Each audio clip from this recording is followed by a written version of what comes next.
Good morning, Facebook land and YouTube land. This is GPA. This is Nate Turner. This is day 2 of Out Loud Bible reading. We will be picking back up in Numbers 29 and 26. And to start us off, we have Heather Drysdale. Good morning. Good morning. We're going to start in the middle of the Festival of the Tabernacles. On the 5th day, offer 9 bulls, 2 rams, and 14 male lambs a year old, all without defect. With the bulls, rams, and lambs, offer their grain offerings and drink offerings according to the number specified. Include 1 male goat as a sin offering in addition to the regular burnt offerings with its grain offering and drink offering. On the 6th day, offer 8 bulls, 2 rams, 14 male lambs a year old, all without defect. With the bulls, rams, and lambs, offer their grain offerings and drink offerings according to the number specified. Include 1 male goat as a sin offering, in addition to the regular burnt offering with its grain offering and drink offering. On the 7th day, offer 7 bulls, 2 rams, and 14 male lambs a year old, all without defect. With the bulls, rams, and lambs, offer their grain offerings and drink offerings according to the number specified. Include 1 male goat as a sin offering in addition to the regular burnt offering with its grain offering and drink offering. On the 8th day, hold a closing special assembly and do no regular work. Present as an aroma pleasing to the Lord a food offering consisting of a burnt offering of 1 bull, 1 ram, and 7 male lambs a year old, all without defect. With the bull, the ram, and the lambs, offer their grain offerings and drink offerings according to the number specified. Include 1 male goat as a sin offering in addition to the regular burnt offering with its grain offering and drink offering. In addition to what you vow and your free will offerings, offer these to the Lord at your appointed festivals, your burnt offerings, grain offerings, drink offerings, and fellowship offerings. Moses told the Israelites all that the Lord commanded him.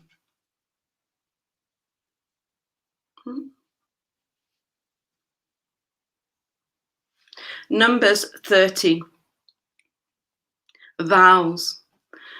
Moses said to the heads of the tribes of Israel, "This is what the Lord commands. When a man makes a vow to the Lord or takes an oath to obligate himself by a pledge, he must not break his word, but must do everything he said. When a young woman still living in her father's household makes a vow to the Lord or obligates herself by a pledge, and her father hears about her vow or pledge but says nothing to her, then all her vows and every pledge by which she obligated herself will stand. But if her father forbids her when he hears about it, none of her vows or the pledges by which she obligated herself will stand. The Lord will release her because her father has forbidden her.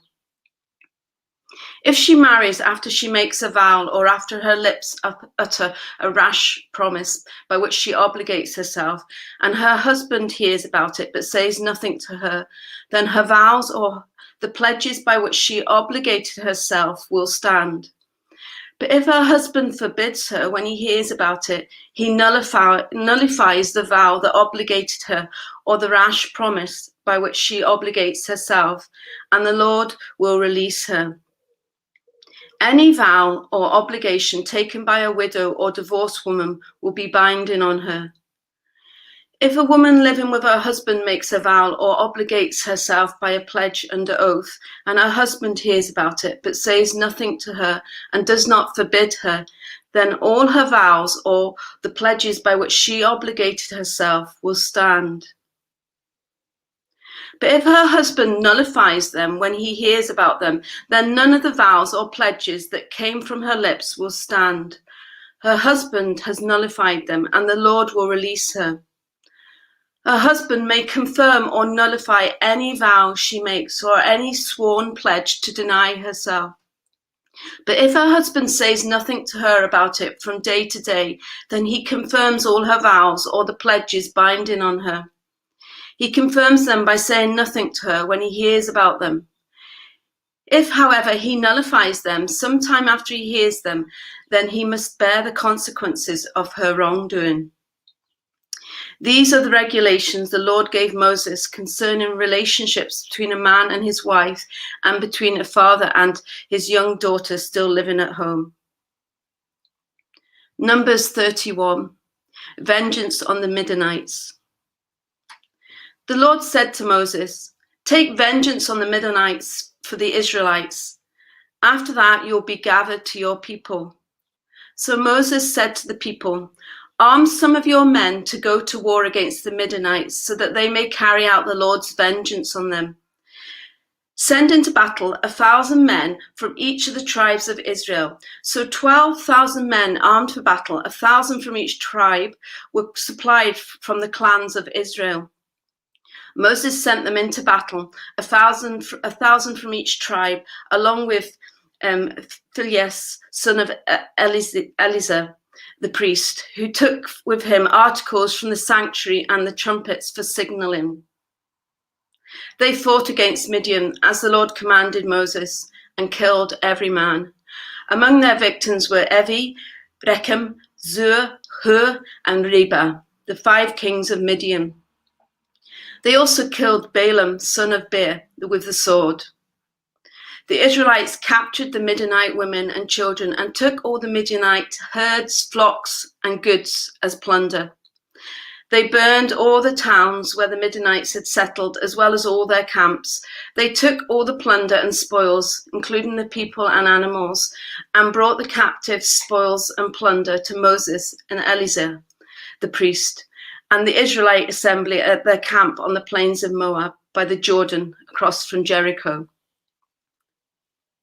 Moses, Eleazar the priest, and all the leaders of the community went to meet them outside the camp.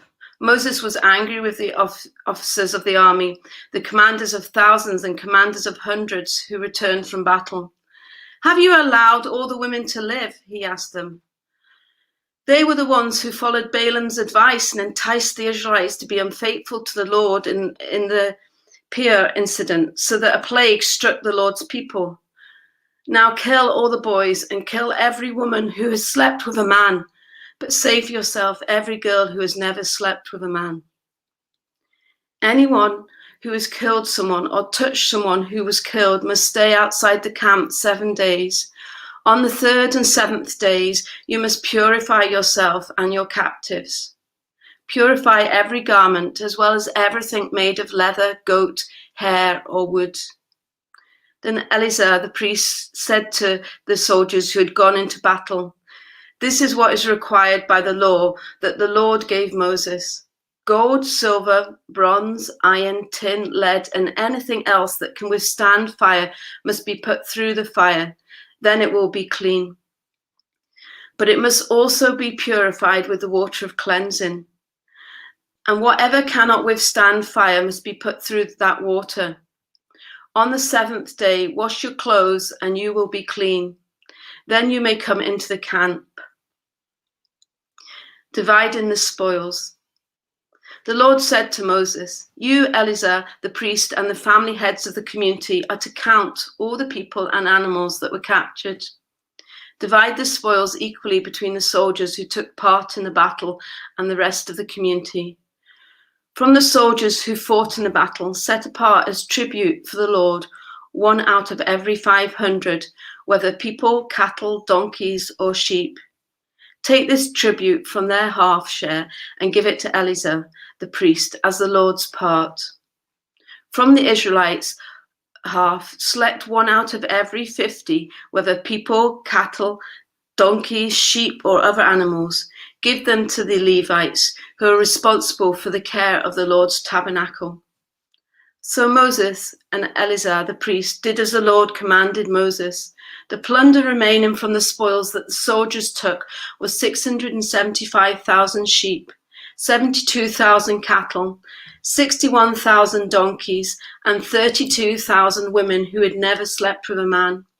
The half share of those who fought in the battle was 337,500 sheep, of which the tribute for the Lord was 675, 36,000 cattle, of which the tribute for the Lord was 72, 30,500 donkeys, of which the tribute for the Lord was 61, 16,000 people, of whom the tribute for the Lord was 32. Moses gave the tribute to Eleazar the priest as the Lord's part, as the Lord commanded Moses. The half belonging to the Israelites, which Moses set apart from that of the fighting men, the community's half, was 337,500 sheep, 36,000 cattle, 30,500 donkeys, and 16,000 people. From the Israelites' half, Moses selected one out of every 50 people and animals, as the Lord commanded him, and gave them to the Levites, who were responsible for the care of the Lord's tabernacle. Then the officers who were over the units of the army, the commanders of thousands and commanders of hundreds, went to Moses and said to him, "Your servants have counted the soldiers under one command, and not one is missing. So we have brought as an offering to the Lord the gold articles each of us acquired, armlets, bracelets, signet rings, earrings, and necklaces, to make atonement for ourselves before the Lord." Moses and Eleazar the priest accepted from them the gold, all the crafted articles. All the gold from the commanders of thousands and commanders of hundreds that Moses and Eleazar presented as a gift to the Lord weighed 16,750 shekels. Each soldier had taken plunder for himself. Moses and Eleazar the priests accepted the gold from the commanders of thousands and commanders of hundreds and brought it into the tent of meeting as a memorial for the Israelites before the Lord. Numbers 32, the Transjordan tribes. The Reubenites and Gadites, who had very large herds and flocks, saw that the lands of Jazer and Gilead were suitable for livestock. So they came to Moses and Eleazar the priest and to the leaders of the community and said, "Ataroth, Debob, Zaza, Nimrah, Heshbon, Elileh, Zeban, Nebo, and Beon, the land of the Lord subdued before the people of Israel, are suitable for livestock, and your servants have livestock.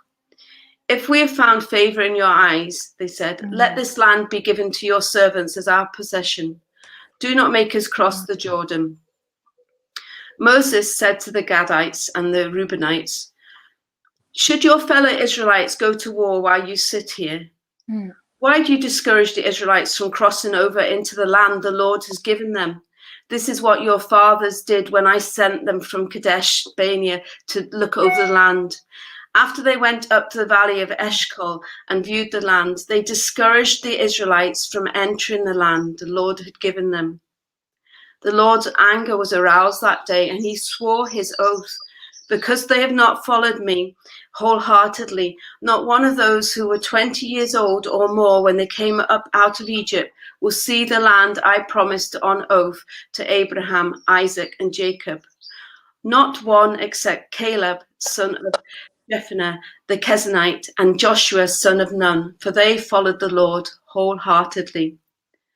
The Lord's anger burned against Israel, and he made them wander in the wilderness 40 years, until the whole generation of those who had done evil in his sight was gone. And here you are, a brood of sinners, standing in the place of your fathers and making the Lord even more angry with Israel. If you turn away from following him, he will again leave all his people in the wilderness, and you will be the cause of their destruction."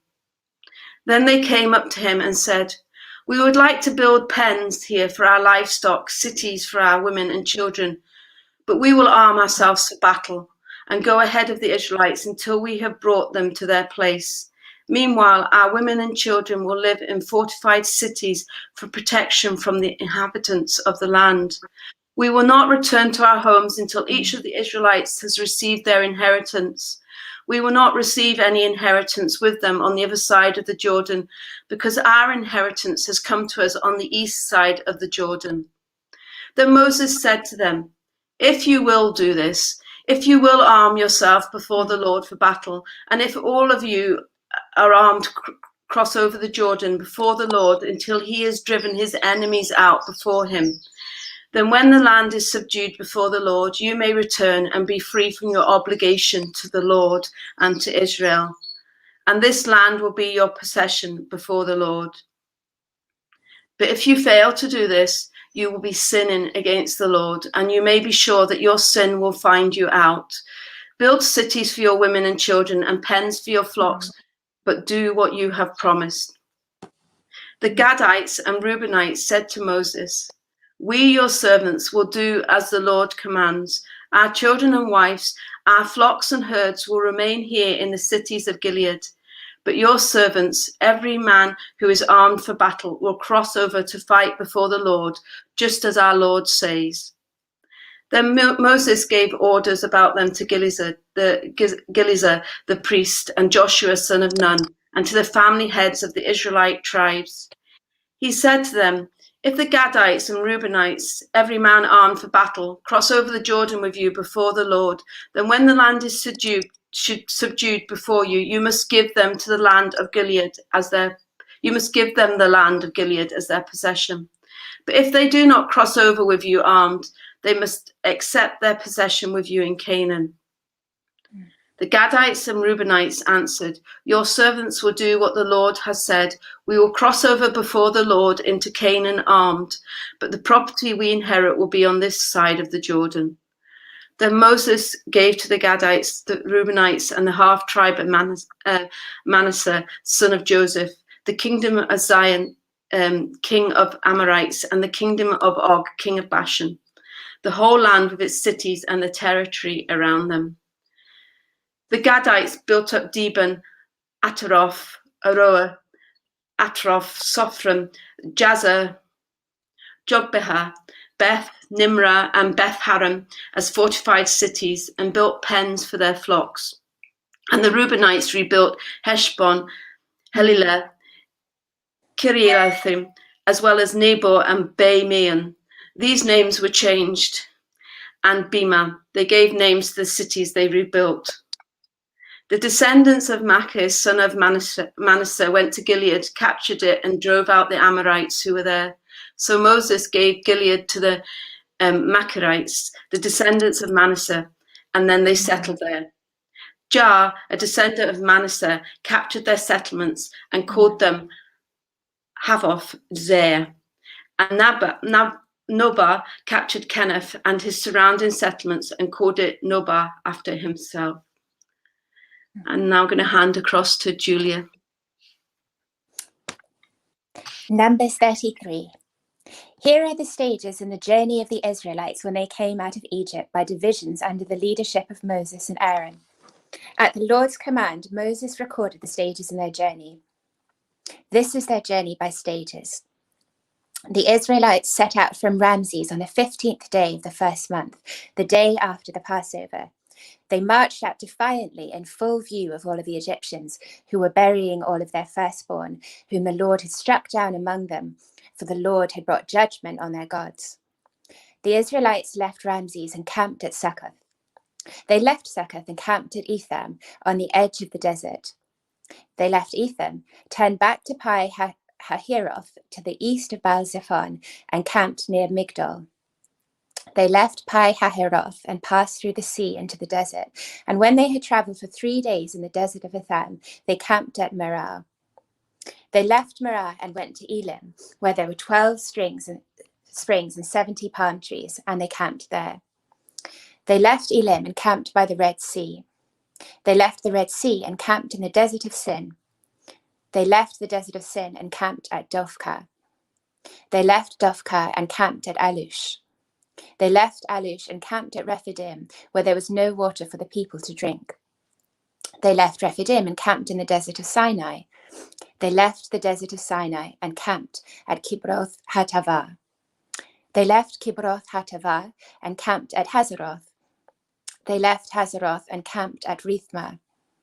They left Rithmah and camped at Rimmon Perez. They left Rimmon Perez and camped at Libnah. They left Libnah and camped at Rissah. They left Rissa and camped at Kehelath. They left Kehelath and camped at Mount Shepher. They left Mount Shepher and camped at Heradah. They left Heradah and camped at Makaloth. They left Makaloth and camped at Tehath. They left Tehath and camped at Terah. They left Terah and camped at Mithkah. They left Mithkah and camped at Hashmonah. They left Hashmonah and camped at Moseroth. They left Moseroth and camped at Bene-Jaakan. They left Bene-Jaakan and camped at Hor Haggidgad. They left Hor Haggidgad and camped at Jobbathah. They left Jobbathah and camped at Abronah. They left Abronah and camped at Ezion-Geber. They left Ezion-Geber and camped at Kadesh in the desert of Sin. They left Kadesh and camped at Mount Hor on the border of Edom. At the Lord's command, Aaron the priest went up to Mount Hor, where he died on the first day of the 5th month of the 40th year after the Israelites came out of Egypt. Aaron was 123 years old when he died on Mount Hor. The Canaanite king of Arad, who lived in the Negev of Canaan, heard that the Israelites were coming. They left Mount Hor and camped at Zalmonah. They left Zalmonah and camped at Punon. They left Punon and camped at Oboth. They left Oboth and camped at Lai Abarim on the border of Moab. They left Lai Abarim and camped at Dibon Gad. They left Dibon Gad and camped at Almon Diblathaim. They left Almon Diblathaim and camped in the mountains of Abarim, near Nebo. They left the mountains of Abarim and camped on the plains of Moab by the Jordan across from Jericho. There on the plains of Moab, they camped along the Jordan from Beth Jehimoth to Abel Shittim. On the plains of Moab by the Jordan across from Jericho, the Lord said to Moses, "Speak to the Israelites and say to them, when you cross the Jordan into Canaan, drive out all the inhabitants of the land before you. Destroy all their carved images and their cast idols, and demolish all their high places. Take possession of the land and settle in it, for I have given you the land to possess. Distribute the land by lot according to your plans. To a larger group, give a larger inheritance, and to a smaller group, a smaller one. Whatever falls to them by lot will be theirs. Distribute it according to your ancestral tribes. But if you do not drive out the inhabitants of the land, those you allow to remain will become barbs in your eyes and thorns in your sides. They will give you trouble in the land where you live, and then I will do to you what I plan to do to them." The Lord said to Moses, "Command the Israelites and say to them, when you enter Canaan, the land will be allotted to you as an inheritance, the land that will be allotted to you as an inheritance is to have these boundaries.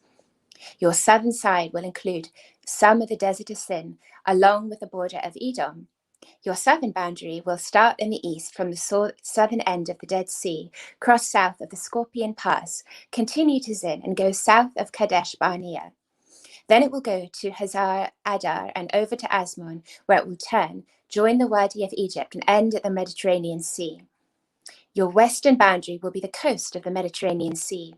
This will be your boundary on the west. For your northern boundary, run a line from the Mediterranean Sea to Mount Hor, and then from Mount Hor to Lebo Hamath.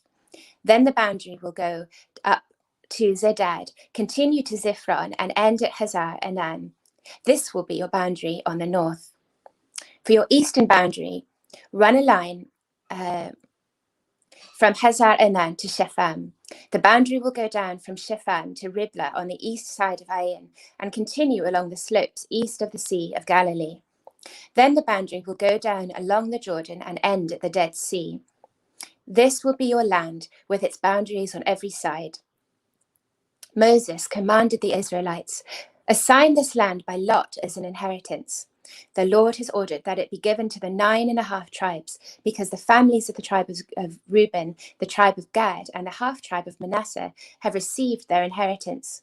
These 2.5 tribes have received their inheritance east of the Jordan, across from Jericho, towards the sunrise." The Lord said to Moses, These are the names of the men who are to assign the land for you as an inheritance: Eleazar the priest and Joshua son of Nun. And appoint one leader from each tribe to help assign the land. These are their names: Caleb son of Jephunneh from the tribe of Judah, Shemuel son of Ammihud from the tribe of Simeon, Elidad son of Kislon from the tribe of Benjamin, Buki son of Jogli from the tribe of Dan, the leader from the tribe of Jan, Haniel son of Ephod, the leader from the tribe of Manasseh, son of Joseph, Kemuel son of Shiftan, the leader from the tribe of Ephraim, son of Joseph, Eliphan son of Parnath, the leader from the tribe of Zebulun, Paltiel son of Azan, the leader from the tribe of Issachar, Ahihud, the son of Shalomi, the leader from the tribe of Asher, Pedadel son of Ammihud, the leader from the tribe of Naphtali. These are the men the Lord commanded to assign the inheritance to the Israelites in the land of Canaan. On the plains of Moab, by the Jordan, across from Jericho, the Lord said to Moses, "Command the Israelites to give the Levites towns to live in from the inheritance the Israelites will possess, and give them pasture lands around the towns. Then they will have towns to live in, and the pasture lands for the cattle they own and all the other animals. The pasture lands around the towns that you give the Levites will extend 1,000 cubits from the town wall. Outside the town, measure 2,000 cubits on the east side, 2,000 on the south side, 2,000 on the west, and 2,000 on the north, with the town in the center. They will have this area as pasture land for the towns. 6 of the towns you give the Levites will be cities of refuge, to which a person who has killed someone may flee. In addition, give them 42 other towns. In all, you must give the Levites 48 towns, together with their pasture lands. The towns you give the Levites from the land the Israelites possess are to be given in proportion to the inheritance of each tribe. Take many towns from a tribe that has many, but few from one that has few."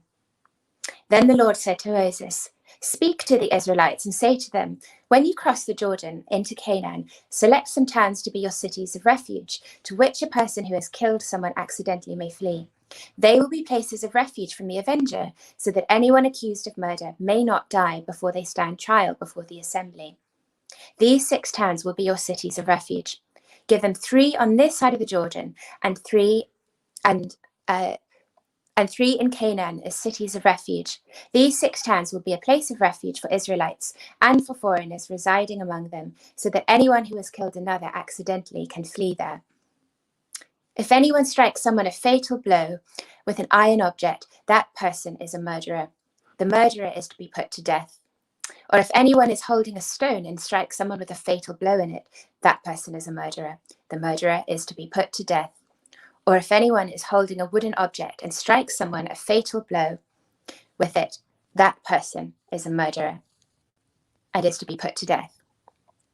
If anyone with malice aforethought shoves another or throws something at them intentionally so that they die, or if out of enmity one person hits another with their fist so that another one dies, that person is to be put to death. That person is a murderer. The avenger of blood shall put the murderer to death when they meet." Natalie, you will begin at Numbers 35, verse 22.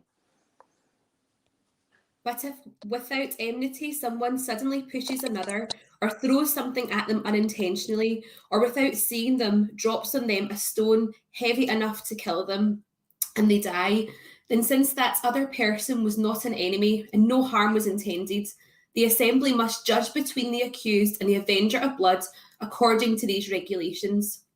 The assembly must protect the one accused of murder from the avenger of blood, and send the accused back to the city of refuge to which they fled. The accused must stay there until the death of the high priest, who was anointed with the holy oil. But if the accused ever goes outside the limits of the city of refuge to which they fled, and the avenger of blood finds them outside the city, the avenger of blood may kill the accused without being guilty of murder.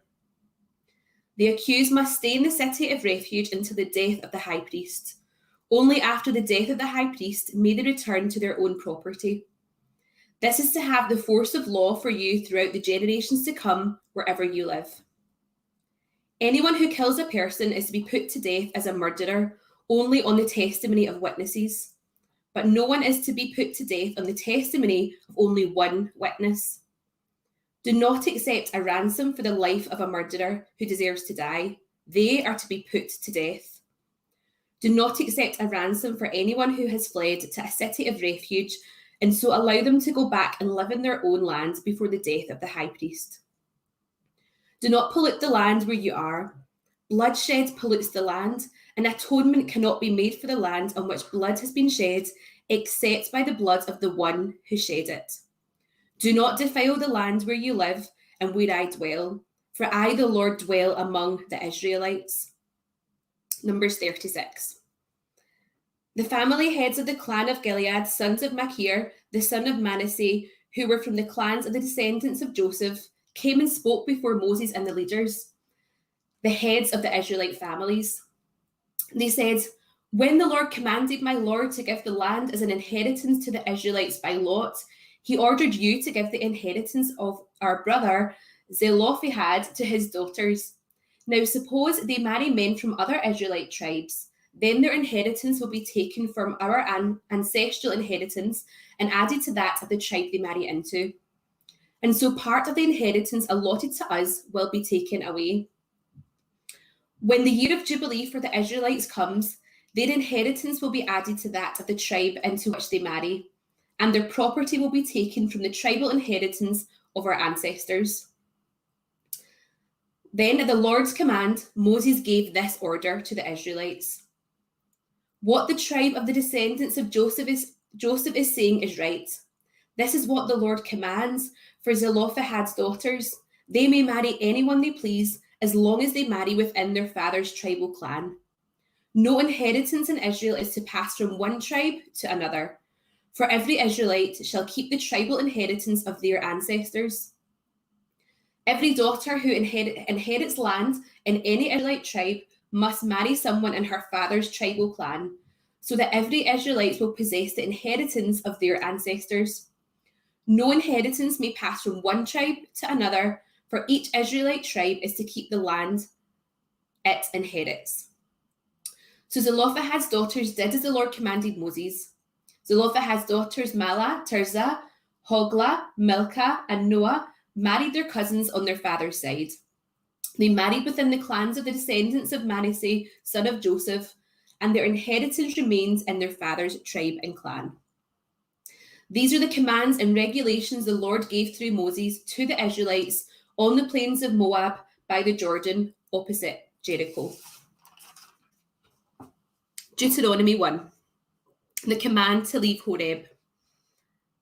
These are the words Moses spoke to all Israel in the wilderness, east of the Jordan, that is, in the Arabah, opposite Suf, between Paran and Tophel, Laban, Hazeroth, and Dizahab. It takes 11 days to go from Horeb to Kadesh Barnea by the Mount Seir road. In the 40th year, on the first day of the 11th month, Moses proclaimed to the Israelites all that the Lord had commanded him concerning them. This was after he had defeated Sihon, king of the Amorites, who reigned in Heshbon. At Edrei had defeated Og, king of Bashan, who reigned in Ashtaroth.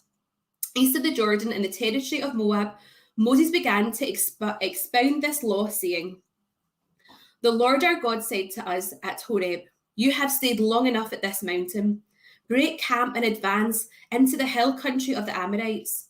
Go to all the neighbouring peoples in the Arabah and the mountains, and the western foothills and the Negev, and along the coast to the land of the Canaanites, and go to Lebanon as far as the great river, the Euphrates. See, I have given you this land. Go in and take possession of the land that the Lord swore he would give to your fathers, to Abraham, Isaac, and Jacob, and to their descendants after them.' At that time I said to you, 'You are too heavy a burden for me to carry alone. The Lord your God has increased your numbers so that today you are as numerous as the stars in the sky. May the Lord, the God of your ancestors, increase you 1,000 times and bless you as he has promised.' But how can I bear your problems and your burdens and your disputes all by myself? Choose some wise, understanding, and respected men from each of your tribes, and I will set them over you. You answered me, what you propose to do is good. So I took the leading men of your tribes, wise and respected men, and appointed them to have authority over you, as commanders of thousands, of hundreds, of fifties, and of tens, and as tribal officials. And I charged your judges at that time, hear the disputes between your people and judge fairly, whether the case is between two Israelites or between an Israelite and a foreigner residing among you. Do not show partiality in judging. Hear both small and great alike. Do not be afraid of anyone, for judgment belongs to God. Bring me any case too hard for you, and I will hear it. And at that time I told you everything you were to do. Then, as the Lord our God commanded us, we set out from Horeb and went towards the hill country of the Amorites, through all the vast and dreadful wilderness that you have seen. And so we reached Kadesh Barnea. Then I said to you, you have reached the hill country of the Amorites, which the Lord our God is giving us. See, the Lord your God has given you the land. Go up and take possession of it, as the Lord, the God of your ancestors, told you. Do not be afraid. Do not be discouraged. Then all of you came to me and said, let us send men ahead to spy out the land for us and bring back a report about the route we are to take and the towns we will come to. The idea seemed good to me, so I selected 12 of you, one man from each tribe. They left and went up into the hill country and came to the valley of Eshcol and explored it. Taking with them some of the fruit of the land, they brought it down to us and reported, it is a good land that the Lord our God is giving us. But you were unwilling to go up. You rebelled against the command of the Lord your God. You grumbled in your tents and said, the Lord hates us, so he brought us out of Egypt to deliver us into the hands of the Amorites to destroy us. Where can we go?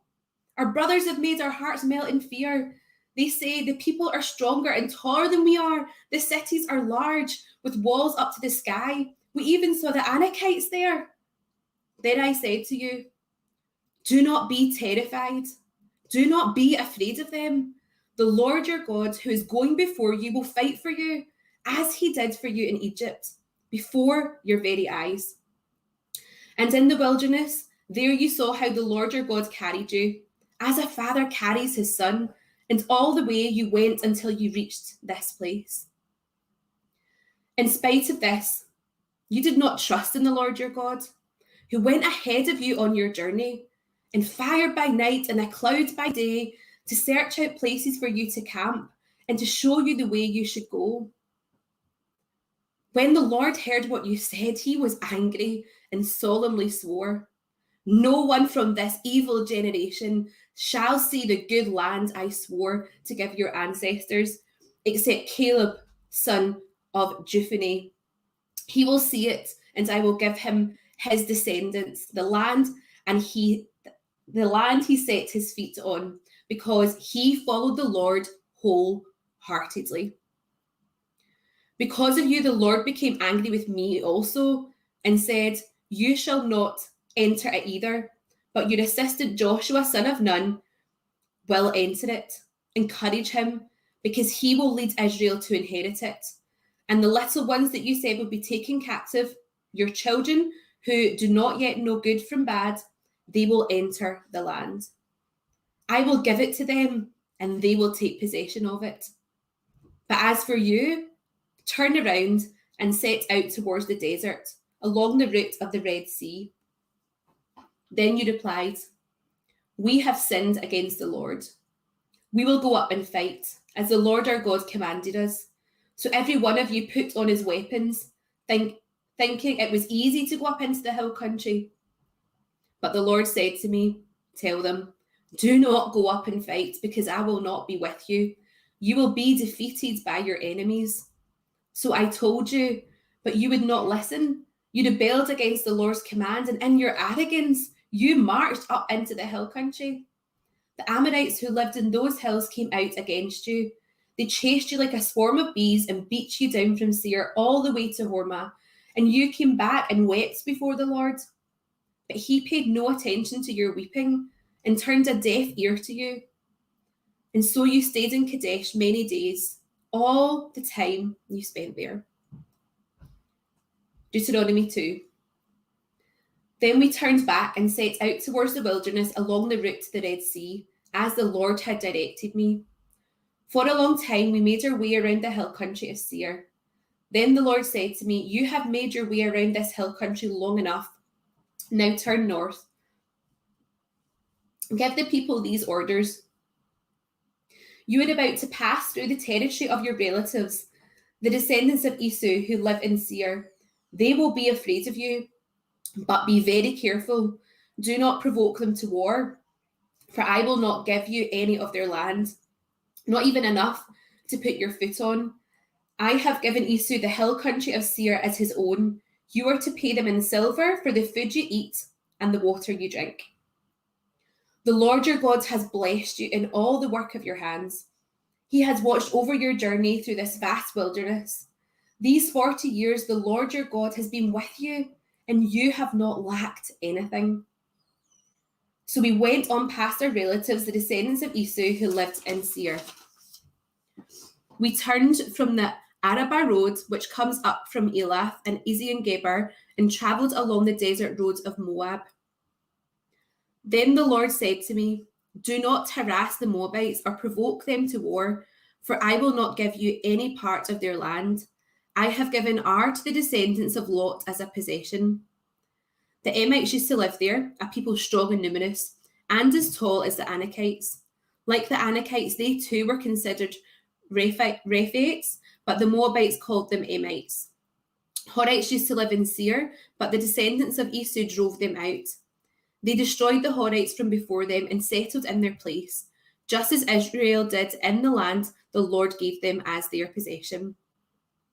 And the Lord said, now get up and cross the Zered Valley. So we crossed the valley. 38 years passed from the time we left Kadesh Barnea until we crossed the Zered Valley. By then, that entire generation of fighting men had perished from the camp, as the Lord had sworn to them. The Lord's hand was against them until he had completely eliminated them from the camp. Now, when the last of these fighting men among the people had died, the Lord said to me, today you are to pass by the region of Moab at Ar. When you come to the Ammonites, do not harass them or provoke them to war, for I will not give you possession of any land belonging to the Ammonites. I have given it as a possession to the descendants of Lot. That too was considered a land of the Rephaites, who used to live there, but the Ammonites called them Zamzumites.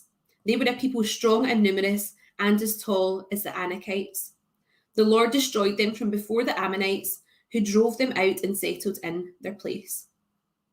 The Lord had done the same for the descendants of Esau, who lived in Seir. When he destroyed the Horites from before them, they drove them out and have lived in their place to this day. And as for the Avites who lived in villages as far as Gaza, the Caphtorites coming out of Caphtor destroyed them and settled in their place. Julia, I'll pass back to you for verse 24 onwards. The Arnon Gorge. See, I have given into your hand Sihon the Amorite, king of Heshbon and his country. Begin to take possession of it and engage him in battle. This very day I will begin to put the terror and fear of you on all the nations under heaven. They will hear reports of you and will tremble and be in anguish because of you. From the desert of Kedemoth I sent messengers to Sihon, king of Heshbon, offering peace and saying, let us pass through your country. We will stay on the main road. We will not turn aside to the right or to the left. Sell us food to eat and water to drink for their price in silver. Only let us pass through on foot, as the descendants of Esau, who live in Seir, and the Moabites, who live in Ar, did for us, until we cross the Jordan into the land the Lord our God is giving us. But Sihon, king of Heshbon, refused to let us pass through. For the Lord your God has made his spirit stubborn and his heart obstinate in order to give him into your hands, as he has now done. The Lord said to me, see, I have begun to deliver Sihon and his country over to you. Now begin to conquer and possess his land. When Sihon and all his army came out to meet us in battle at Jahaz, the Lord our God delivered him over to us, and we struck him down, together with his sons and his whole army. At that time we took all his towns and completely destroyed them, men, women, and children. We left no survivors, but the livestock and the plunder from the towns we had captured we carried off for ourselves. From Araror on the rim of the Arnon Gorge, and from the town in the gorge, even as far as Gilead, not one town was too strong for us. The Lord our God gave us all of them. But in accordance with the command of the Lord our God, you did not encroach on any of the land of the Ammonites, neither the land along the course of the Jabbok, nor that around the towns in the hills. Deuteronomy 3. Next we turned and went up along the road toward Bashan, and Og, king of Bashan, with his whole army marched out to meet us in battle at Edrei. The Lord said to me, "Do not be afraid of him, for I have delivered him into your hands, along with his whole army and his land. Do to him what you did to Sihon, king of the Amorites, who reigned in Heshbon." So the Lord our God also gave into our hands Og, king of Bashan, and all his army. We struck them down, leaving no survivors. At that time we took all his cities. There was not one of the 60 cities that we did not take from them, the whole region of Argob, Og's kingdom in Bashan. All these cities were fortified with high walls and with gates and bars, and there was also a great many unwalled villages. We completely destroyed them, as we had done with Sihon, king of Heshbon, destroying every city, men, women, and children. But all the livestock and the plunder from their cities we carried off for ourselves. So at that time we took from these two kings of the Amorites the territory east of the Jordan, from the Arnon Gorge far as Mount Hermon. Hermon is called Syrian by the Sidonians, the Amorites call it Sinir. We took all the towns on the plateau, and all Gilead, and all Bashan, as far as Salekah and Edrei, towns of Og's kingdom in Bashan. Og, king of Bashan, was the last of the Rephaites. His bed was decorated with iron, and was more than 9 cubits long and 4 cubits wide. It is still in Rabbah of the Ammonites. Of the land we took over at the time, I gave the Reubenites and the Gadites the territory north of Aroer by the Arnon Gorge, including half the hill country of Gilead, together with its towns. The rest of Gilead and also all of Bashan, the kingdom of Og, I gave to the half-tribe of Manasseh. The whole region of Argob in Bashan used to be known as the land of the Rephaites. Jair, a descendant of Manasseh, took the whole region of Argob as far as the border of the Geshurites and the Maccathites. It was named after him, and that to this day Bashan is called Havoth Jair. And I gave Gilead to Machir, but to the Reubenites and the Gadites I gave the territory extending from Gilead down to the Arnon Gorge, the middle of the gorge being the border, and out to the Jabbok River, which is the border of the Ammonites. Its western border was the Jordan and the Arabah, from Kinnereth to the Sea of Arabah, that is the Dead Sea, below the slopes of Pisgah. I commanded you at the time, the Lord your God has given you this land to take possession of it. But all your able-bodied men armed for battle must cross over ahead of the other Israelites. However, your wives, your children, and your livestock, I know you have much livestock, may stay in the towns I have given you, until the Lord gives rest to your fellow Israelites as he has to you, and they too have taken over the land that the Lord your God is giving them across the Jordan. After that, each of you may go back to the possession I have given you. At that time I commanded Joshua, "You have seen with your own eyes all that the Lord your God has done to these two kings. The Lord will do the same to all the kingdoms over there where you are going. Do not be afraid of them. The Lord your God himself will fight for you." At that time I pleaded with the Lord, "Sovereign Lord, you have begun to show to your servant your greatness and your strong hand. For what God is there in heaven or on earth who can do the deeds and mighty works you do? Let me go over and see the good land beyond the Jordan, that fine hill country and Lebanon. But because of you, the Lord was angry with me and would not listen to me. That is enough, the Lord said. Do not speak to me any more about this matter. Go up to the top of Pisgah and look west and north and south and east. Look at the land with your own eyes, since you are not going to cross this Jordan. But commission Joshua and encourage and strengthen them, for he will lead this people across and will cause them to inherit the land that you see. So we stayed in the valley near Beth Peor. Deuteronomy 4. Now, Israel, hear the decrees and the laws I am about to teach you. Follow them so that you may live and may go in and take possession of the land the Lord your God of your ancestors is giving you. Do not add to what I command you, and do not subtract from it, but keep the commands of the Lord your God that I give you. You saw with your own eyes that what the Lord did at Baal Peor. The Lord your God destroyed from among you everyone who followed the Baal of Peor, but all of you who held fast to the Lord your God are still alive today. See, I have taught you decrees and laws as the Lord my God commanded me, so that you may follow them in the land and are entering to take possession of it. Observe them carefully, for this will show your wisdom and understanding to the nations, who will hear about all these decrees and say, surely this great nation is a wise and understanding people. What other nation is so great as to have their gods near them the way the Lord our God is near us whenever we pray to him? And what other nation is so great as to have such righteous decrees and laws as this body of laws I am setting before you today? Only be careful and watch yourselves closely so that you do not forget the things your eyes have seen or let them fade from your heart as long as you live. Teach them to your children and to their children after them. Remember the day you stood before the Lord your God at Horeb, when he said to me, assemble the people before me to hear the words, so that they may learn to revere me as long as they live in the land, and may teach them to their children. You came near and stood at the foot of the mountain, while it blazed with fire to the very heavens, with black clouds and deep darkness. Then the Lord spoke to you out of the fire. You heard the sound of the words, but saw no form. There was only voice. He declared to you his covenant, the 10 commandments, which he commanded you to follow, and then wrote them on 2 stone tablets. And the Lord directed me at that time to teach you the decrees and laws that you are to follow in the land that you are crossing to the Jordan to possess. You saw no form of any kind. You saw no form of any kind the day the Lord spoke to you at Horeb out of the fire. Therefore, watch yourselves very carefully, that you do not become corrupt and make for yourselves an idol, an image of any kind, whether formed like a man or a woman, or like any animal on earth, or any bird that flies in the air, or like any creature that moves along the ground, or any fish in the waters below.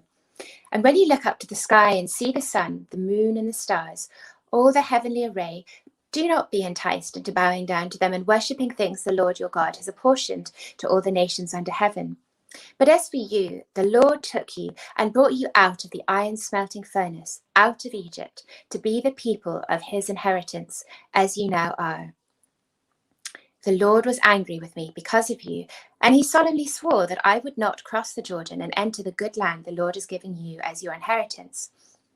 I will die in this land. I will not cross the Jordan, but you are about to cross over and take possession of that good land. Be careful not to forget the covenant of the Lord your God that he made with you. Do not make for yourself an idol in the form of anything the Lord your God has forbidden. For the Lord your God is a consuming fire, a jealous God. After you have had children and grandchildren, have lived in the land a long time, if you then become corrupt and make any kind of idol, doing evil in the eyes of the Lord your God and arousing his anger, I call the heavens and the earth as witnesses against you this day, that you will quickly perish from the land that you are crossing the Jordan to possess. You will not live there long, but will certainly be destroyed. The Lord will scatter you among the peoples, and only a few of you will survive among the nations to which the Lord will drive you. There you will worship man-made gods of wood and stone, which cannot see or hear or eat or smell. But if from there you seek the Lord your God, you will find him if you seek him with all your heart and with all your soul.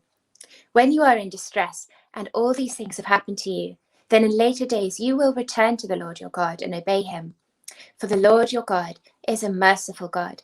He will not abandon you or destroy you or forget the covenant with your ancestors, which he confirmed to them by oath.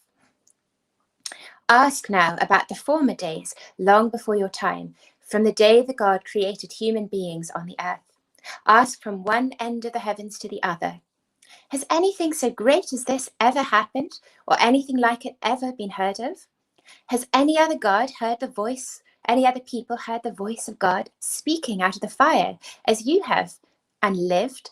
Has any other God tried to take for himself one nation out of another nation by testings, by signs and wonders, by war, by a mighty hand and an outstretched arm, or by great and awesome deeds, like all the things the Lord your God did for you in Egypt before your very eyes? You were shown these things so that you might know that the Lord is God. Besides him, there is no other. From heaven he made you hear his voice to discipline you. On earth he showed you his great fire, and you heard his words from out of the fire. Because he loved your ancestors and chose their descendants after them, he brought you out of Egypt by his presence and his great strength, to drive out before you nations greater and stronger than you, and to bring you into the land to give it to you for your inheritance, as it is today. Acknowledge and take to heart this day that the Lord is God, in heaven above and on the earth below. There is no other. Keep his decrees and commands, which I am giving you today, so that it may go well with you and your children after you, and that you may live long in the land of the Lord your God gives you for all time. Then Moses set aside 3 cities east of the Jordan, to which anyone who had killed a person could flee if they had unintentionally killed a neighbor without malice aforethought. They could flee into one of these cities and save their life. The cities were these: Bezer in the wilderness plateau for the Reubenites, Ramoth in Gilead for the Gadites, and Golan in Bashan for the Manassites. This is the law Moses set before the Israelites. These are the stipulations, decrees, and laws Moses gave them when they came out of Egypt and were in the valley near Beth Peor, east of the Jordan, in the land of Sihon, king of the Amorites, who reigned in Heshbon and was defeated by Moses and the Israelites as they came out of Egypt. They took possession of his land and of the land of Og, king of Bashan, the 2 Amorite kings east of the Jordan. This land extended from Aurora on the rim of the Arnon Gorge to Mount Sirion, that is Hermon, and included all the Arabah east of the Jordan, as far as the Dead Sea, below the slopes of Pisgah. Deuteronomy 5. Moses summoned all Israel and said, "Hear, Israel, the decrees and laws that I declare in your hearing today. Learn them and be sure to follow them. The Lord our God has made a covenant with us at Horeb.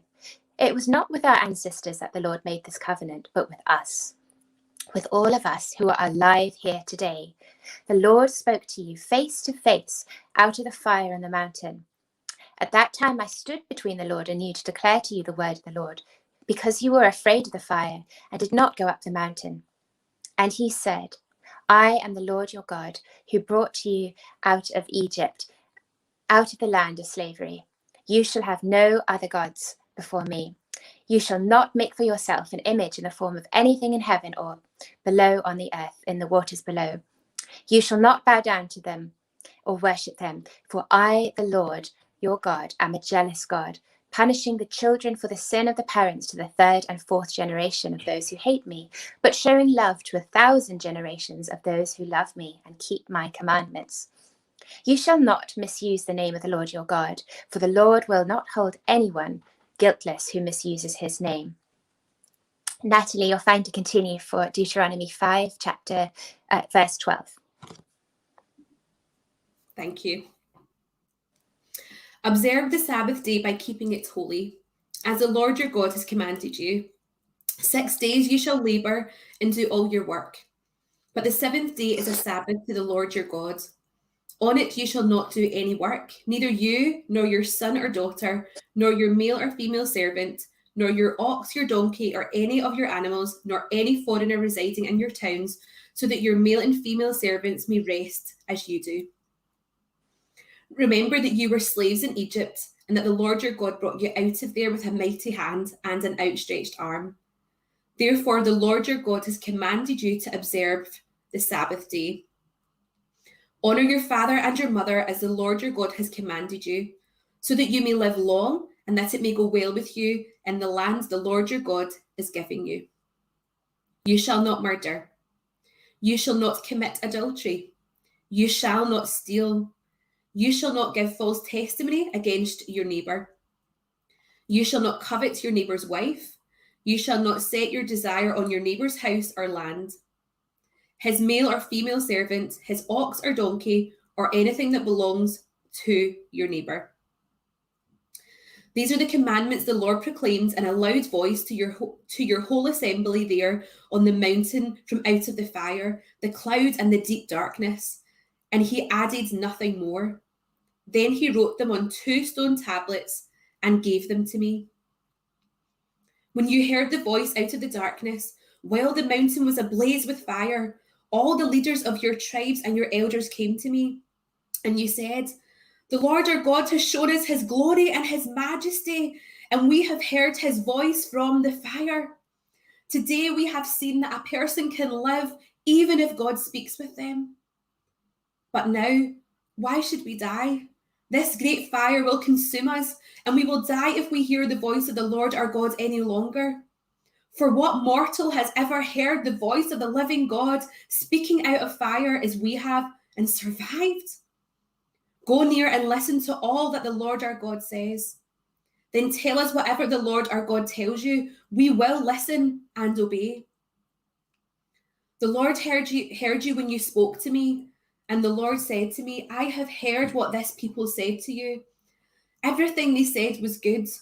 Oh, that their hearts would be inclined to fear me and keep all my commands always, so that it might go well with them and their children forever.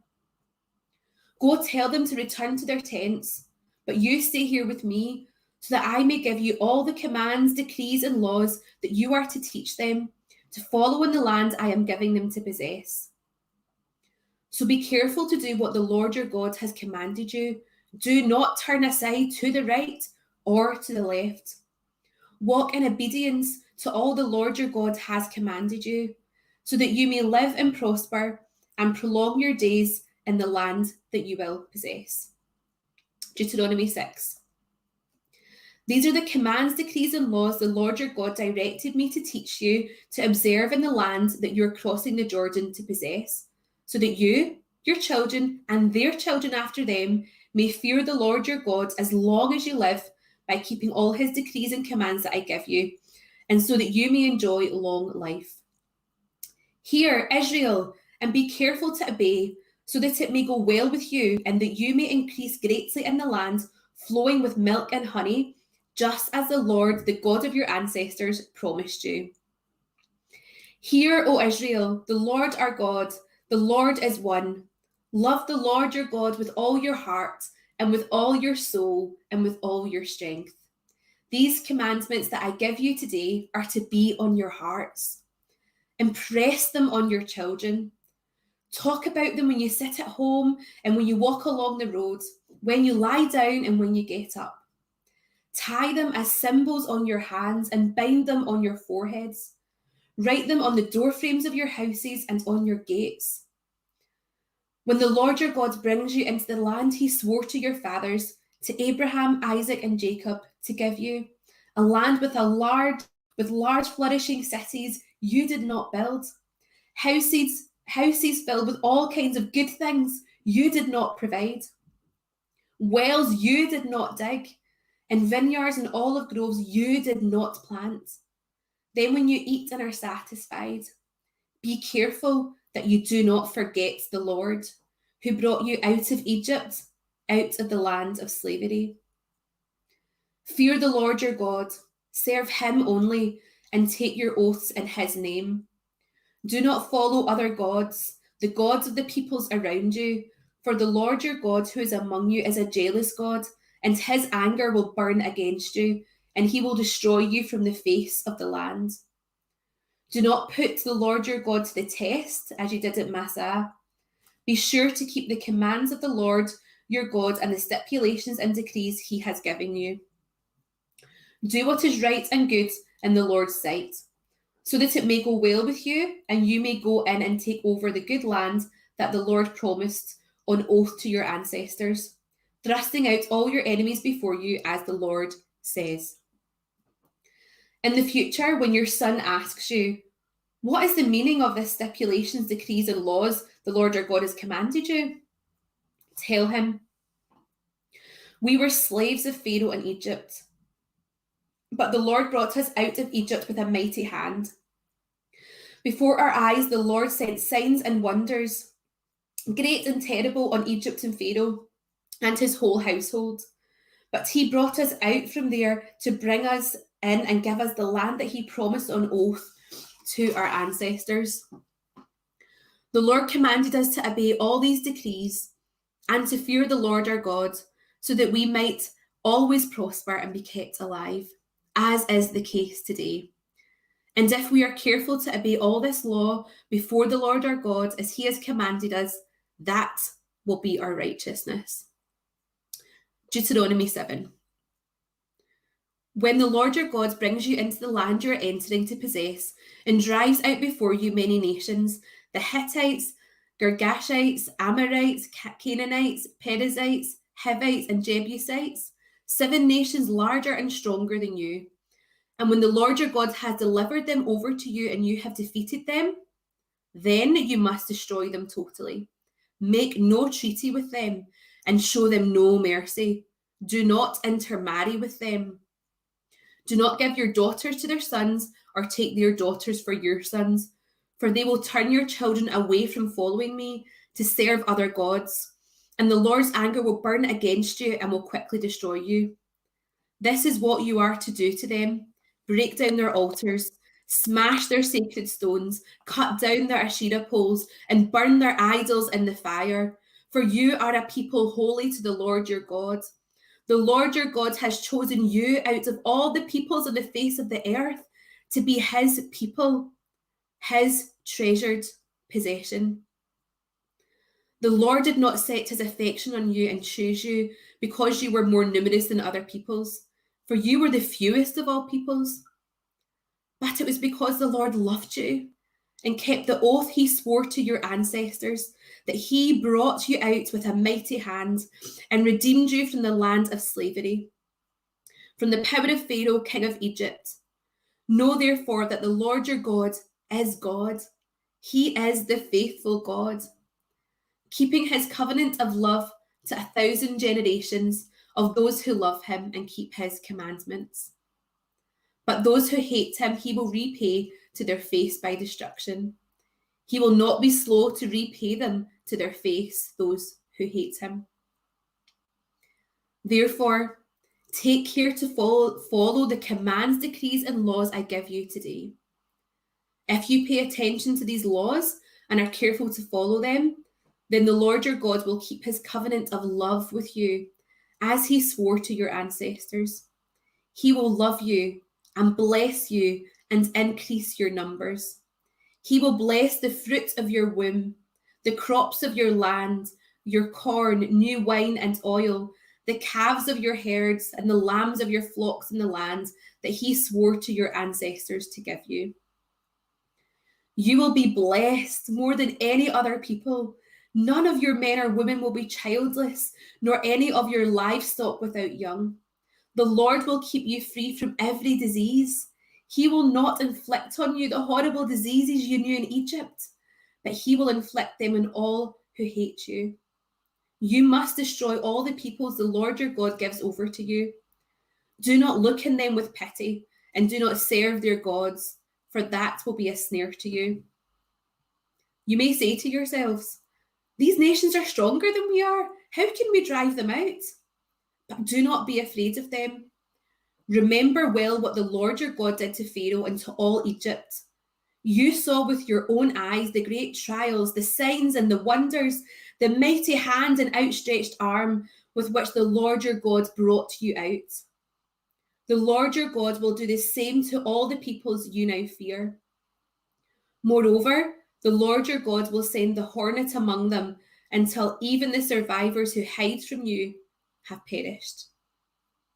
Do not be terrified by them, for the Lord your God, who is among you, is a great and awesome God.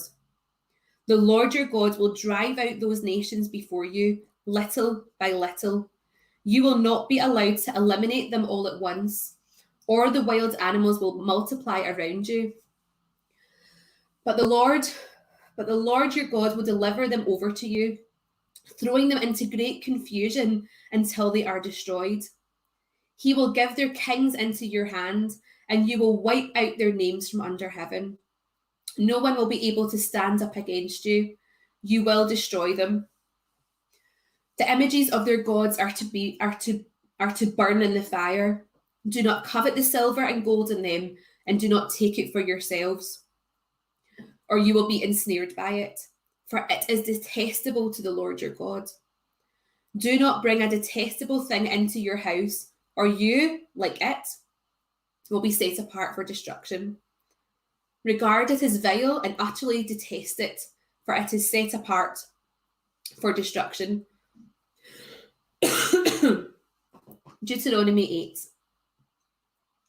Be careful to follow every command I am giving you today, so that you may live and increase and may enter and possess the land that the Lord promised on oath to your ancestors. Remember how the Lord your God led you all the way in the wilderness these 40 years to humble and to test you in order to know what was in your heart, whether or not you would keep his commands. He humbled you, causing you to hunger and then feeding you with manna, which neither you nor your ancestors had known, to teach you that man does not live on bread alone, but on every word that comes from the mouth of the Lord. Your clothes did not wear out. Your feet did not swell during these 40 years. Know then in your heart that as a man disciplines his son, so the Lord your God disciplines you. Observe the commands of the Lord your God, walking in obedience to him and revering him. For the Lord your God is bringing you into a good land, a land with brooks, streams, and deep springs gushing out into the valleys and hills. A land with wheat and barley, vines and fig trees, pomegranates, olive oil and honey. A land where bread will not be scarce and you will lack nothing. A land where the rocks are iron and you can dig copper out of the hills. When you have eaten and are satisfied, praise the Lord your God for the good land he has given you. Be careful that you do not forget the Lord your God, failing to observe his commands, his laws and his decrees that I am giving you this day. Otherwise, when you eat and are satisfied, when you build fine houses and settle down, and when your herds and flocks grow large, and your silver and gold increase, and all you have is multiplied, then your heart will become proud, and you will forget the Lord your God, who brought you out of Egypt, out of the land of slavery. He led you through the vast and dreadful wilderness, that thirsty and waterless land, with its venomous snakes and scorpions. He brought you water out of hard rock. He gave you manna to eat in the wilderness, something your ancestors had never known, to humble and test you, so that in the end it might go well with you. You may say to yourself, my power and the strength of my hands have produced this wealth for me. But remember the Lord your God, for it is he who gives you the ability to produce wealth, and so confirms his covenant, which he swore to your ancestors, as it is today. If you ever forget the Lord your God and follow other gods and worship and bow down to them, I testify against you today that you will surely be destroyed. Like the nations the Lord destroyed before you, so you will be destroyed for not obeying the Lord your God. And I'll pass on to you now, Ruth, to take over from Deuteronomy 9. Thank you, Natalie. Deuteronomy chapter 9. Hear, Israel, you are now about to cross the Jordan and to go in and dispossess nations greater and stronger than you, with large cities that have walls up to the sky. The people are strong and tall, Anakites. You know about them and have heard it said, who can stand up against the Anakites? But be assured today that the Lord your God is the one who goes across ahead of you like a devouring fire. He will destroy them. He will subdue them before you, and you will drive them out and annihilate them quickly, as the Lord has promised you. After the Lord your God has driven them out before you, do not say to yourself, the Lord has brought me here to take possession of this land because of my righteousness. No, it is on account of the wickedness of these nations that the Lord is going to drive them out before you. It is not because of your righteousness or your integrity that you're going in to take possession of their land, but on account of the wickedness of these nations. The Lord your God will drive them out before you to accomplish what he swore to your fathers, to Abraham, Isaac, and Jacob. Understand then that it is not because of your unrighteousness that the Lord your God is giving you this good land to possess, for you are a stiff-necked people. Remember this and never forget how you aroused the anger of the Lord your God in the wilderness. From the day you left Egypt until you arrived here, you have been rebellious against the Lord. At Horeb, you aroused the Lord's wrath so that he was angry enough to destroy you. When I went up on the mountain to receive the tablets of stone, the tablets of the covenant that the Lord had made with you, I stayed on the mountain for 40 days and 40 nights. I ate no bread and drank no water. The Lord gave me 2 stone tablets inscribed by the finger of God. On them were all the commandments the Lord proclaimed to you on the mountain out of the fire on the day of the assembly. At the end of the 40 days and 40 nights, the Lord gave me the 2 stone tablets, the tablets of the covenant. Then the Lord told me, go down from here at once, because your people, whom you brought out of Egypt, have become corrupt. They have turned away quickly from what I commanded them and have made an idol for themselves. And the Lord said to me, I've seen this people, and they are a stiff-necked people indeed. Let me alone so that I may destroy them and blot out their name from under heaven. And I will make you into a nation stronger and more numerous than they. So I turned and went down from the mountain while it was ablaze with fire, and the 2 tablets of the covenant were in my hands. When I looked, I saw that you had sinned against the Lord your God. You had made for yourselves an idol cast in the shape of a calf. You had turned aside quickly from the way that the Lord had commanded you.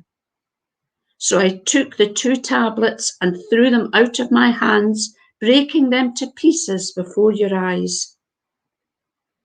Then once again I fell prostrate before the Lord for 40 days and 40 nights.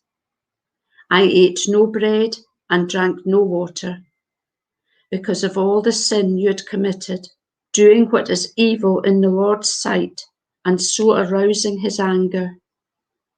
I feared the anger and wrath of the Lord, for he was angry enough with you to destroy you. But again the Lord listened to me, and the Lord was angry enough with Aaron to destroy him.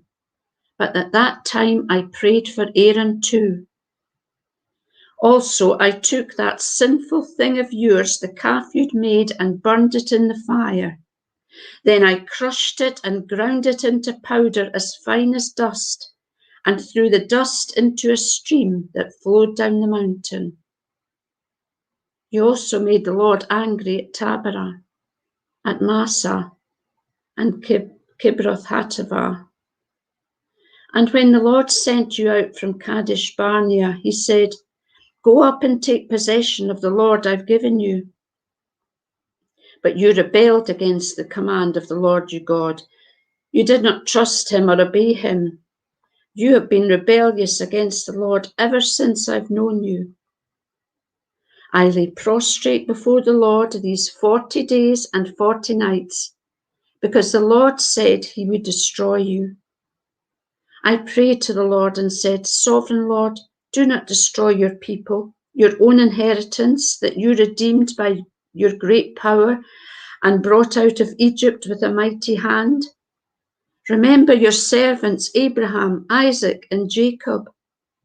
Overlook the stubbornness of this people, their wickedness and their sin. Otherwise, the country from which you brought us will say, because the Lord was not able to take them into the land he had promised them, and because he hated them, he brought them out to put them to death in the wilderness.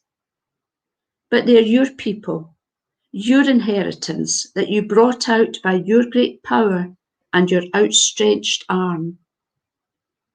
Chapter 10, tablets like the first ones. At that time, the Lord said to me, chisel out 2 stone tablets like the first ones and come up to me on the mountain. Also make a wooden ark. I will write on the tablets the words that were on the first tablets which you broke. Then you're to put them in the ark. So I made the ark out of acacia wood and chiseled out 2 stone tablets like the first ones. And I went up on the mountain with the 2 tablets in my hands. The Lord wrote on these tablets what he had written before, the 10 commandments he had proclaimed to you on the mountain out of the fire on the day of the assembly. And the Lord gave them to me. Then I came back down the mountain and put the tablets in the ark I'd made, as the Lord commanded me, and they are there now. The Israelites travelled from the wells of Beni Jaakan to Mosera. There Aaron died and was buried, and Eleazar his son succeeded him as priest. From there they travelled to Gilgal and on to Jobatha, a land with streams of water. At that time the Lord set apart the tribe of Levi to carry the ark of the covenant of the Lord, to stand before the Lord, to minister and to pronounce blessings in his name as they still do today. That is why the Levites have no share or inheritance among their fellow Israelites. The Lord is their inheritance, as the Lord your God told them. Now I had stayed on the mountain for 40 days and 40 nights, as I did the first time, and the Lord listened to me at this time also. It was not his will to destroy you. Go, the Lord said to me, and lead the people on their way, so that they may enter and possess the land that I swore to their ancestors to give them. And now, Israel, what does the Lord your God ask of you? But to fear the Lord your God, to walk in obedience to him, to love him, to serve the Lord your God with all your heart and with all your soul, and to observe the Lord's commands and decrees that I am giving you today for your own good. To the Lord your God belongs the heavens, even the highest heavens, the earth and everything in it. Yet the Lord set his affection on your ancestors and loved them, and he chose you, their descendants, above all the nations, as it is today. Circumcise your hearts, therefore, and do not be stiff-necked any longer. For the Lord your God is God of gods and Lord of lords, the great God, mighty and awesome, who shows no partiality and accepts no bribes. He defends the cause of the fatherless and the widow, and loves the foreigner residing among you, giving them food and clothing.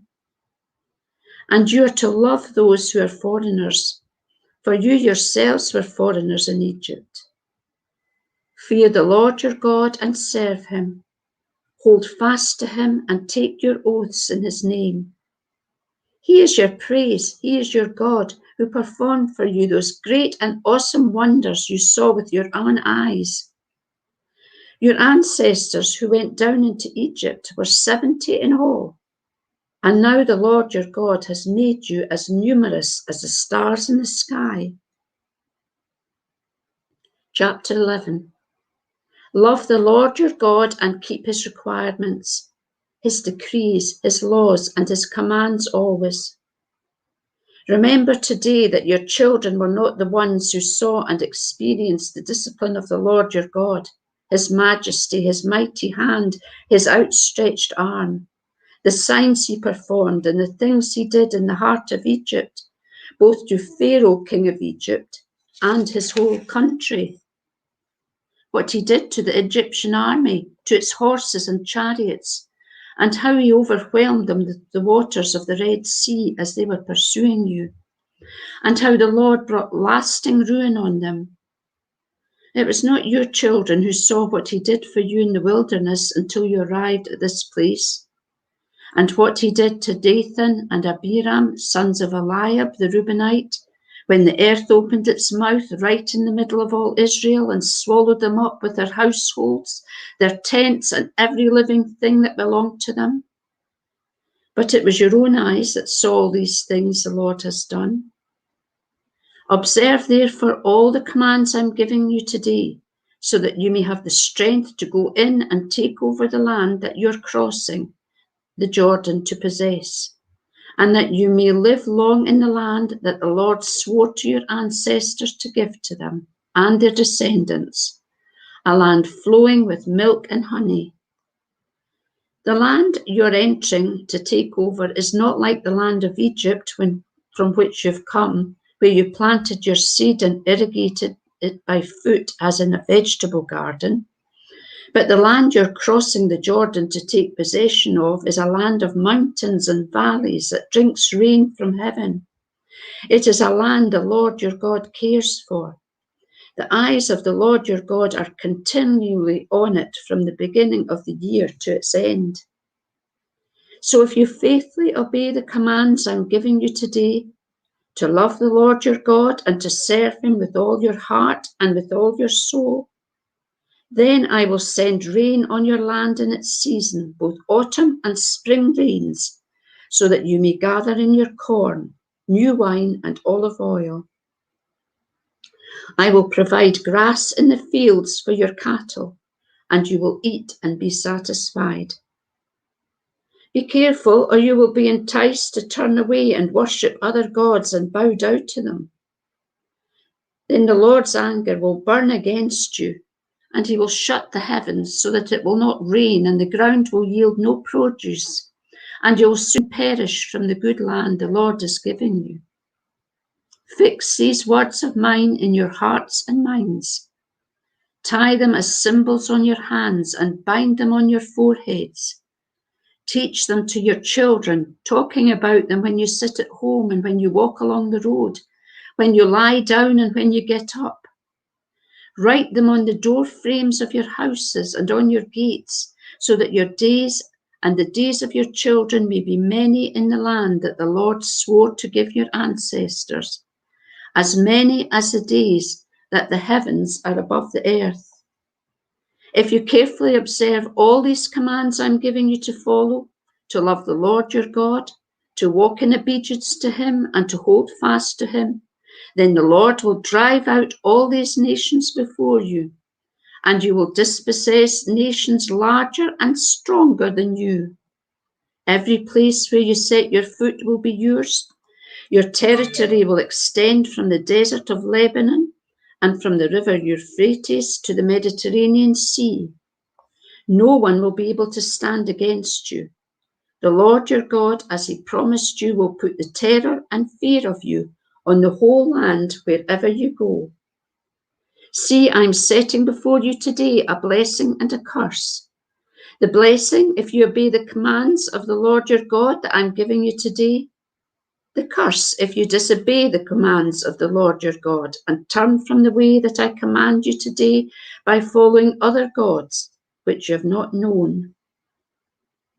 When the Lord your God has brought you into the land you're entering to possess, you are to proclaim on Mount Gerizim the blessing, and on Mount Ebal the curse. As you know, these mountains are across the Jordan, westward towards the setting sun, near the great trees of Moreh, in the territories of these Canaanites living in the Arabah in the vicinity of Gilgal. You're about to cross the Jordan to enter and take possession of the land the Lord your God is giving you. When you've taken it over and are living there, be sure that you obey all the decrees and laws I'm setting before you today. And I'll hand over to Pauline now for chapter 12 of Deuteronomy. These are the decrees and laws you must be careful to follow in the land that the Lord, the God of your fathers, has given you to possess. As long as you live in the land, destroy completely all the places on the high mountains and on the hills and under every spreading tree where the nations you are dispossessing, worshipping their gods. Break down their altars, smash their sacred stones, and burn their Asherah poles in the fire. Cut down the idols of their gods and wipe out their names from those places. You must not worship the Lord your God in their way, but you are to seek the place the Lord your God will choose from all your tribes to put his name there for his dwelling. To that place you must go. There bring your burnt offerings and sacrifices, your tithes, the special gifts, what you have vowed to give, and your freewill offering, and the firstborn of your herds and flocks. There, in the presence of the Lord your God, you and your family shall eat and shall rejoice in everything you have put your hand to, because the Lord your God has blessed you. You are not to do as we do here today, everyone as he sees fit, since you have not yet reached the resting place and the inheritance the Lord your God has given you. But you will cross the Jordan and settle in the land the Lord your God is giving you as an inheritance, and he will give you rest from all your enemies around you, so that you will live in safety. Then to the place the Lord your God will choose as a dwelling for his name. There you are to bring everything I command you, your burnt offerings and sacrifices, your tithes, your special gifts, and all the choice possessions that you have vowed to the Lord. And there rejoice before the Lord your God, you, your sons and daughters, your manservant and your maidservant, and the Levites from your towns, who have no allotment or inheritance of their own. Be careful not to sacrifice your burnt offerings anywhere you please. Offer them only at the place the Lord will choose in one of your tribes, and there observe everything I command you. Nevertheless, you may slaughter your animals in any of your towns and eat as much of the meat as you want, as if it were gazelle or deer, according to the blessings the Lord your God gives you. Both the ceremonially unclean and the clean may eat it, but you must not eat the blood. Pour it out on the ground like water. You must not eat in your own towns the tithe of your grain and new wine and oil, or the firstborn of your herds and flocks, or whatever you have vowed to give, or your freewill offering, or special gifts. Instead, you are to eat them in the presence of the Lord your God, at the place the Lord your God will choose. You, your sons and daughters, your manservant and maidservant, and the Levites from your towns, and you are to rejoice before the Lord your God in everything that you put your hand to do. Be careful not to neglect the Levites as long as you live in your land. When the Lord your God has enlarged your territory as he promised you, and you crave meat and say, I would like some meat, then you may eat as much of it as you want. If the place where the Lord your God chooses to put his name is too far away from you, you may slaughter animals from the herds and flocks the Lord has given you, as I have commanded you, and in your own towns you may eat as much of them as you want. Eat them as you would gazelle or deer. Both the ceremonially unclean and the clean may eat, but be sure you do not eat the blood, because blood is the life, and you must not eat the life with the meat. You must not eat the blood, pour it out onto the ground like water. Do not eat it, so that it may be well with you and your children after you, and because you will be doing what is right in the eyes of the Lord. But take your consecrated things and whatever you have vowed to give, and go to the place the Lord will choose. Present your burnt offerings on the altar to the Lord your God, both the meat and the blood. The blood of your sacrifices must be poured beside the altar of the Lord your God, but you may eat the meat. Be careful to obey all these regulations I am giving you, so that it may go well with you and your children after you, because you will be doing what is good and right in the eyes of the Lord your God. The Lord your God will cut off before you the nations you are about to invade and dispossess. But when you have driven them out and settled them in their land, and after they have been destroyed before you, be careful not to be ensnared by inquiring about their gods, saying, how do these nations serve their gods? We will do the same. You must not worship the Lord your God in their way, because in worshipping their gods they do all kinds of detestable things the Lord hates. They even burn their sons and daughters in the fire as sacrifices to their God. See that you do all I command you. Do not add or take away anything from it. If a prophet or one who foretells by dreams appears among you and announces you a miraculous sign or wonder, and if the sign or wonder of which he has spoken takes place, and he says, let us follow other gods you have not known, and let us worship them, you must not listen to the words of that prophet or dreamer. The Lord your God is testing you to find out whether you love him with all your heart and with all your soul. It is the Lord your God you must follow, and him you must revere. Keep his commands and obey him. Serve him and hold fast to him. That prophet or dreamer must be put to death because he preached rebellion against the Lord your God, who brought you out of Egypt and redeemed you from the land of slavery. He has tried to turn you from the way of the Lord your God commanded you to follow. You must purge that evil from among you. If your very own brother or your son or daughter or the wife you love or your closest friend secretly entice you, saying, let us go and worship other gods, gods that neither you nor your fathers have known, gods of the peoples around you, whether near or far, from one end of the land to the other. Do not yield to him or listen to him. Show him no pity. Do not spare him or shield him. You must certainly put him to death. Your hand must be the first in putting him to death, and then the hands of all the other people. Stone him to death, because he tried to turn you away from the Lord your God, who brought you out of Egypt and out of the land of slavery. Then all Israel will hear and be afraid, and no one among you will do such an evil thing again. If you hear it said about one of the towns the Lord your God is giving you to live in, that wicked men have arisen among you and have led the people of their town astray, saying, let us go and worship other gods, gods you have not known. Then you must inquire, probe and investigate it thoroughly. And if it is true, and it has been proved that this is a detestable thing has been done among you, you must certainly put the sword to all who live in that town. Destroy it completely, both its people and its livestock. Gather all the plunder of the town into the middle of the public square and completely burn the town and all its plunder as a whole burnt offering to the Lord your God. It is to remain a ruin forever, never to be rebuilt. None of those condemned things shall be found in your hands, so that the Lord will turn from his fierce anger.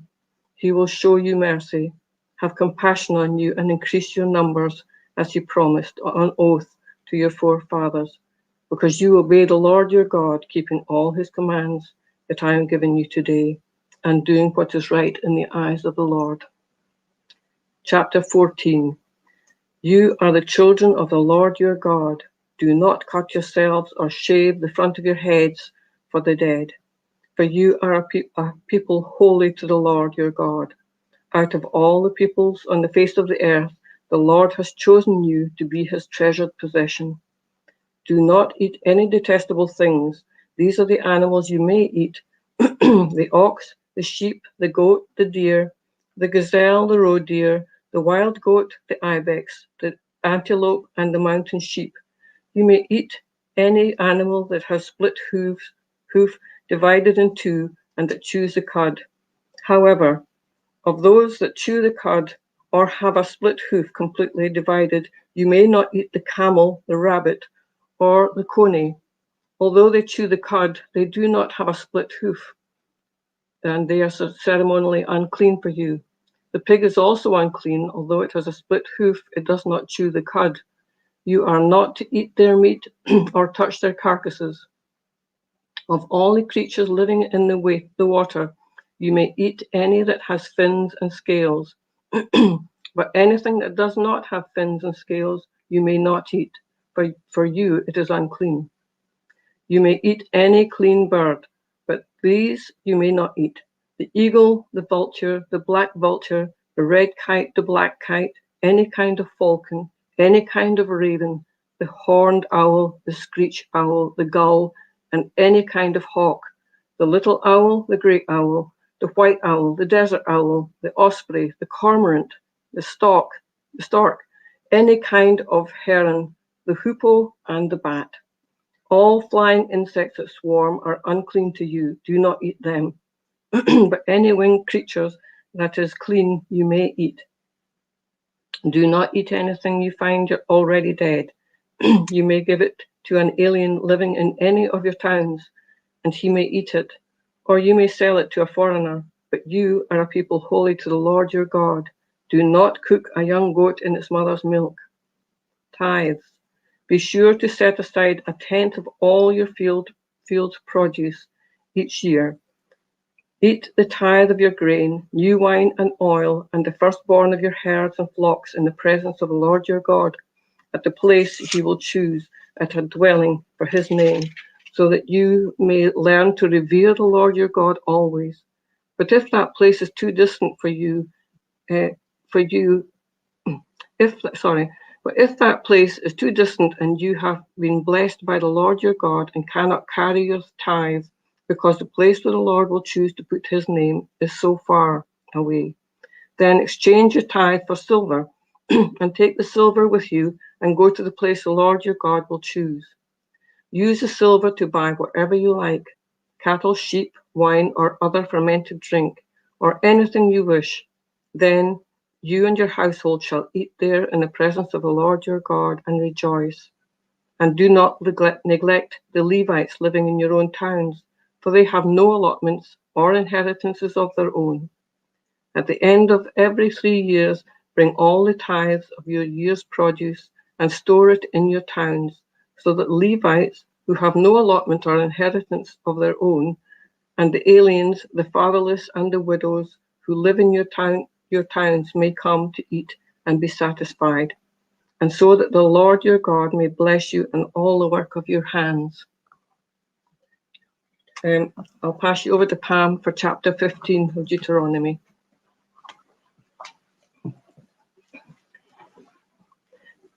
Deuteronomy 15, the year of cancelling debts. At the end of every 7 years, you must cancel debts. This is how it is to be done. Every creditor shall cancel the loan he has made to his fellow Israelites. He shall not require payment from his fellow Israelites or brother, because the Lord's time for cancelling debts has been proclaimed. You may require payment from a foreigner, but you must cancel any debt your brother owes you. However, there should be no poor among you, for in the land the Lord your God is giving you to possess as your inheritance, he will richly bless you. If only you fully obey the Lord your God and are careful to follow all these commands I'm giving you today. For the Lord your God will bless you as he has promised, and you will lend to many nations, but will borrow from none. You will rule over many nations, but none will rule over you. If there is a poor man among your brothers in any of the towns of the land the Lord your God is giving you, do not be hard-hearted or tight-fisted toward your poor brother. Rather, be open-handed and freely lend him whatever he needs. Be careful not to harbor this wicked sort. The 7th year, the year for cancelling debts, is near, so that you do not show ill will toward your needy brother and give him nothing. He may then appeal to the Lord against you, and you will be found guilty of sin. Give generously to him, and do so without a grudging heart. Then, because of this, the Lord your God will bless you in all your work and in everything you put your hand to. There will always be poor people in the land. Therefore, I command you to be open-handed towards your brothers and towards the poor and needy in your land. If a fellow Hebrew, a man or a woman, sells himself to you and serves you 6 years, in the 7th year you must let him go free. And when you release him, do not send him away empty-handed. Supply him liberally from your flock, your threshing floor, and your winepress. Give to him as the Lord your God has blessed you. Remember that you were slaves in Egypt, and the Lord your God redeemed you. That is why I give you this command today. But if your servant says to you, I do not want to leave you, because he loves you and your family and is well off with you, then take an awl and push it through his earlobe into the door, and he will become your servant for life. Do the same for your maidservant. Do not consider it a hardship to set your servant free, because his service to you these 6 years have been worth twice as much as that of a hired hand, and the Lord your God will bless you in everything you do. The firstborn animals. Set apart for the Lord your God every firstborn male of your herds and flocks. Do not put the firstborn of your oxen to work, and do not shear the firstborn of your sheep. Each year you and your family are to eat them in the presence of the Lord your God at the place he will choose. If an animal has a defect, is lame or blind, or has any serious flaw, you must not sacrifice it to the Lord your God. You are to eat it in your own towns. Both the ceremonially clean and the unclean may eat it, as if it were a gazelle or deer, but you must not eat the blood. Pour it out on the ground like water. Deuteronomy 16, Passover.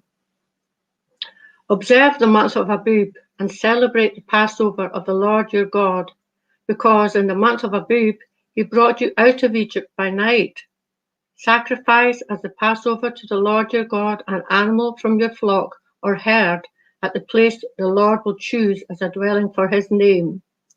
Do not eat it with bread made with yeast, but for 7 days eat unleavened bread, the bread of affliction, because you left Egypt in haste, so that all the days of your life you may remember the time of your departure from Egypt. Let no yeast be found in your possession in all your land for 7 days.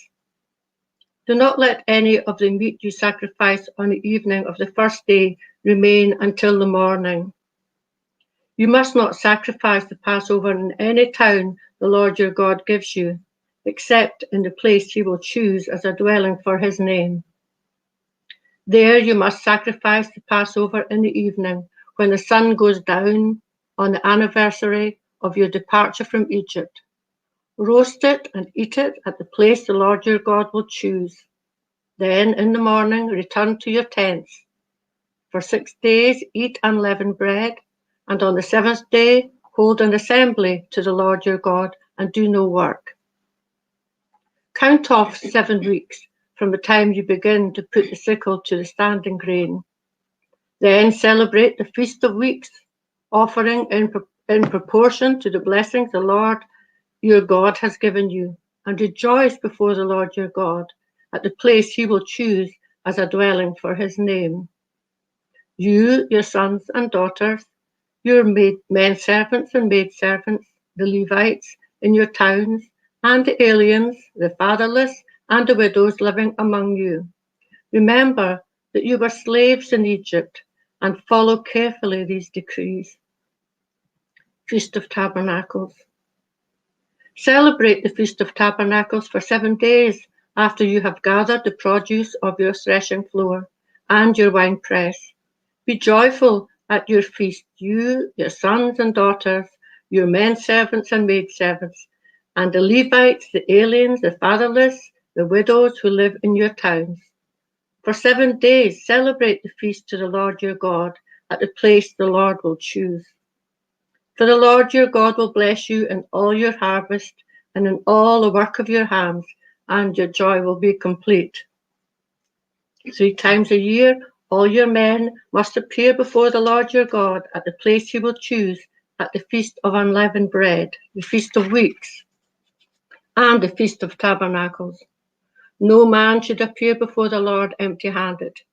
Each of you must bring a gift in proportion to the way the Lord your God has blessed you. Appoint judges and officials for each of your tribes in every town the Lord your God is giving you, and they shall judge the people fairly. Do not pervert justice or show partiality. Do not accept a bribe, for a bribe blinds the eyes of the wise and twists the words of the righteous. Follow justice and justice alone, so that you may live and possess the land the Lord your God is giving you. Worshipping other gods. Do not set any wooden Asherah pole beside the altar you build to the Lord your God, and do not erect a sacred stone, for these the Lord your God hates. Deuteronomy 17. Do not sacrifice to the Lord your God an ox or a sheep that has any defect or flaw in it, for that would be detestable to him. If a man or woman living among you in one of the towns the Lord gives you is found doing evil in the eyes of the Lord your God in violation of his covenant, and contrary to my command has worshipped other gods, bowing down to them or to the sun or the moon or the stars in the sky, and this has been brought to your attention, then you must investigate it thoroughly. If it is true and it has been proved that this detestable thing has been done in Israel, take the man or woman who has done this evil deed to your city gate and stone that person to death. On the testimony of 2 or 3 witnesses, a man shall be put to death, but no one shall be put to death on the testimony of only one witness. The hands of the witnesses must be the first in putting him to death, and then the hands of all the people. You must purge the evil from among you. Law courts. If cases come before your courts that are too difficult for you to judge, whether bloodshed, lawsuits, or assaults, take them to the place of the Lord your God will choose. Go to the priests who are Levites and to the judge who is in office at the time. Inquire of them, and they will give you the verdict. You must act according to the decisions they give you at the place the Lord will choose. Be careful to do everything they direct you to do. Act according to the law they teach you and the decisions they give you. Do not turn aside from what they tell you, to the right or to the left. The man who shows contempt for the judge or for the priest who stands ministering there to the Lord your God must be put to death. You must purge the evil from Israel. All the people will hear and be afraid and will not be contemptuous again. The king. When you enter the land the Lord your God is giving you and have taken possession of it and settled in it, and you say, let us set a king over us like all the nations around us. Be sure to appoint over you the king the Lord your God chooses. He must be from among your own brothers. Do not place a foreigner over you, one who is not a brother Israelite. The king, moreover, must not require great numbers of horses for himself, or make the people return to Egypt to get more of them, for the Lord has told you, you are not to go back that way again. He must not take many wives, or his heart will be led astray. He must not accumulate large amounts of silver and gold.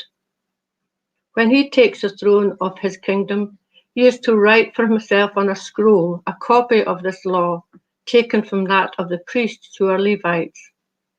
It is to be with him, and he is to read it all the days of his life, so that he may learn to revere the Lord his God and follow carefully all the words of this law and these decrees, and not consider himself better than his brothers, and turn from the law to the right or to the left.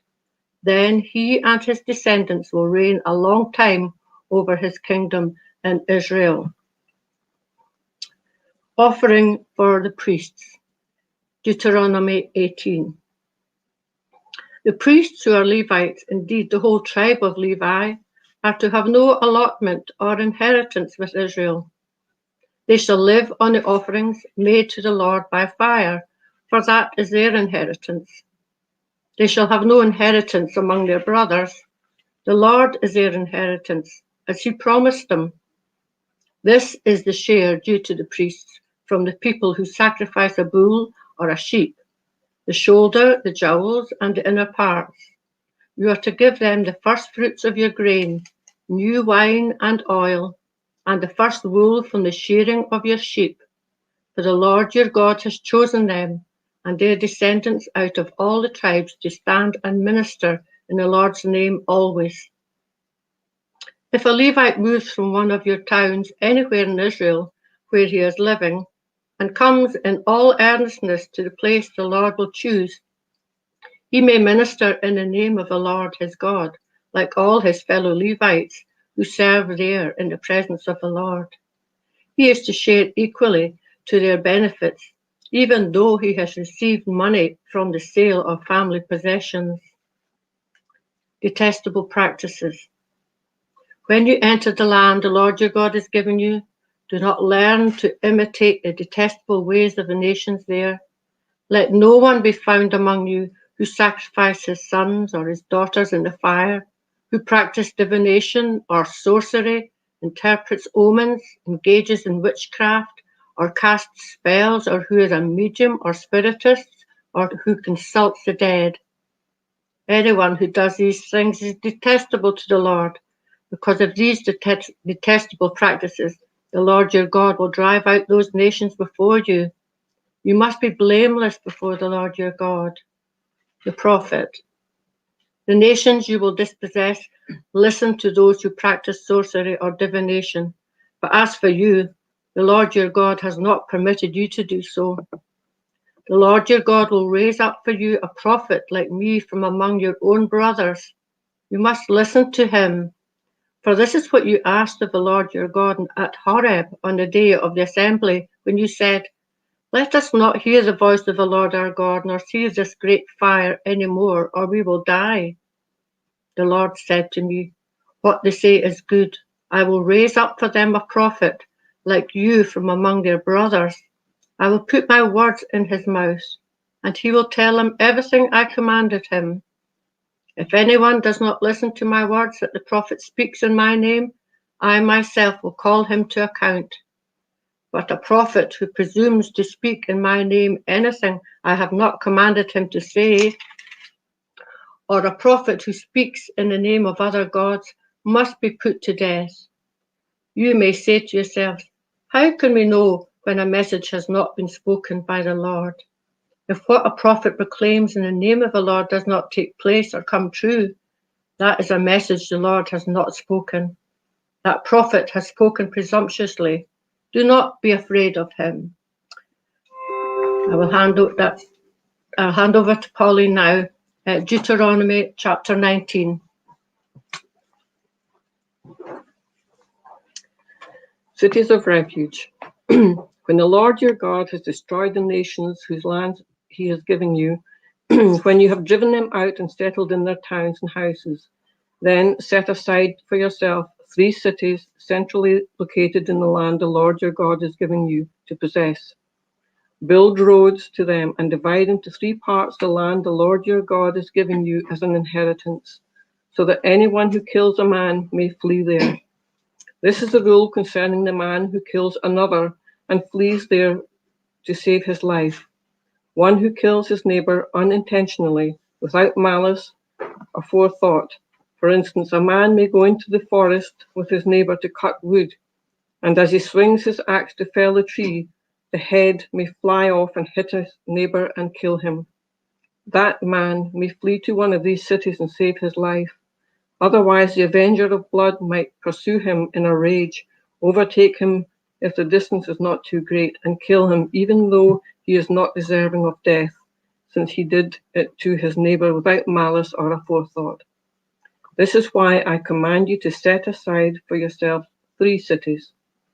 If the Lord your God enlarges your territory, as he promised on oath to your forefathers, and gives you the whole land he promised them, because you carefully follow all these laws I command you today, to love the Lord your God and to walk always in his ways.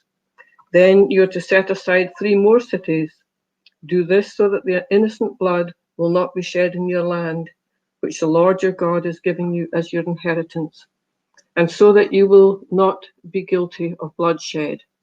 But if a man hates his neighbor and lies in wait for him, assaults and kills him, then flees to one of these cities, the elders of his town shall send for him, bring him back from the city, and hand him over to the avenger of blood to die. Show him no pity. You must purge from Israel the guilt of shedding innocent blood, so that it may go well with you. Do not move your neighbor's boundary stone set up by your predecessors in the inheritance that you received in the land the Lord your God is giving you to possess. Witnesses. One witness is not enough to convict a man accused of any crime or offense he may have committed. A matter must be established by the testimony of 2 or 3 witnesses. If a malicious witness takes a stand to accuse a man of a crime, the 2 men involved in the dispute must stand in the presence of the Lord before the priests and the judges who are in office at the time.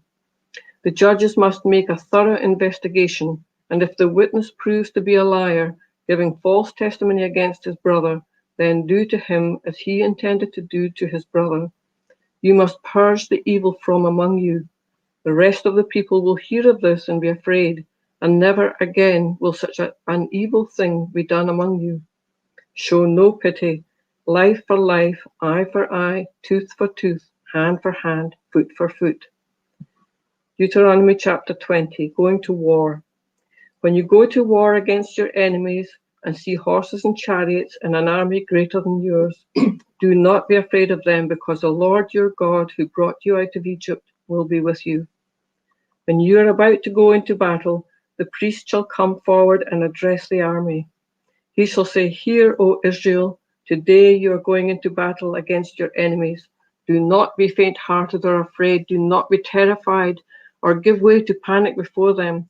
For the Lord your God is the one who goes with you to fight for you against your enemies to give you victory.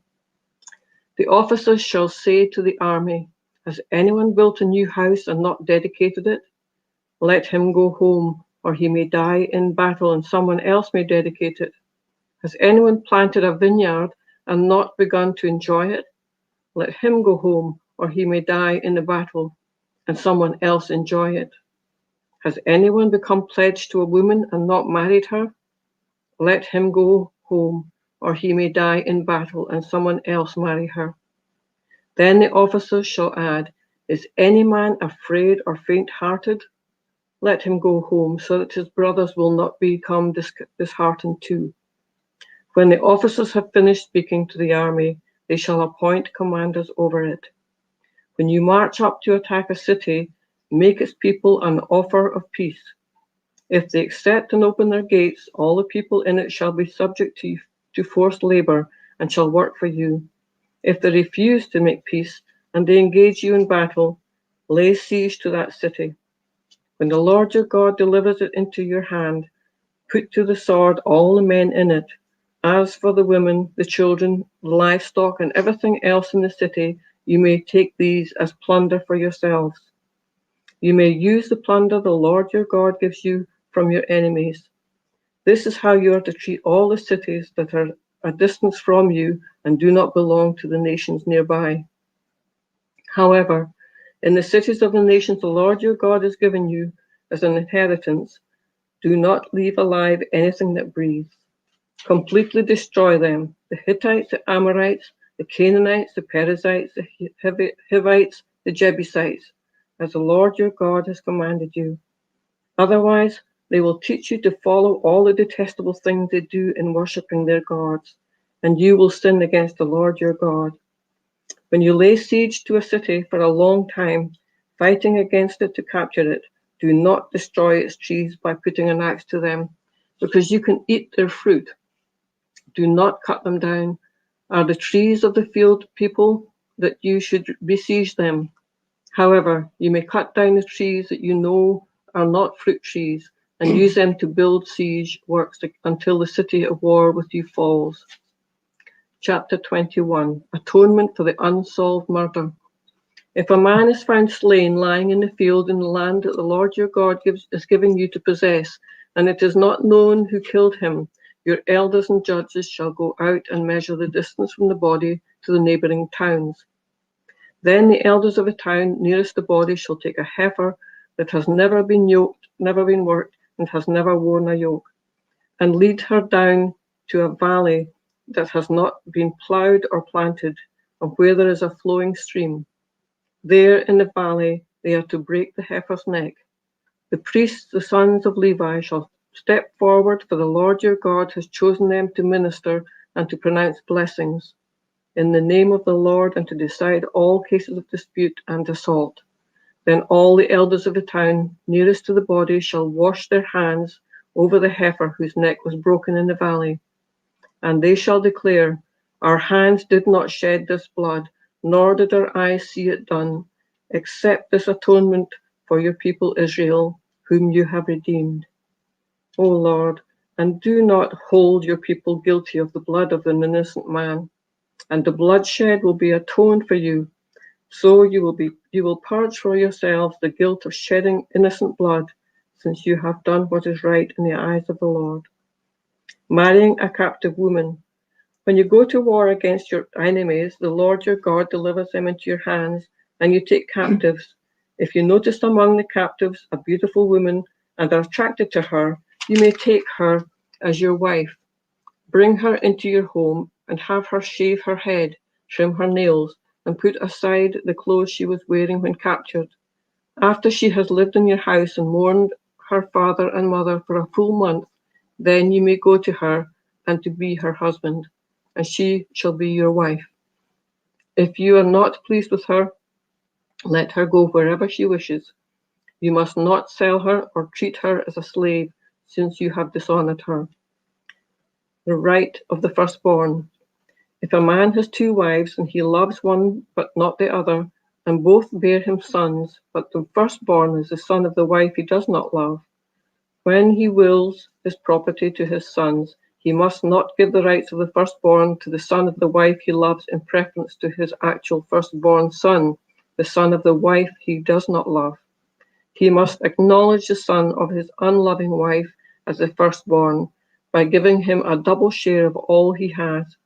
That son is the first sign of his father's strength. The right of the firstborn belongs to him. Rebellious son. If a man has a stubborn and rebellious son who does not obey his father and mother and will not listen to them when they discipline him, his father and mother must take hold of them and bring him to the elders of the gate of his town. They shall say to the elders, this son of ours is stubborn and rebellious. He will not obey us. He is a profligate and a drunkard. Then all the men of his town shall stone him to death. You must purge the evil from among you. All Israel will hear of it and be afraid. Various laws. If a man guilty of a capital offence is put to death and his body is hung on a tree, you must not leave his body on that tree overnight. Be sure to bury him that same day, because anyone who is hung on a tree is under God's curse. You must not desecrate the land the Lord your God is giving you as an inheritance. Chapter 22. If you see your brother's ox or sheep straying, do not ignore it, but be sure to take it back to him. If the brother does not live near you, or if you do not know who he is, take it home with you and keep it until he comes looking for it. Then give it back to him. Do the same if you find your brother's donkey or his cloak or anything he loses. Do not ignore it. If you see your brother's donkey or his ox fallen on the road, do not ignore it. Help him get it to its feet. A woman must not wear men's clothing, nor a man woman's clothing, for the Lord your God detests anyone who does this. If you come across a bird's nest beside the road, either in a tree or on the ground, and the mother is sitting on the young or on its eggs, do not take the mother with the young. You may take the young, but be sure to let the mother go, so that it may go well with you, and you may have a long life. When you build a new house, make a parapet around your roof, so that you may not bring the guilt of bloodshed on your house if someone falls from the roof. Do not plant the two kinds of seed in your vineyard. If you do, not only the crops you plant, but also the fruit of your vineyard will be defiled. Do not plow with an ox and a donkey yoked together. Do not wear clothes of wool and linen woven together. Make tassels on the four corners of the cloak that you wear. Marriage violations. If a man takes a wife and after lying with her, dislikes her and slanders her and gives her a bad name, saying, I married this woman, but when I approached her, I did not find proof of her virginity, then the girl's father and mother shall bring proof that she was a virgin to the town elders at the gate. The girl's father will say to the elders, I gave my daughter in marriage to this man, and he dislikes her. Now he has slandered her and said, I did not find your daughter to be a virgin, but there is a proof of my daughter's virginity. Then her parents shall display the cloth before the elders of the town, and the elders shall take the man and punish him. They shall fine him 100 shekels of silver and give him to the girl's father, because this man has given an Israelite virgin a bad name. She shall continue to be his wife. He must not divorce her as long as he lives. If, however, the charge is true, and no proof of the girl's virginity can be found, she shall be brought to the door of her father's house, and there the men of her town will stone her to death. She has done a disgraceful thing in Israel by being promiscuous while still in her father's house. You must purge the evil from you. If a man is found sleeping with another man's wife, both the man who slept with her and the woman must die. You must purge the evil from Israel. If a man happens to meet a town, a virgin pledged to be married, and he sleeps with her, you shall take both of them to the gate of that town and stone them to death. The girl, because she was in the town and did not scream for help, and the man, because he violated another man's wife, you must purge the evil from among you. But if out of the country a man happens to meet a girl pledged to be married and rapes her, only the man who has done this shall die. Do nothing to the girl. She has committed no sin deserving death. This case is like that of someone who attacks and murders his neighbor. For the man found the girl out in the country, and though the betrothed girl screamed, there was no one to rescue her. If a man happens to meet a virgin who is pledged to be married and rapes her, and they are discovered, he shall pay the girl's father 50 shekels of silver. He must marry the girl, for he has violated her. He can never divorce her as long as he lives. A man is not to marry his father's wife. He must not dishonor his father's bed. We're starting on Deuteronomy chapter 23. I'll hand you over to Pam now.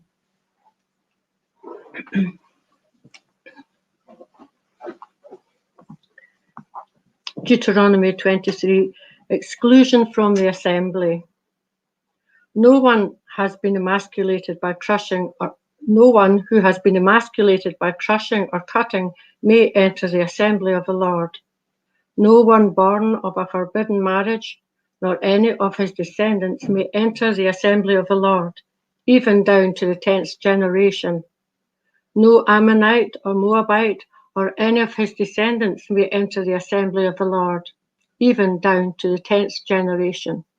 For they did not come to meet with you with bread and water on your way when you came out of Egypt, and they hired Balaam, son of Beor, from Pethor in Aram, Naharim, to pronounce a curse on you. However, the Lord your God would not listen to Balaam, but turned the curse into a blessing for you, because the Lord your God loves you. Do not seek a treaty or friendship with them as long as you live. Do not abhor an Edomite, for he is your brother. Do not abhor an Egyptian, because you lived as an alien in his country. The 3rd generation of children born to them may enter the assembly of the Lord. Uncleanness in the camp. When you are encamped against your enemies, keep away from everything impure. If one of your men is unclean because of a nocturnal mission, he is to go outside the camp and stay there.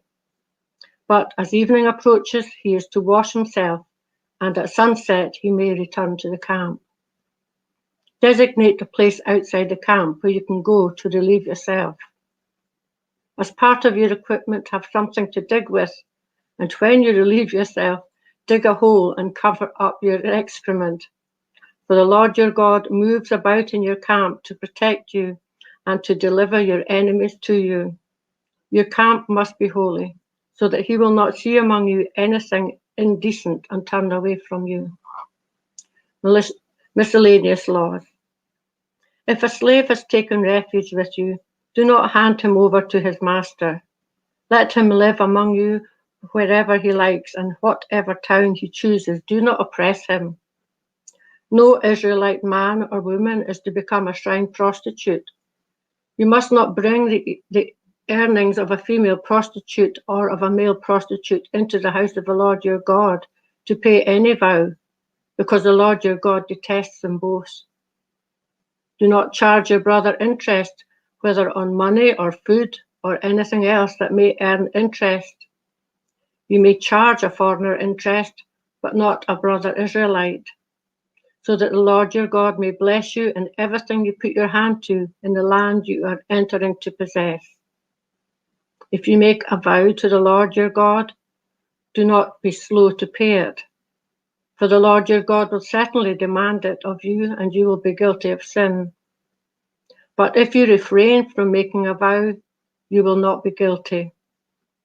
Whatever your lips utter, you must be sure to do, because you made your vow freely to the Lord your God with your own mouth.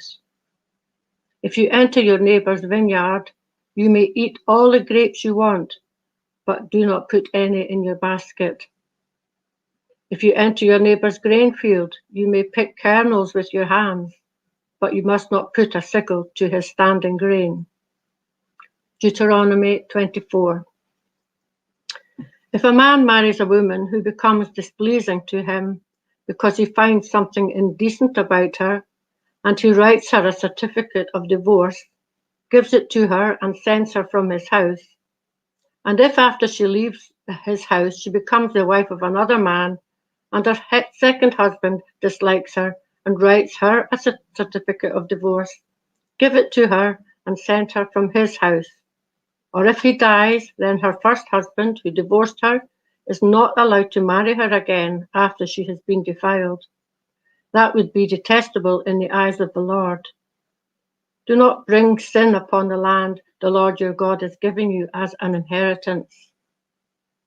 If a man has recently married, he must not be sent to war or have any other duty laid on him. For 1 year he is to be free to stay at home and bring happiness to his wife he has married. Do not take a pair of millstones, not even the upper one, as security for a debt, because that would be taking a man's livelihood as security. If a man is caught kidnapping one of his brother Israelites and treats him as a slave or sells him, the kidnapper must die. You must purge the evil from among you. In cases of leprous diseases, be very careful to do exactly as the priests who are Levites instruct you. You must follow carefully what I have commanded them. Remember what the Lord your God did to Miriam along the way after you came out of Egypt. When you make a loan of any kind to your neighbor, do not go into his house to get what he is offering as a pledge. Stay outside and let the man to whom you're making the loan bring the pledge out to you. If a man is poor, do not go to sleep with his pledge in your possession. Return his cloak to him by sunset, so that he may sleep in it. Then he will thank you, and it will be regarded as a righteous act in the sight of the Lord your God. Do not take advantage of a hired man who is poor and needy, whether he is a brother Israelite or an alien living in one of your towns. Pay him his wages each day before sunset, and because he is poor and is counting on it, otherwise he may cry to the Lord against you, and you will be guilty of sin. Fathers shall not be put to death for their children, nor children put to death for their fathers. Each is to die for his own sin. Do not deprive the alien or the fatherless of justice, or take the cloak of the widow as a pledge. Remember that you were slaves in Egypt, and the Lord your God redeemed you from there. That is why I command you to do this. When you are harvesting in your field and you overlook a sheaf, do not go back to get it. Leave it for the alien, the fatherless, and the widow, so that the Lord your God may bless you in all the work of your hands. When you beat the olives from your trees, do not go over the branches a second time. Leave what remains for the alien, the fatherless, and the widow. When you harvest the grapes in your vineyard, do not go over the vines again. Leave what remains for the alien, the fatherless, and the widow. Remember that you were slaves in Egypt. That is why I command you to do this. Deuteronomy 25. When men have a dispute, they are to take it to court, and the judges will decide the case, acquitting the innocent and condemning the guilty. If a guilty man deserves to be beaten, the judge shall make him lie down and have him flogged in the presence with a number of lashes that the crime deserves. But he must not give him more than 40 lashes. If he is flogged more than that, your brother will be degraded in your eyes.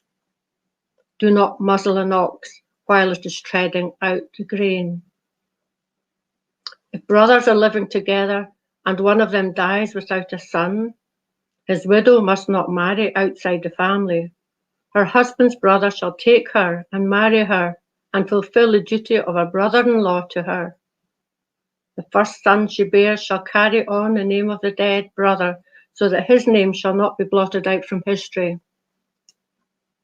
However, if a man does not want to marry his brother's wife, he shall go to the elders at the town's gate and say, "My husband, brothers, refuses to carry on his brother's name in Israel. He will not fulfill the duty of a brother-in-law to me." Then the elders of his town shall summon him and talk to him.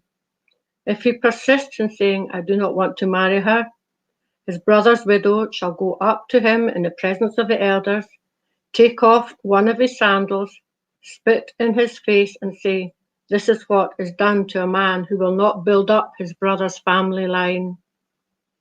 That man's line shall be known in Israel as the family of the unsandaled.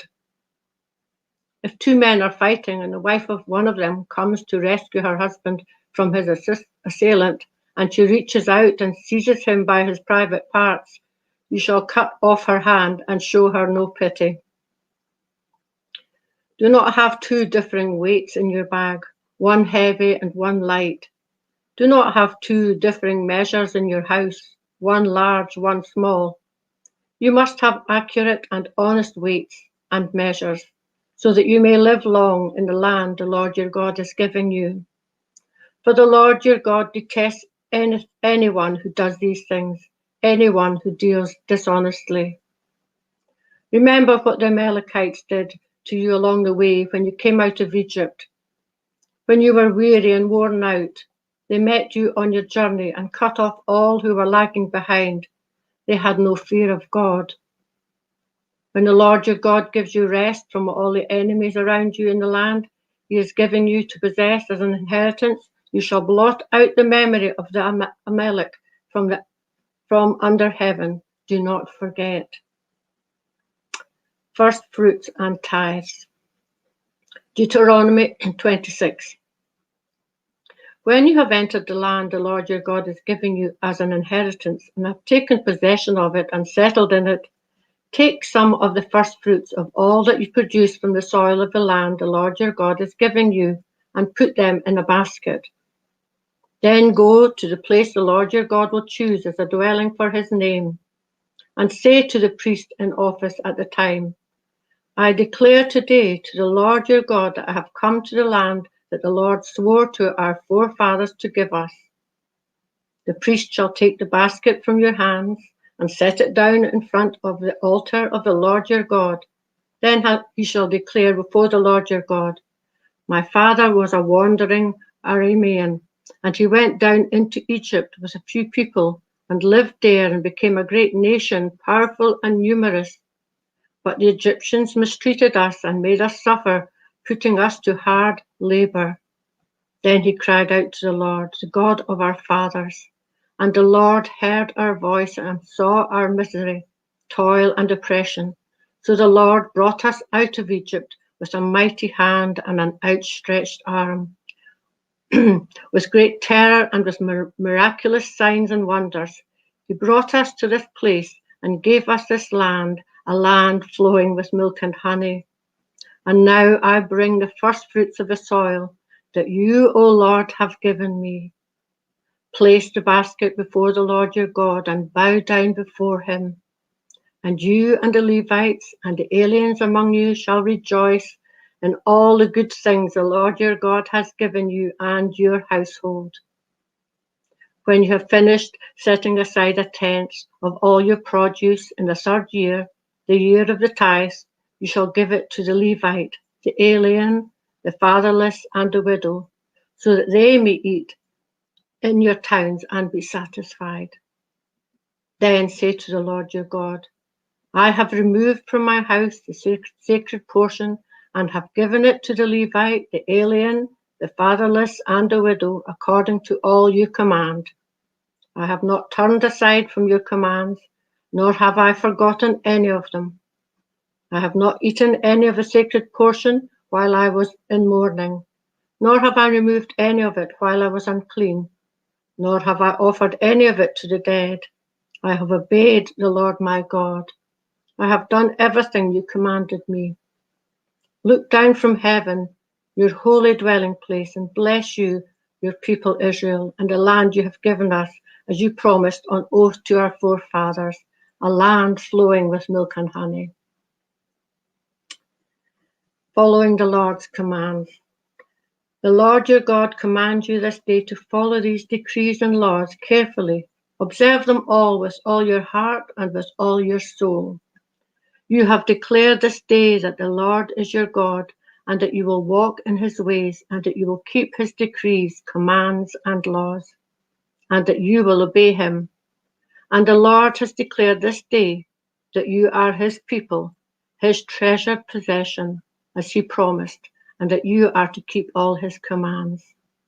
He has declared that he will set you in praise, fame, and honor high above all the nations. He has made you will be a people holy to the Lord, your God, as he promised. The altar on Mount Ebal, Deuteronomy 27. Moses and the elders of Israel commanded the people, keep all these commands I give you today.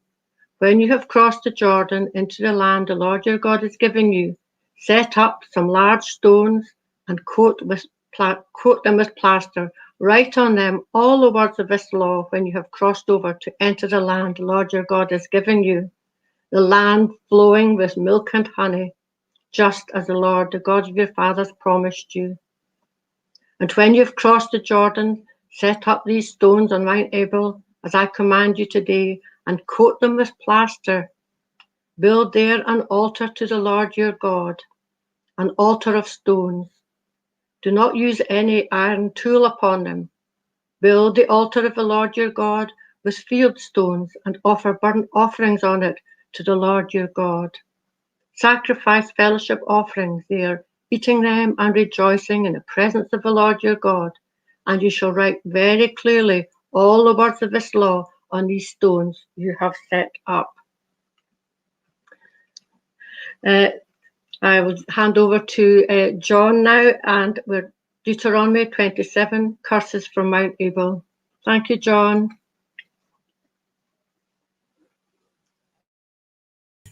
Go. Then Moses and the Levitical priests said to all Israel, be silent, Israel, and listen. You have now become the people of the Lord your God. Obey the Lord your God and follow his commands and decrees that I give you today. On the same day, Moses commanded the people, when you have crossed the Jordan, these tribes shall stand on Mount Gerizim to bless the people: Simeon, Levi, Judah, Issachar, Joseph, and Benjamin. And these tribes shall stand on Mount Ebal to pronounce curses: Reuben, Gad, Asher, Zebulun, Dan, and Naphtali. The Levites shall recite to all the people of Israel in a loud voice, "Cursed is anyone who makes an idol, a thing detestable to the Lord, the work of skillful hands, and sets it up in secret." Then all the people shall say, "Amen." "Cursed is anyone who dishonors their father or mother." Then all the people will say, "Amen." "Cursed is anyone who moves their neighbor's boundary stone."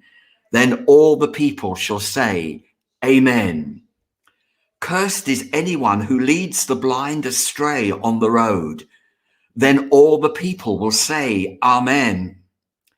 "Cursed is anyone who withholds justice from the foreigner, the fatherless, or the widow." Then all the people shall say, "Amen."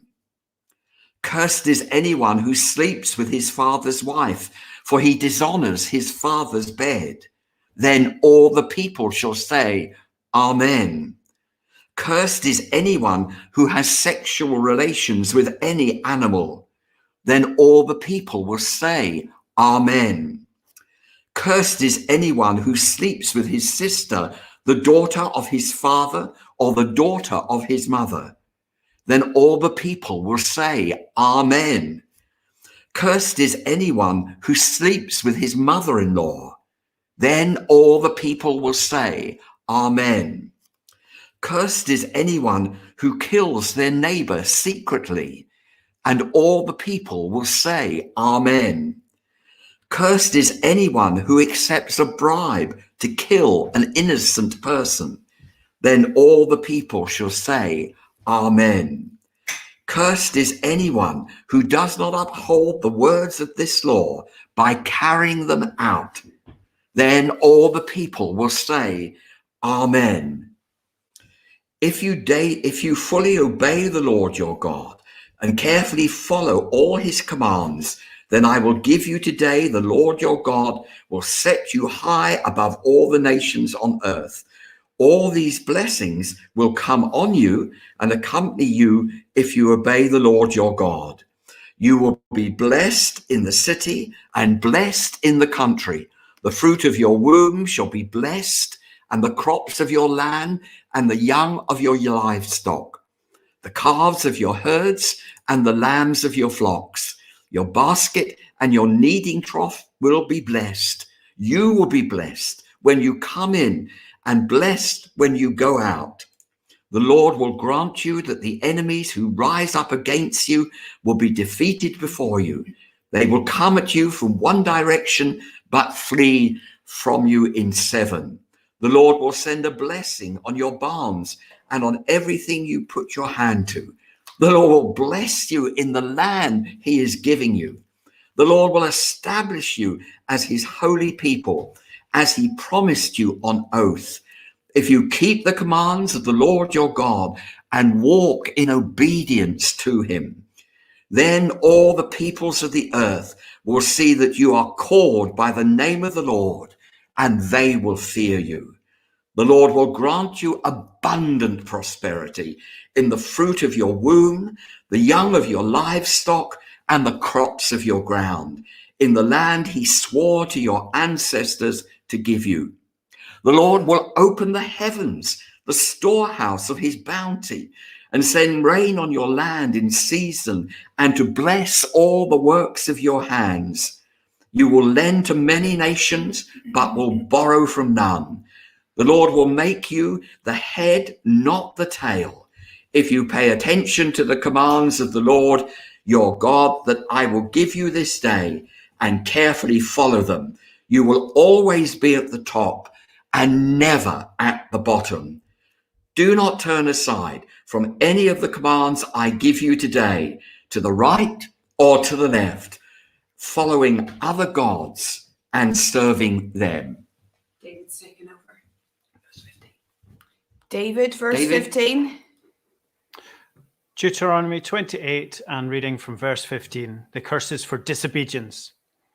However, if you do not obey the Lord your God and do not carefully follow all his commands and decrees I am giving you today, All these curses will come on you and overtake you.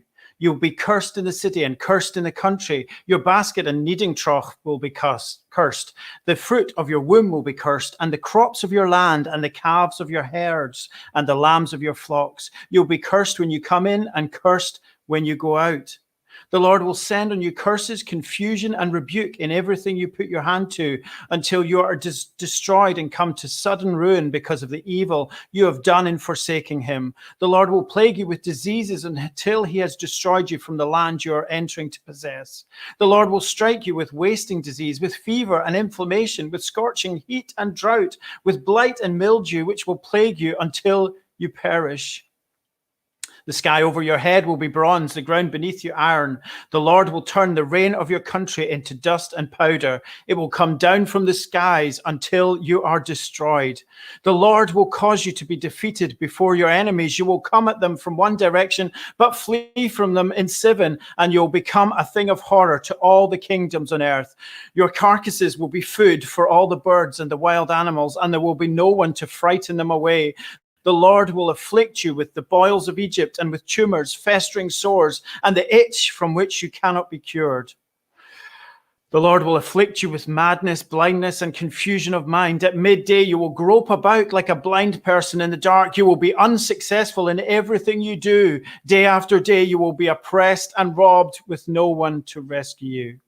You will be pledged to marry to a woman, but another will take her and rape her. You will build a house, but you will not live in it. You will plant a vineyard, but you will not even be able to begin to enjoy its fruit.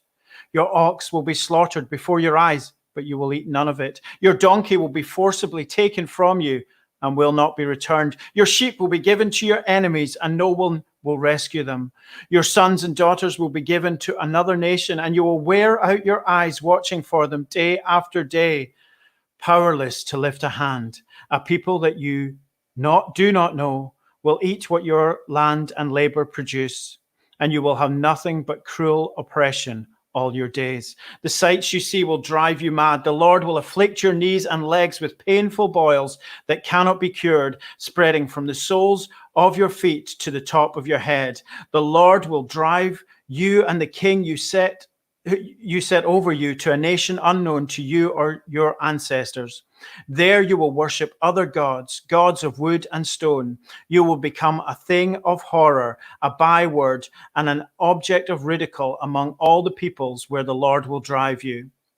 You will sow much seed in the field, but you will harvest little, because locusts will devour it. You will plant vineyards and cultivate them, but you will not drink the wine or gather the grapes, because worms will eat them. You will have olive trees throughout your country, but you will not use the oil, because the olives will drop off. You will have sons and daughters, but you will not keep them, because they will go into captivity. Swarms of locusts will take over all your trees and the crops of your land. The foreigners who reside among you will rise above you higher and higher, but you will sink lower and lower. They will lend to you, but you will not lend to them. They will be the head, but you will be the tail. All these curses will come on you. They will pursue you and overtake you until you are destroyed, because you did not obey the Lord your God and observe the commands and decrees he gave you. They will be a sign and a wonder to you and your descendants forever. Because you did not serve the Lord your God joyfully and gladly in the time of prosperity, therefore, in hunger and thirst, in nakedness and dire poverty, you will serve the enemies the Lord sends against you. He will put an iron yoke on your neck until he has destroyed you.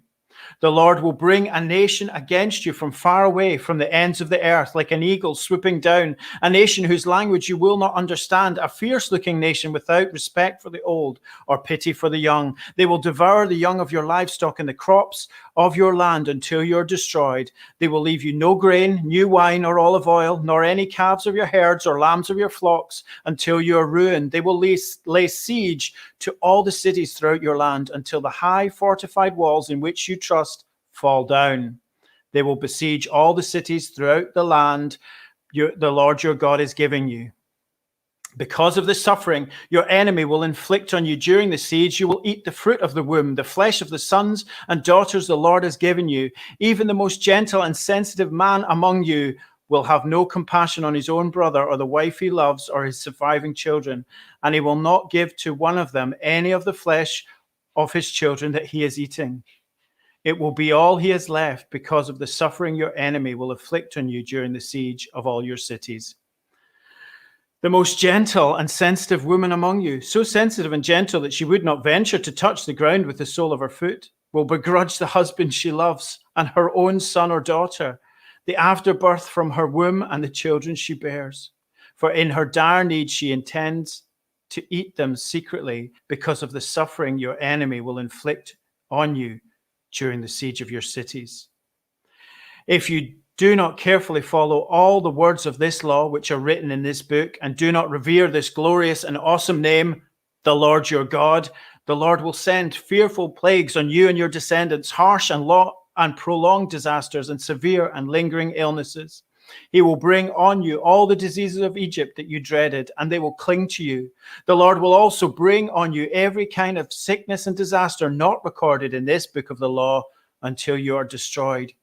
You who were as numerous as the stars in the sky will be left but few in number, because you did not obey the Lord your God. Just as it pleased the Lord to make you prosper and increase in number, so it will please him to ruin and destroy you. You will be uprooted from the land you are entering to possess. Then the Lord will scatter you among all nations, from one end of the earth to the other. There you will worship other gods, gods of wood and stone, which neither you nor your ancestors have known. Among those nations you will find no repose, no resting place for the sole of your foot.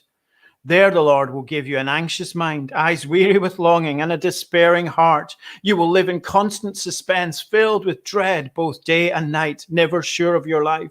In the morning you will say, if only it were evening, and in the evening, if only it were morning, because of the terror that will fill your hearts and the sights that your eyes will see. The Lord will send you back in ships to Egypt, on a journey I said you should never make again. There you will offer yourselves for sale to your enemies as male and female slaves, but no one will buy you. That was Deuteronomy 28, verse 68. If you could unmute, Emma. Deuteronomy 29, the renewal of the covenant. These are the terms of the covenant the Lord commanded Moses to make with the Israelites in Moab, in addition to the covenant he had made with them at Horeb. Moses summoned all the Israelites and said to them, your eyes have seen all that the Lord did in Egypt to Pharaoh, to all his officials and to all his land. With your own eyes you saw those great trials, those signs and great wonders. But to this day, the Lord has not given you a mind that understands, or eyes that see, or ears that hear. Yet, the Lord says, during the 40 years that I led you through the wilderness, your clothes did not wear out, nor did the sandals on your feet. You ate no bread and drank no wine or other fermented drink. I did this so that you might know that I am the Lord your God. When you reach this place, Sihon, king of Heshbon, and Og, king of Bashan, came out to fight against us, but we defeated them.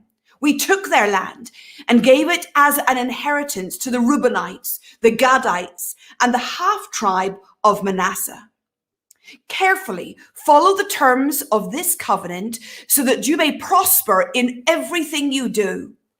All of you are standing today in the presence of the Lord your God, your leaders and chief men, your elders and officials, and all the other men of Israel, together with your children and your wives and the foreigners living in your camps who chop your wood and carry your water.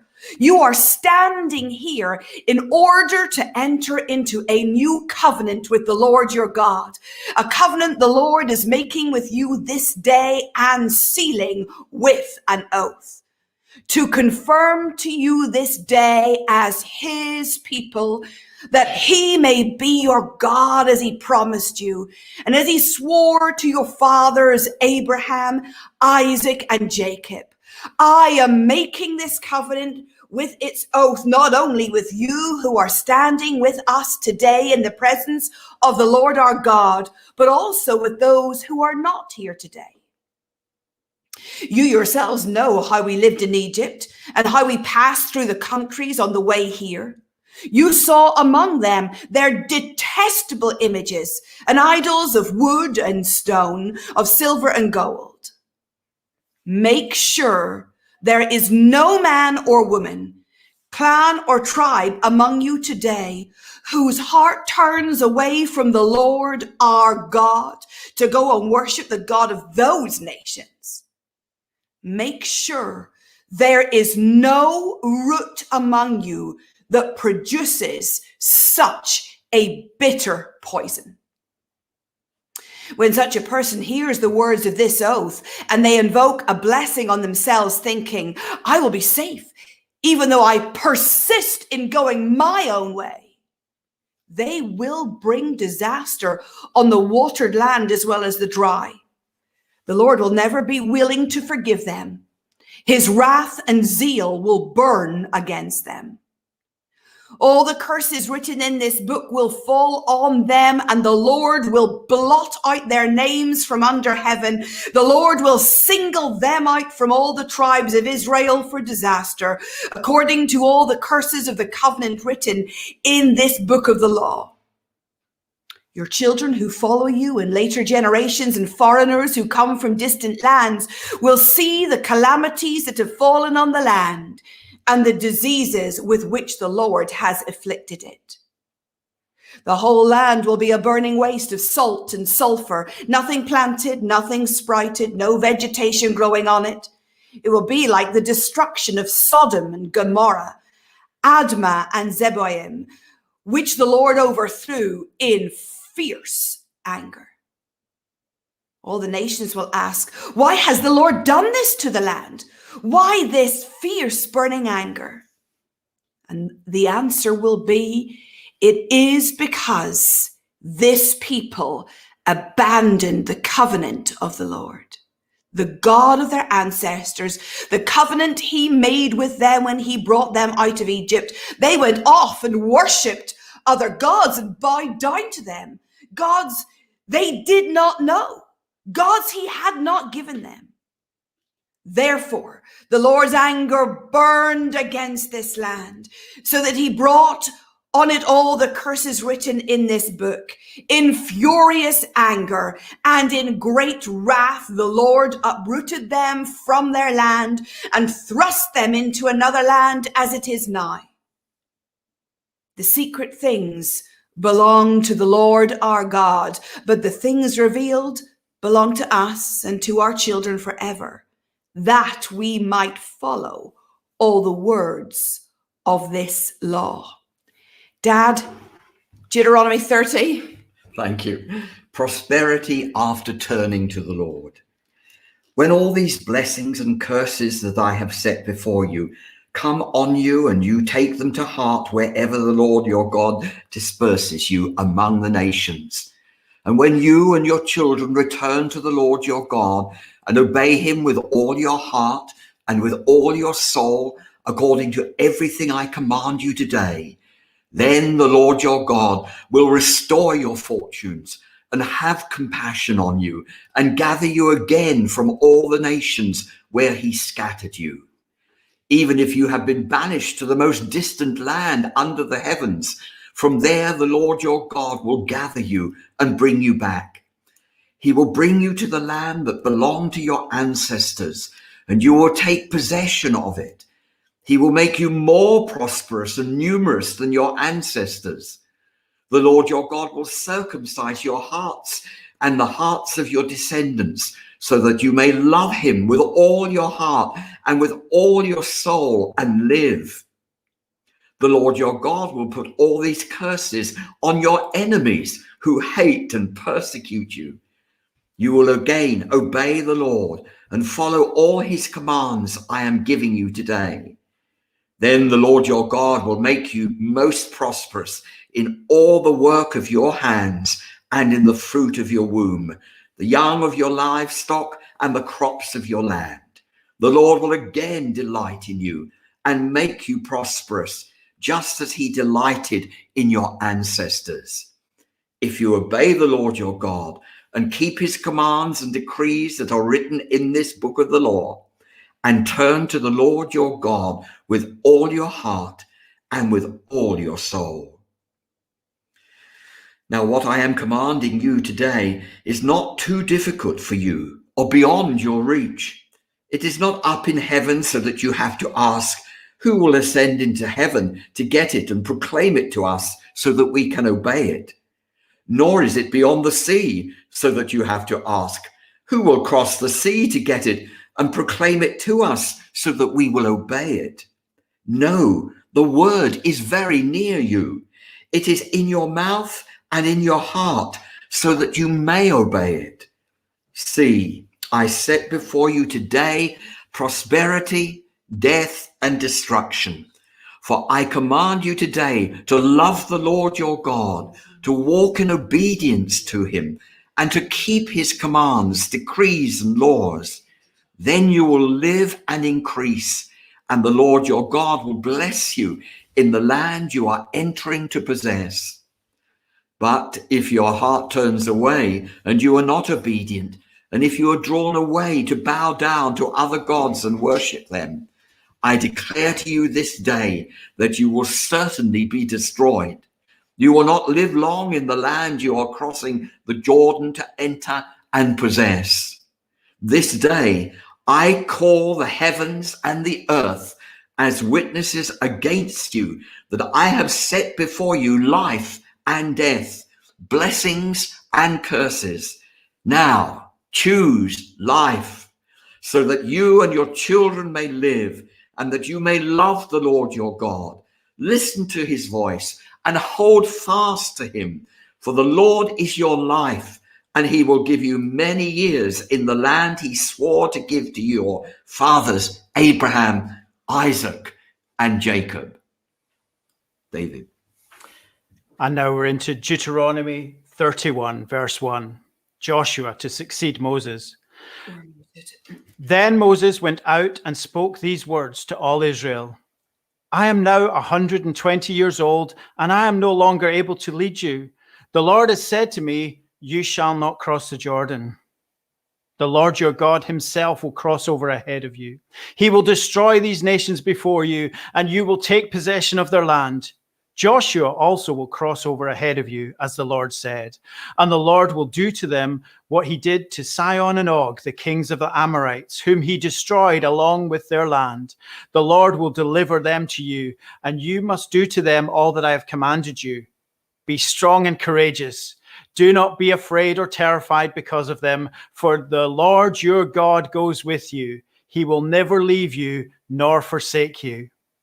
Then Moses summoned Joshua and said to him in the presence of all Israel, be strong and courageous, for you must go with this people into the land that the Lord swore to their ancestors to give them, and you must divide it among them as their inheritance. The Lord himself goes before you and will be with you. He will never leave you nor forsake you.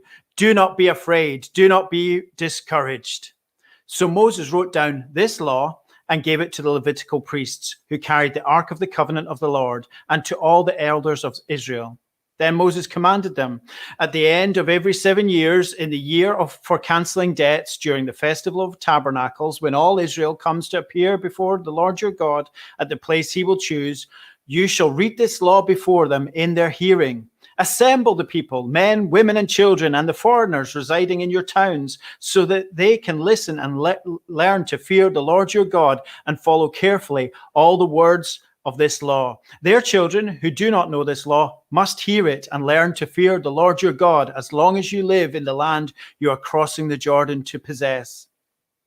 The Lord said to Moses, now the day of your death is near. Call Joshua and present yourselves at the tent of meeting, where I will commission him. So Moses and Joshua came and presented themselves at the tent of meeting.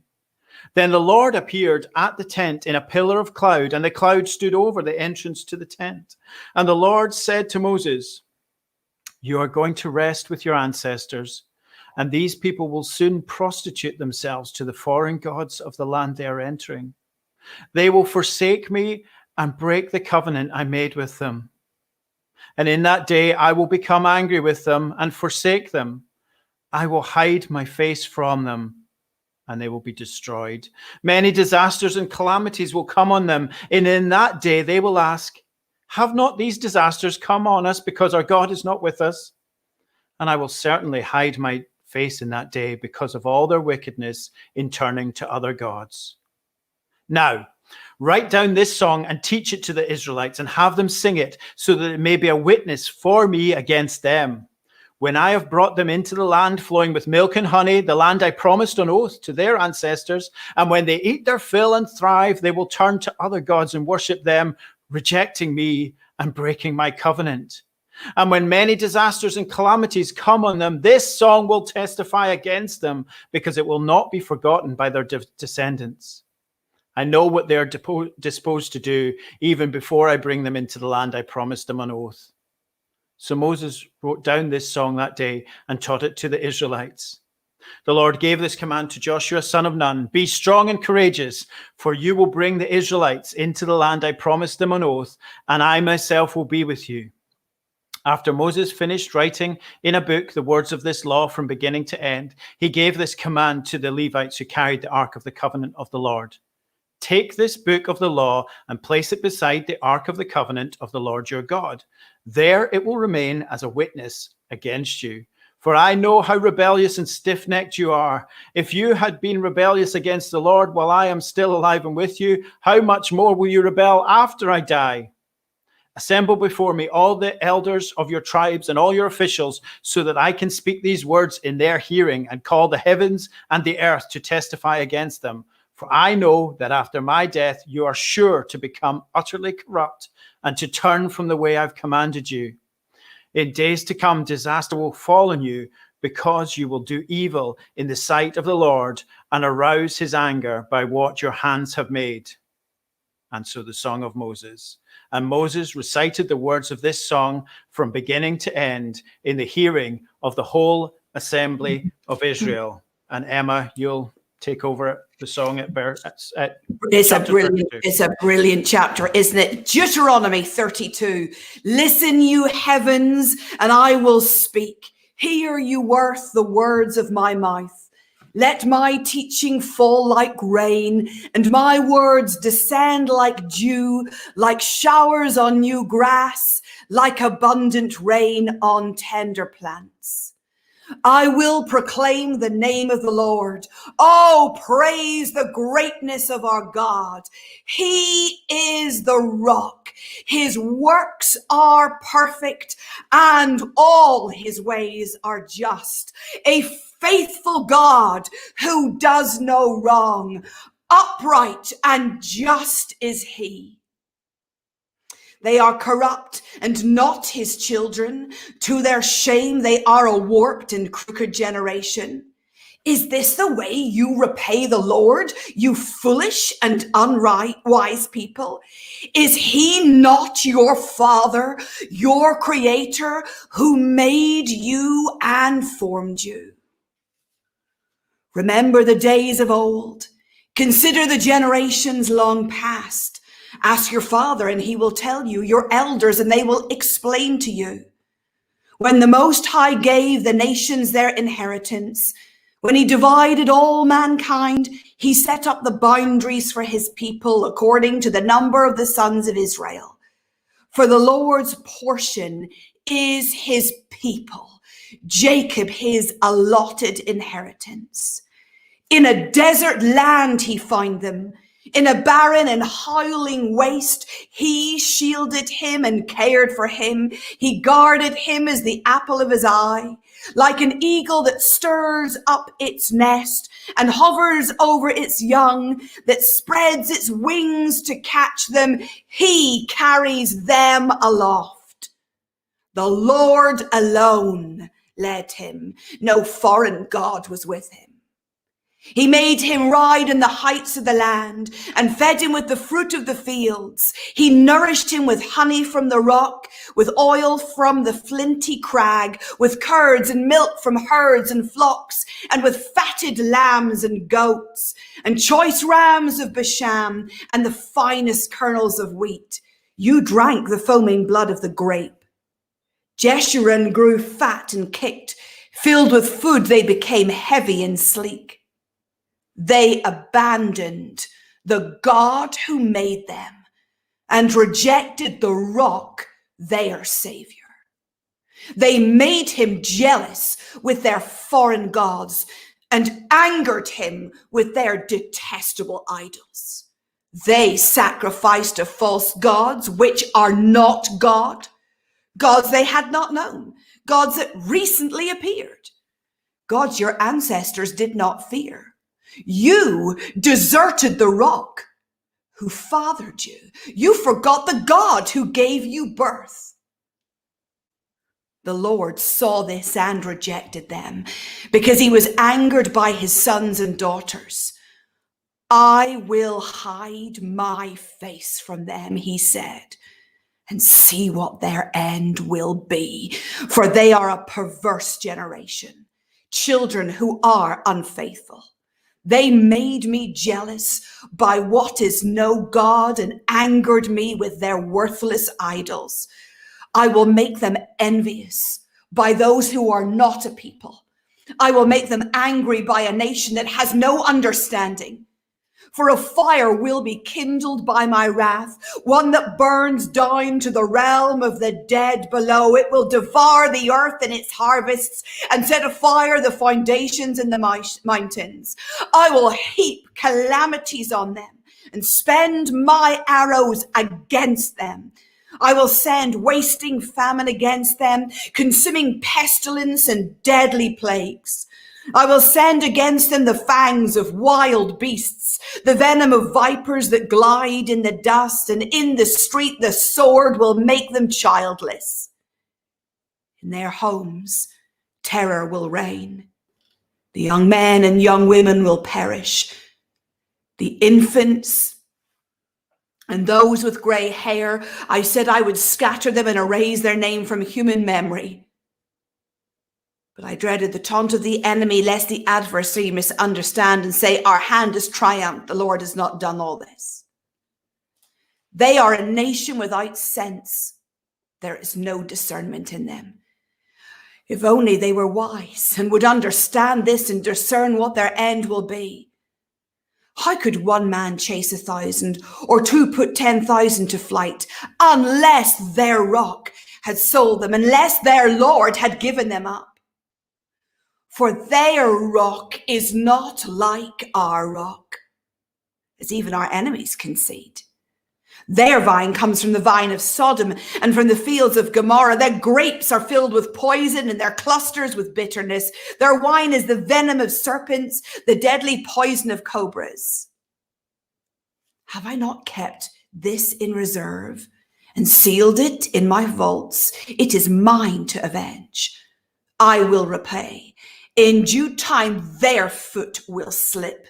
Their day of disaster is near, and their doom rushes upon them.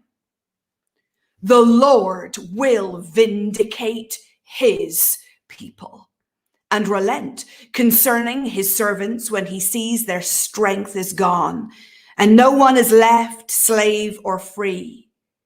He will say, now where are their gods, the rock they took refuge in, the gods who ate the fat of their sacrifices and drank the wine of their drink offerings? Let them rise up to help you. Let them give you shelter.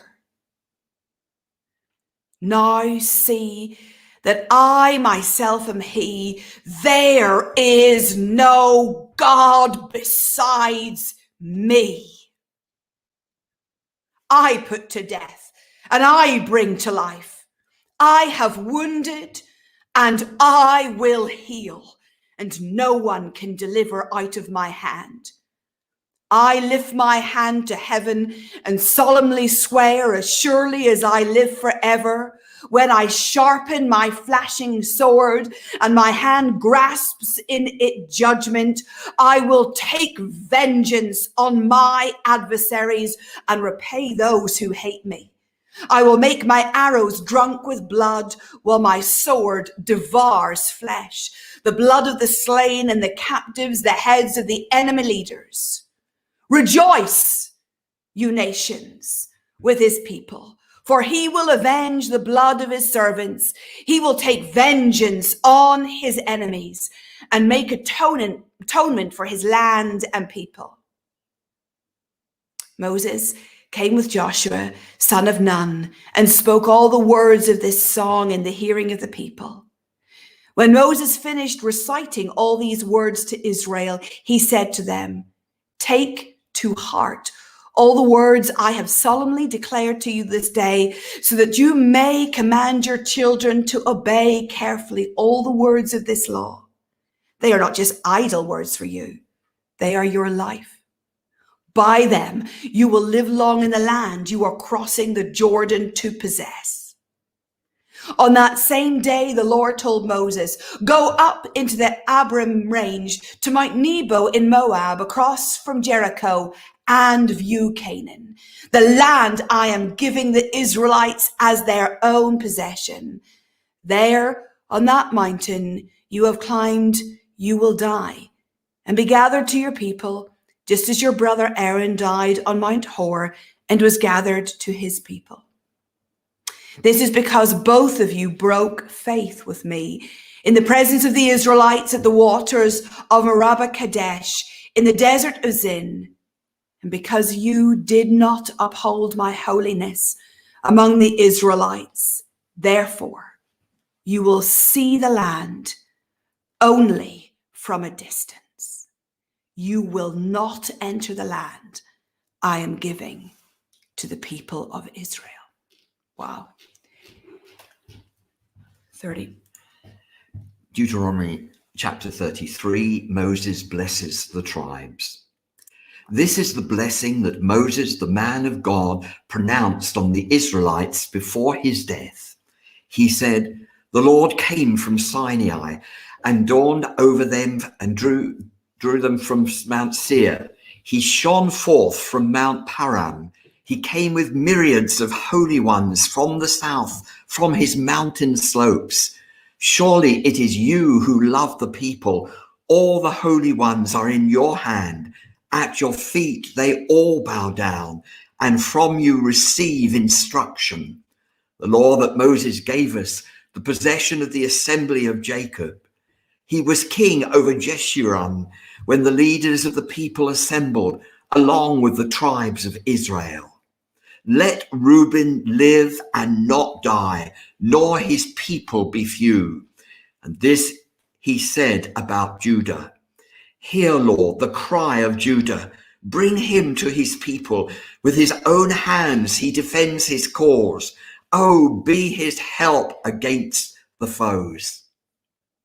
About Levi he said, "Your Thummim and Urim belong to your faithful servant. You tested him at Massah. You contended with him at the waters of Meribah. He said to his father and mother, 'I have no regard for them.' He did not recognize his brothers or acknowledge his own children, but he watched over your word and guarded your covenant. He teaches your precepts to Jacob and your law to Israel. He offers incense before you and whole burnt offerings on your altar. Bless all his skills, Lord, and be pleased with the work of his hands. Strike down those who rise against him, his foes till they rise no more." About Benjamin, he said, "Let the beloved of the Lord rest secure in him, for he shields him all day long, and the one the Lord loves rests between his shoulders." About Joseph, he said, "May the Lord bless his land with the precious dew from heaven above and with the deep waters that lie below. With the best the sun brings forth and the finest the moon can yield. With the choicest gifts of the ancient mountains and the fruitfulness of the everlasting hills. With the best gifts of the earth and its fullness and the favor of him who dwelt in the burning bush. Let all these rest on the head of Joseph, on the brow of the prince among his brothers. In majesty, he is like a firstborn bull, his horns and the horns of a wild ox. With them he will gore the nations, even those at the ends of the earth. Such are the 10,000s of Ephraim, such are the thousands of Manasseh. About Zebulun he said, rejoice, Zebulun, in your going out, and you, Issachar, in your tents. They will summons people to the mountain, and there offer the sacrifice of the righteous. They will feast on the abundance of the seas, on the treasures hidden in the sands.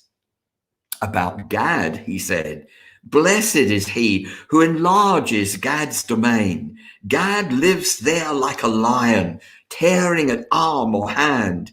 He chose the best land for himself. The leader's portion was kept for him. When the heads of the people assembled, he carried out the Lord's righteous will and his judgments concerning Israel.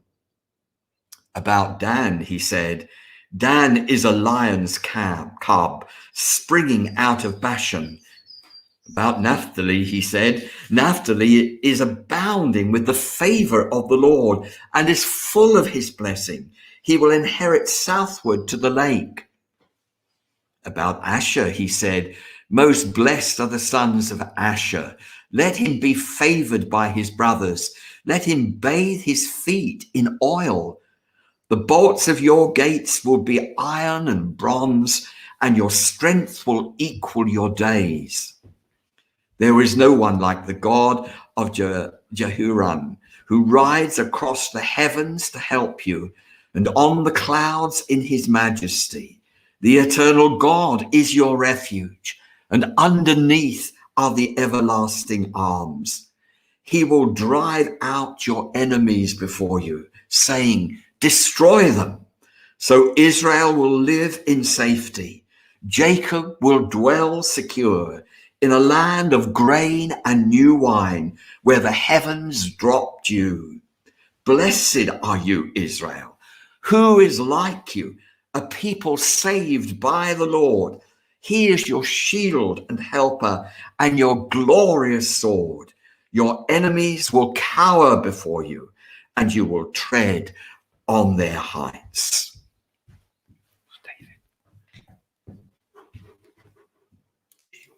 Deuteronomy 34, the death of Moses. Then Moses climbed Mount Nebo from the plains of Moab to the top of Pisgah across from Jericho. There the Lord showed him the whole land, from Gilead to Dan, all of Naphtali, the territory of Ephraim and Manasseh, all the land of Judah as far as the Mediterranean Sea, the Negev and the whole region from the valley of Jericho, the city of palms, as far as Zoar. Then the Lord said to him, this is the land I promised on oath to Abraham, Isaac, and Jacob when I said, I will give it to your descendants. I have let you see it with your eyes, but you will not cross over into it. And Moses, the servant of the Lord, died there in Moab, as the Lord had said. He buried him in Moab, in the valley opposite Beth Peor, but to this day no one knows where his grave is. Moses was 120 years old when he died, yet his eyes were not weak, nor his strength gone. The Israelites grieved for Moses in the plains of Moab 30 days, until the time of weeping and mourning was over. Now Joshua, son of Nun, was filled with the spirit of wisdom, because Moses had laid his hands on him. So the Israelites listened to him and did what the Lord had commanded Moses. Since then, no prophet has risen in Israel like Moses, whom the Lord knew face to face, who did all those signs and wonders the Lord sent him to do in Egypt, to Pharaoh and to all his officials and to his whole land. For no one has ever shown the mighty power or performed the awesome deeds that Moses did in the sight of all Israel. And we've got to the end of the book of Deuteronomy. Emma will take over in the book of Joshua. Joshua, a new book, exciting stuff. Joshua chapter 1. Joshua installed as leader. After the death of Moses, the servant of the Lord said to Joshua, son of Nun, Moses' aide, Moses, my servant is dead. Now then, you and all these people get ready to cross the Jordan River into the land I am about to give to them, to the Israelites. I will give you every place where you set your foot, as I promised Moses. Your territory will extend from the desert to Lebanon, and from the great river, the Euphrates, all the Hittite country to the Mediterranean Sea in the west.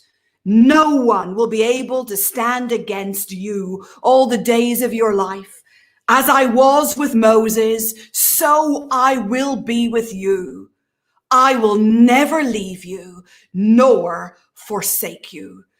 Be strong and courageous, because you will lead these people to inherit the land I swore to their ancestors to give them. Be strong and very courageous. Be careful to obey all the law my servant Moses gave you. Do not turn from it to the right or to the left, that you may be successful wherever you go. Keep this book of the law always on your lips. Meditate on it day and night, so that you may be careful to do everything written in it. Then you will be prosperous and successful. Have I not commanded you? Be strong and courageous. Do not be afraid, and do not be discouraged. For the Lord your God will be with you wherever you go. So Joshua ordered the officers of the people, go through the camp and tell the people, get ready your provisions. 3 days from now, you will cross the Jordan here to go in and take possession of the land the Lord your God is giving you for your own. But to the Reubenites, the Gadites, and the half-tribe of Manasseh, Joshua said, remember the command that Moses, the servant of the Lord, gave you after he said, the Lord your God will give you rest by giving you this land. Your wives, your children, and your livestock may stay in the land that Moses gave you east of the Jordan. But all your fighting men ready for battle must cross over ahead of your fellow Israelites. You are to help them until the Lord gives them rest, as he has done for you. And until they too have taken possession of the land the Lord your God is giving them. After that, you may go back and occupy your own land, which Moses, the servant of the Lord, gave you east of the Jordan towards the sunrise. Then they answered Joshua, whatever you have commanded us, we will do, and whatever you send us, we will go. Just as we fully obeyed Moses, so we will obey you. Only may the Lord your God be with you as he was with Moses. Whoever rebels against your word and does not obey it, whatever you may command them will be put to death. Only be strong and courageous. Joshua chapter 2, Rahab and the spies. Then Joshua, son of Nun, secretly sent 2 spies from Shittim. Go, look over the land, he said, especially Jericho. So they went and entered the house of a prostitute named Rahab and stayed there. The king of Jericho was told, look, some of the Israelites have come here tonight to spy out the land. So the king of Jericho sent his message to Rahab, bring out the men who came to you and entered your house, because they have come to spy out the whole land. But the woman had taken the 2 men and hidden them. She said, yes, the men came to me, but I did not know where they had come from. At dusk, when it was time to close the city gate, they left. I don't know which way they went. Go after them quickly. You may catch them up. But she had taken them up to the roof and hidden them under the stalks of flax she had laid out on the roof.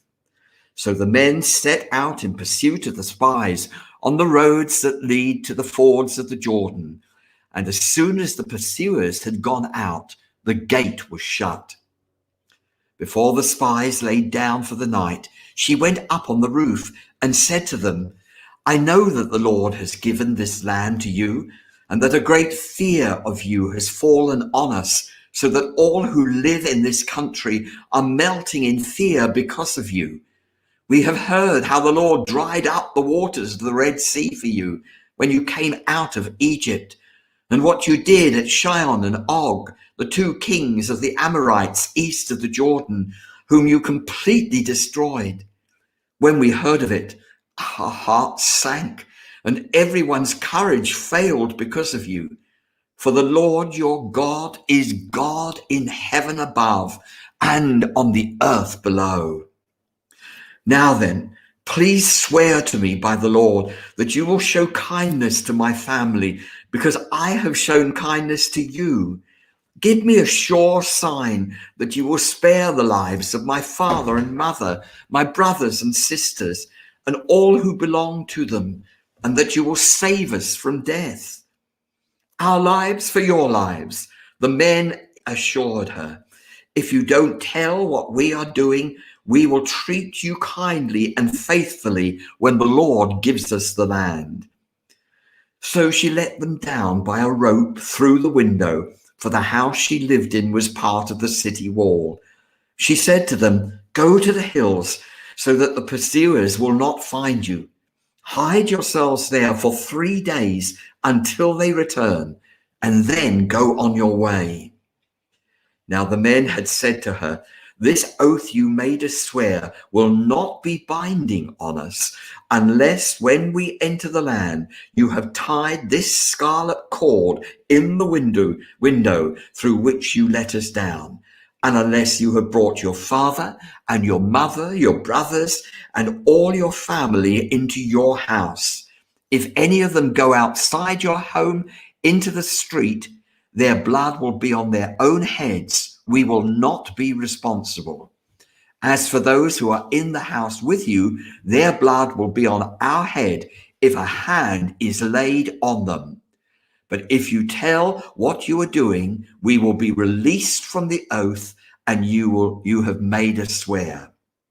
Agreed, she replied. Let it be as you say. So she sent them away, and they departed, and she tied the scarlet cord in the window. When they left, they went into the hills and stayed there 3 days, until the pursuers had searched all along the road and returned without finding them. Then the two men started back. They went down out of the hills, forded the river, and came to Joshua son of Nun, and told him everything that had happened to them. They said to Joshua, The Lord has surely given the whole land into our hands. All the people are melting in fear because of us. Joshua chapter 3, crossing the Jordan. Early in the morning, Joshua and all the Israelites set out for Shittim and went to the Jordan, where they camped before crossing over. After 3 days, the officers went throughout the camp, giving orders to the people. When you see the Ark of the Covenant of the Lord your God and the Levitical priests carrying it, you are to move out from your positions and follow it. Then you will know which way to go, since you have never been this way before. But keep a distance of about 2,000 cubits between you and the ark. Do not go near it. Joshua told the people, Consecrate yourselves, for tomorrow the Lord will do amazing things among you. Joshua said to the priests, Take up the Ark of the Covenant and pass on ahead of the people. So they took it up and went ahead of them. And the Lord said to Joshua, Today I will begin to exalt you in the eyes of all Israel, so they may know that I am with you as I was with Moses. Tell the priests to carry the Ark of the Covenant. When you reach the edge of the Jordan's waters, go and stand in the river. Joshua said to the Israelites, Come here and listen to the words of the Lord your God. This is how you will know that the living God is among you, and that he will certainly drive out before you the Canaanites, Hittites, Hivites, Perizzites, Girgashites, Amorites, and the Jebusites. See, the Ark of the Covenant of the Lord of all the earth will go into the Jordan ahead of you. Now then, choose 12 men from the tribes of Israel, one from each tribe. And as soon as the priests who carry the ark of the Lord of all the earth, set foot in the Jordan, its waters flowing downstream will be cut off and stand up in a heap. So when the people broke camp to cross the Jordan, the priests carrying the Ark of the Covenant went ahead of them. Now the Jordan is at flood stage all during harvest. Yet as soon as the priests who carried the ark reached the Jordan and their feet touched the water's edge, the water from upstream stopped flowing. It piled up in a heap a great distance away at a town called Adam in the vicinity of Zarethan, while the water flowing down to the Sea of Araba, that is the Dead Sea, was completely cut off. So the people crossed over opposite Jericho. The priests who carried the Ark of the Covenant of the Lord stopped in the middle of the Jordan and stood on dry ground while all Israel passed by until the whole nation had completed the crossing on dry ground. That's the end of Joshua chapter 3. Emma, will you take over Joshua 4? I unmute. We should have learned that by now. Joshua 4. When the whole nation had finished crossing the Jordan, the Lord said to Joshua, choose 12 men from among the people, one from each tribe, and tell them to take up 12 stones from the middle of the Jordan, from right where the priests are standing, and carry them over with you and put them down at the place where you stay tonight. So Joshua called together the 12 men he had appointed from the Israelites, one from each tribe, and said to them, go over before the ark of the Lord your God into the middle of the Jordan. Each of you is to take up a stone on his shoulder, according to the number of the tribes of Israel, to serve as a sign among you. In the future, when your children ask you, what do these stones mean? Tell them that the flow of the Jordan was cut off before the Ark of the Covenant of the Lord. When it crossed the Jordan, the waters of the Jordan were cut off. These stones are to be a memorial to the people of Israel forever. So the Israelites did as Joshua commanded them. They took 12 stones from the middle of the Jordan, according to the number of the tribes of the Israelites, as the Lord had told Joshua, and they carried them over with them to their camp, where they put them down. Joshua set up the 12 stones that had been in the middle of the Jordan at the spot where the priests who carried the Ark of the Covenant had stood, and they are there to this day.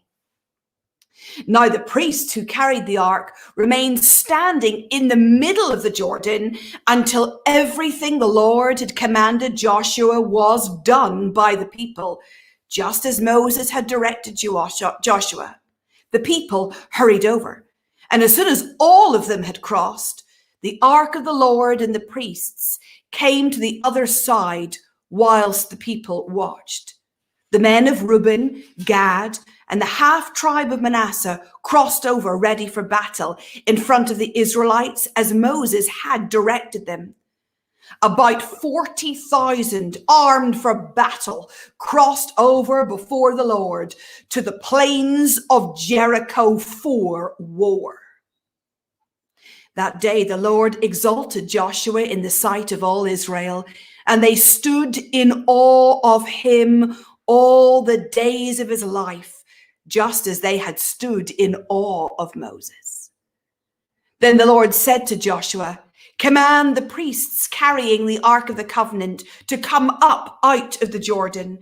So Joshua commanded the priests, come up out of the Jordan. And the priests came up out of the river carrying the Ark of the Covenant of the Lord. No sooner had they set their feet on the dry ground than the waters of the Jordan returned to their place and ran at flood stage as before. On the 10th day of the first month, the people went up from the Jordan and camped at Gilgal on the eastern border of Jericho. And Joshua set up at Gilgal the 12 stones they had taken out of the Jordan. He said to the Israelites, in the future, when your descendants ask their parents, what do these stones mean? Tell them, Israel crossed the Jordan on dry ground. For the Lord your God dried up the Jordan before you until you had crossed over.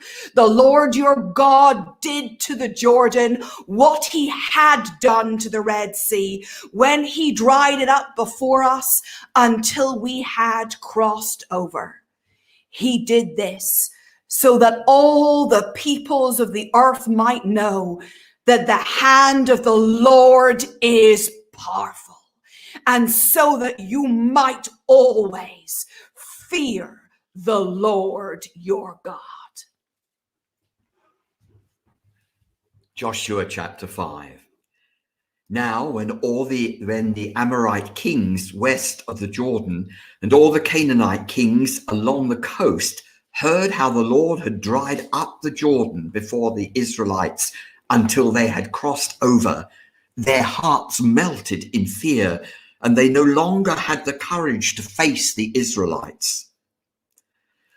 At that time, the Lord said to Joshua, "Make flint knives and circumcise the Israelites again."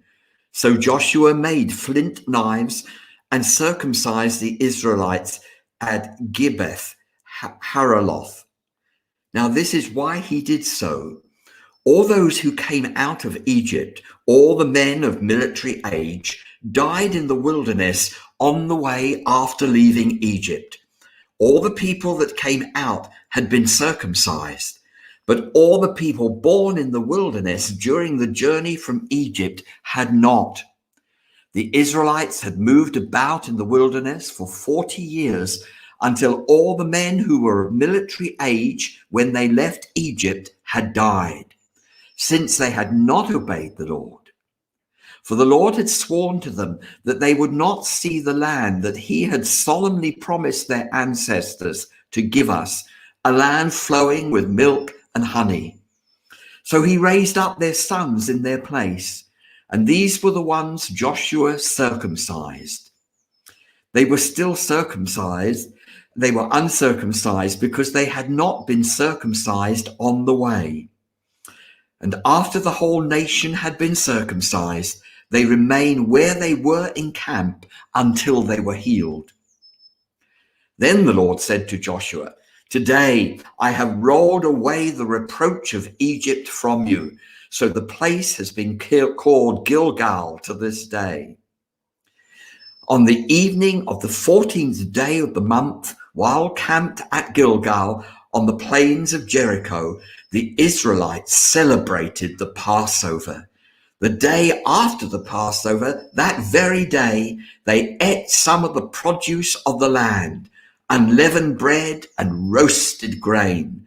The manna stopped the day after they ate their food from the land. There was no longer any manna for the Israelites, but that year they ate the produce of Canaan. Now, when Joshua was near Jericho, he looked up and saw a man standing in front of him with a drawn sword in his hand. Joshua went up to him and asked, "Are you for us or for our enemies?" "Neither," he replied, "but as commander of the army of the Lord I have now come." Then Joshua fell face down to the ground in reverence and asked him, "What message does my Lord have for his servant?" The commander of the Lord's army replied, "Take off your sandals, for the place where you are standing is holy." And Joshua did so. Joshua chapter 6. Now the gates of Jericho were securely barred because of the Israelites. No one went out and no one came in. Then the Lord said to Joshua, "See, I have delivered Jericho into your hands along with its king and its fighting men. March around the city once with all the armed men. Do this for 6 days. Have 7 priests carry trumpets of ram's horns in front of the ark. On the 7th day, march around the city 7 times with the priests blowing the trumpets. When you hear them sound a long blast on the trumpets, have the whole army give a loud shout. Then the wall of the city will collapse and the army will go up, everyone straight in." So Joshua son of Nun, called the priests and said to them, "Take up the ark of the covenant of the Lord and have 7 priests carry trumpets in front of it." And he ordered the army, "Advance, march around the city with an armed guard going ahead of the ark of the Lord." When Joshua had spoken to the people, the 7 priests carrying the 7 trumpets before the Lord went forward, blowing their trumpets, and the ark of the Lord's covenant followed them. The armed guard marched ahead of the priests who blew the trumpets, and the rear guard followed the ark. All this time the trumpets were sounding, but Joshua had commanded the army, "Do not give a war cry, do not raise your voices, do not say a word until the day I tell you to shout, then shout." So he had the ark of the Lord carried around the city, circling it once. Then the army returned to camp and spent the night there. Joshua got up early the next morning, and the priests took up the ark of the Lord. The 7 priests carrying the 7 trumpets went forward, marching before the ark of the Lord and blowing the trumpets. The armed men went ahead of them, and the rear guard followed the ark of the Lord while the trumpets kept sounding. So on the second day, they marched around the city once and returned to the camp. They did this for 6 days. On the 7th day, they got up at daybreak and marched around the city 7 times in the same manner, except that on that day, they circled the city 7 times. The 7th time around, when the priest sounded the trumpet blast, Joshua commanded the army, "Shout! For the Lord has given you the city. The city and all that is in it are to be devoted to the Lord. Only Rahab the prostitute and all who are with her in the house shall be spared, because she hid the spies we sent. But keep away from the devoted things, so that you will not bring about your own destruction by taking any of them. Otherwise you will make the camp of Israel liable to destruction and bring trouble on it. All the silver and gold and the articles of bronze and iron are sacred to the Lord, and must go into his treasury." When the trumpet sounded, the army shouted, and at the sound of the trumpet, when the men gave a loud shout, the wall collapsed. So everyone charged straight in, and they took the city. They devoted the city to the Lord and destroyed with the sword every living thing in it, men and women, young and old, cattle, sheep, and donkeys. Joshua said to the 2 men who had spied out the land, "Go into the prostitute's house and bring her out and all who belong to her in accordance with your oath to her." So the young men who had done the spying went in and brought out Rahab, her father and mother, her brothers and sisters, and all who belonged to her, because she hid the men Joshua had sent as spies to Jericho. And she lives among the Israelites to this day. At that time, Joshua pronounced this solemn oath: "Cursed before the Lord is the one who undertakes to rebuild this city Jericho. At the cost of his firstborn son, he will lay its foundations. At the cost of his youngest, he will set up its gates." So the Lord was with Joshua, and his fame spread throughout the land. Joshua chapter 6. Now we're on to Joshua chapter 7. Joshua chapter 7. But the Israelites were unfaithful in regard to the devoted things. Achan, son of Carmi, the son of Zimri, the son of Zerah of the tribe of Judah, took some of them. So the Lord's anger burned against Israel. Joshua sent men from Jericho to Ai, which is near Beth Aven to the east of Bethel, and told them, "Go up and spy out the region." So the men went up and spied out Ai. When they returned to Joshua, they said, "Not all the army will have to go up against Ai. Send 2,000 or 3,000 men to take it, and do not weary the whole army, for only a few people live there." So about 3,000 went up, but they were routed by the men of Ai, who killed about 36 of them. They chased the Israelites from the city gate as far as the stone quarries and struck them on the slopes. At this, the hearts of the people melted in fear and became like water. Then Joshua tore his clothes and fell face down on the ground before the ark of the Lord, remaining there till evening. The elders of Israel did the same and sprinkled dust on their heads. And Joshua said, alas, sovereign Lord, why did you ever bring these people across the Jordan to deliver us into the hand of the Amorites to destroy us? If only we'd been content to stay on the other side of this Jordan. Pardon your servant, Lord. What can I say now that Israel has been routed by its enemies? The Canaanites and the other people of the country will hear about this, and they will surround us and wipe out our name from the earth. What then will you do for your own great name? The Lord said to Joshua, stand up. What are you doing down on your face? Israel has sinned. They have violated my covenant, which I commanded them to keep. They have taken some of the devoted things. They have stolen. They have lied. They have put them with their own possessions. This is why the Israelites cannot stand against their enemies. They turn their backs and run because they have been more liable to destruction. I will not be with you anymore unless you destroy whatever among you is devoted to destruction. Go. Consecrate the people. Tell them, consecrate yourselves in preparation for tomorrow. For this is what the Lord, the God of Israel, says. There are devoted things among you, Israel. You cannot stand against your enemies until you remove them. In the morning, present yourselves tribe by tribe. The tribe the Lord chooses shall come forward, clan by clan. The clan the Lord chooses shall come forward, family by family. And the family the Lord chooses shall come forward, man by man. Whoever is caught with the devoted things shall be destroyed by fire, along with all that belongs to him. He has violated the covenant of the Lord and has done an outrageous thing in Israel.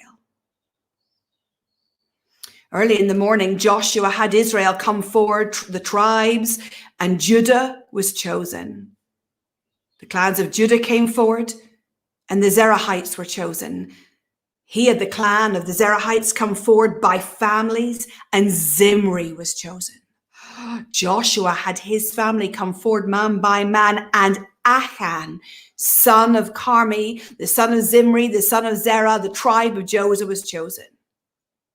Then Joshua said to Achan, my son, give glory to the Lord, the God of Israel, and honor him. Tell me what you have done. Do not hide it from me. Achan replied, it is true. I have sinned against the Lord, the God of Israel. This is what I have done. When I saw the plunder, a beautiful robe from Babylonia, 200 shekels of silver, and a bar of gold weighing 50 shekels, I coveted them and took them. They are hidden in the ground inside my tent with the silver underneath.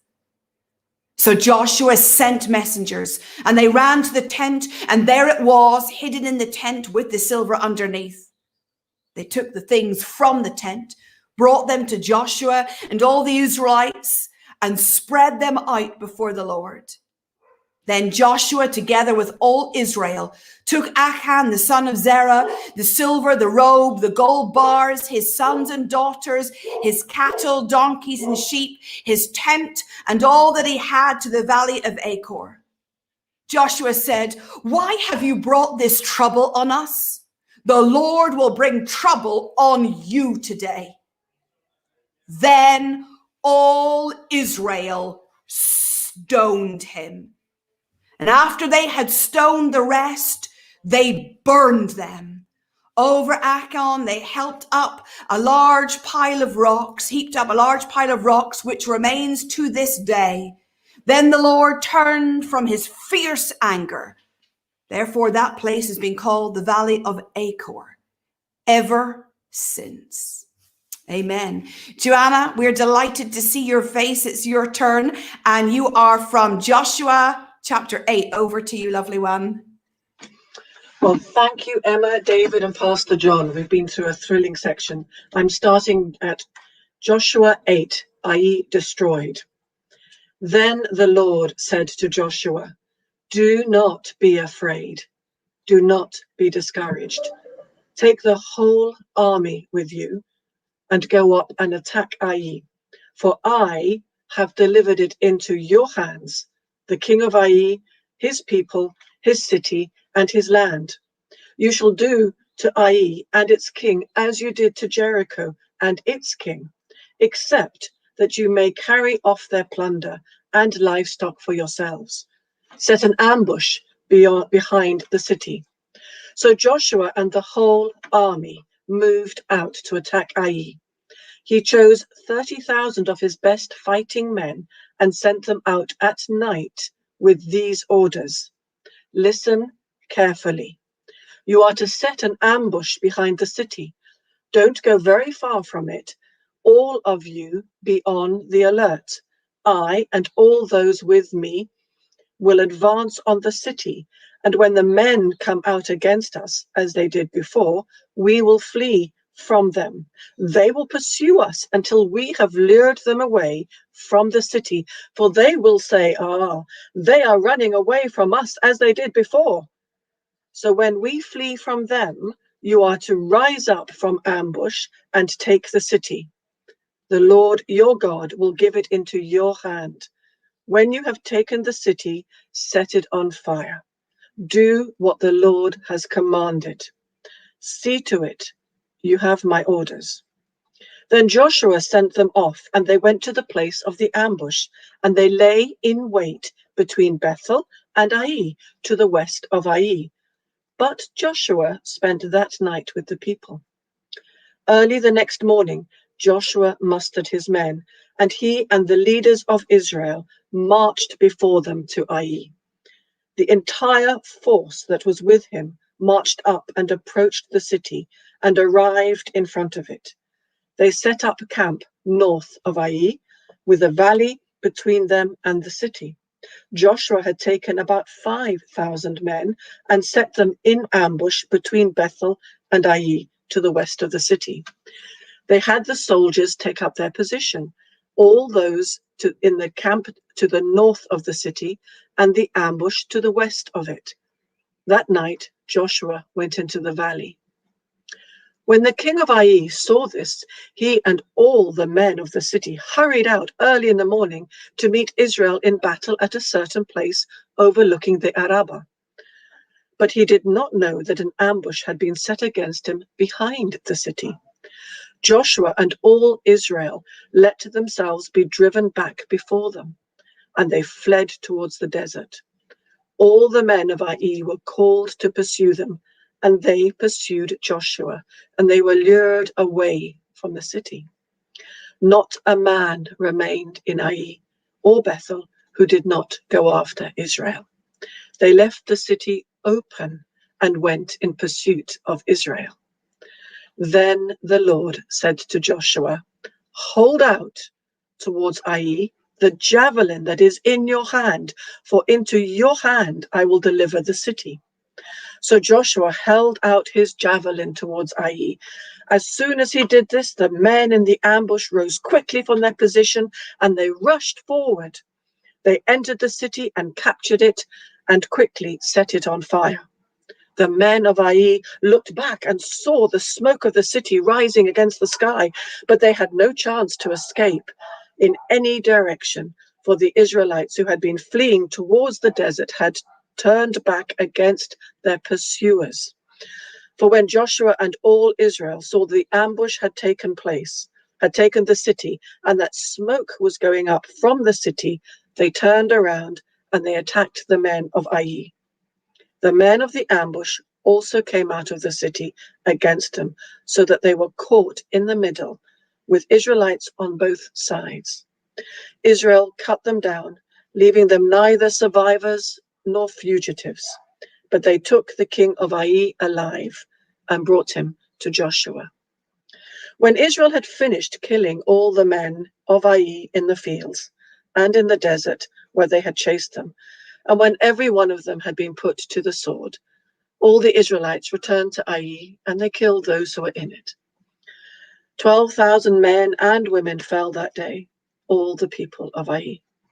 For Joshua did not draw back the hand that held out his javelin until he had destroyed all who had lived in Ai. But Israel did carry off for themselves the livestock and plunder of the city, as the Lord had instructed Joshua. So Joshua burned Ai and made it a permanent heap of ruins, a desolate place to this day. He hung the king of Ai on a tree and left him there until evening. At sunset, Joshua ordered them to take his body from the tree and throw it down at the entrance of the city gate. And they raised a large pile of rocks over it, which remains to this day. Then Joshua built on Mount Ebal an altar to the Lord, the God of Israel, as Moses, the servant of the Lord, had commanded the Israelites. He built it according to what is written in the book of the law of Moses, an altar of uncut stones on which no iron tool had been used. On it they offered to the Lord burnt offerings and sacrificed fellowship offerings. There, in the presence of the Israelites, Joshua copied on stones the law of Moses, which he had written. All Israel, aliens and citizens alike, with their elders, officials and judges, were standing on both sides of the Ark of the Covenant of the Lord, facing those who carried it, the priests who were Levites. Half of the people stood in front of Mount Gerizim, and half of them in front of Mount Ebal, as Moses, the servant of the Lord, had formerly commanded when he gave instructions to bless the people of Israel. Afterwards, Joshua read all the words of the law, the blessings and the curses, just as it is written in the book of the law. There was not a word of all that Moses had commanded that Joshua did not read to the whole assembly of Israel, including the women and the children and the aliens who lived amongst them. Joshua 9, the Gibeonite deception. Now, when all the kings west of the Jordan heard about these things, those in the hill country, in the western foothills, along the entire coast of the Great Sea, as far as Lebanon, the kings of the Hittites, the Amorites, the Canaanites, the Perizzites, the Hivites, and the Jebusites, when they came together to make war against Joshua and Israel. However, when the people of Gibeon heard what Joshua had done to Jericho and Ai, they resorted to a ruse. They went as a delegation, whose donkeys were loaded with worn-out sacks and old wineskins, cracked and mended. The men put worn and patched sandals on their feet and wore old clothes. All the bread of their food supply was dry and moldy. Then they went to Joshua in the camp at Gilgal and said to him and the men of Israel, "Oh, we have come from a distant country. Make a treaty with us." The men of Israel said to the Hivites, "But perhaps you live near us. How then can we make a treaty with you?" "We are your servants," they said to Joshua.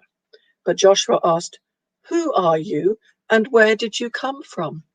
And they answered, "Your servants have come from a very distant country because of the fame of the Lord your God. For we have heard reports of him, all that he did in Egypt, and all he did to the two kings of the Amorites east of the Jordan, Sihon, king of Heshbon, and Og, king of Bashan, who reigned in Ashtaroth. And our elders and all those living in our country said to us, 'Take provisions for your journey, go and meet them and say to them, we are your servants, make a treaty with us.' This bread of ours was warm when we packed it at home on the day we left to come to you.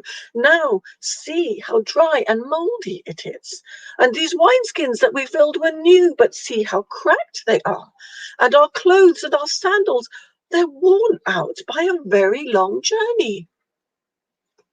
The men of Israel sampled their provisions, but did not inquire of the Lord. Then Joshua made a treaty of peace with them to let them live, and the leaders of the assembly ratified it by oath. 3 days after they made the treaty with the Gibeonites, the Israelites heard that they were neighbors living near them. So the Israelites set out, and on the third day they came to their cities, Gibeon, Kephirah, Beeroth, and Kiriath Jearim. But the Israelites did not attack them, because the leaders of the assembly had sworn an oath to them by the Lord, the God of Israel.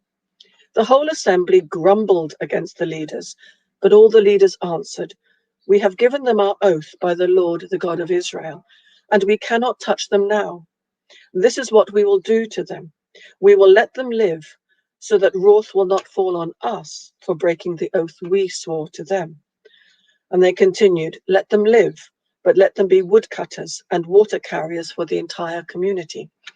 So the leader's promise to them was kept. Then Joshua summoned the Gibeonites and said, "Why did you deceive us by saying, 'We live a long way from you,' while actually you live near us? You are now under a curse. You will never cease to serve us as woodcutters and water carriers for the house of my God." And they answered Joshua, "Your servants were clearly told how the Lord your God had commanded his servant Moses to give you the whole land and to wipe out all its inhabitants from before you. So we feared for our lives because of you, and that is why we did this. We are now in your hands. Do to us whatever seems right and good to you." So Joshua saved them from the Israelites, and they did not kill them.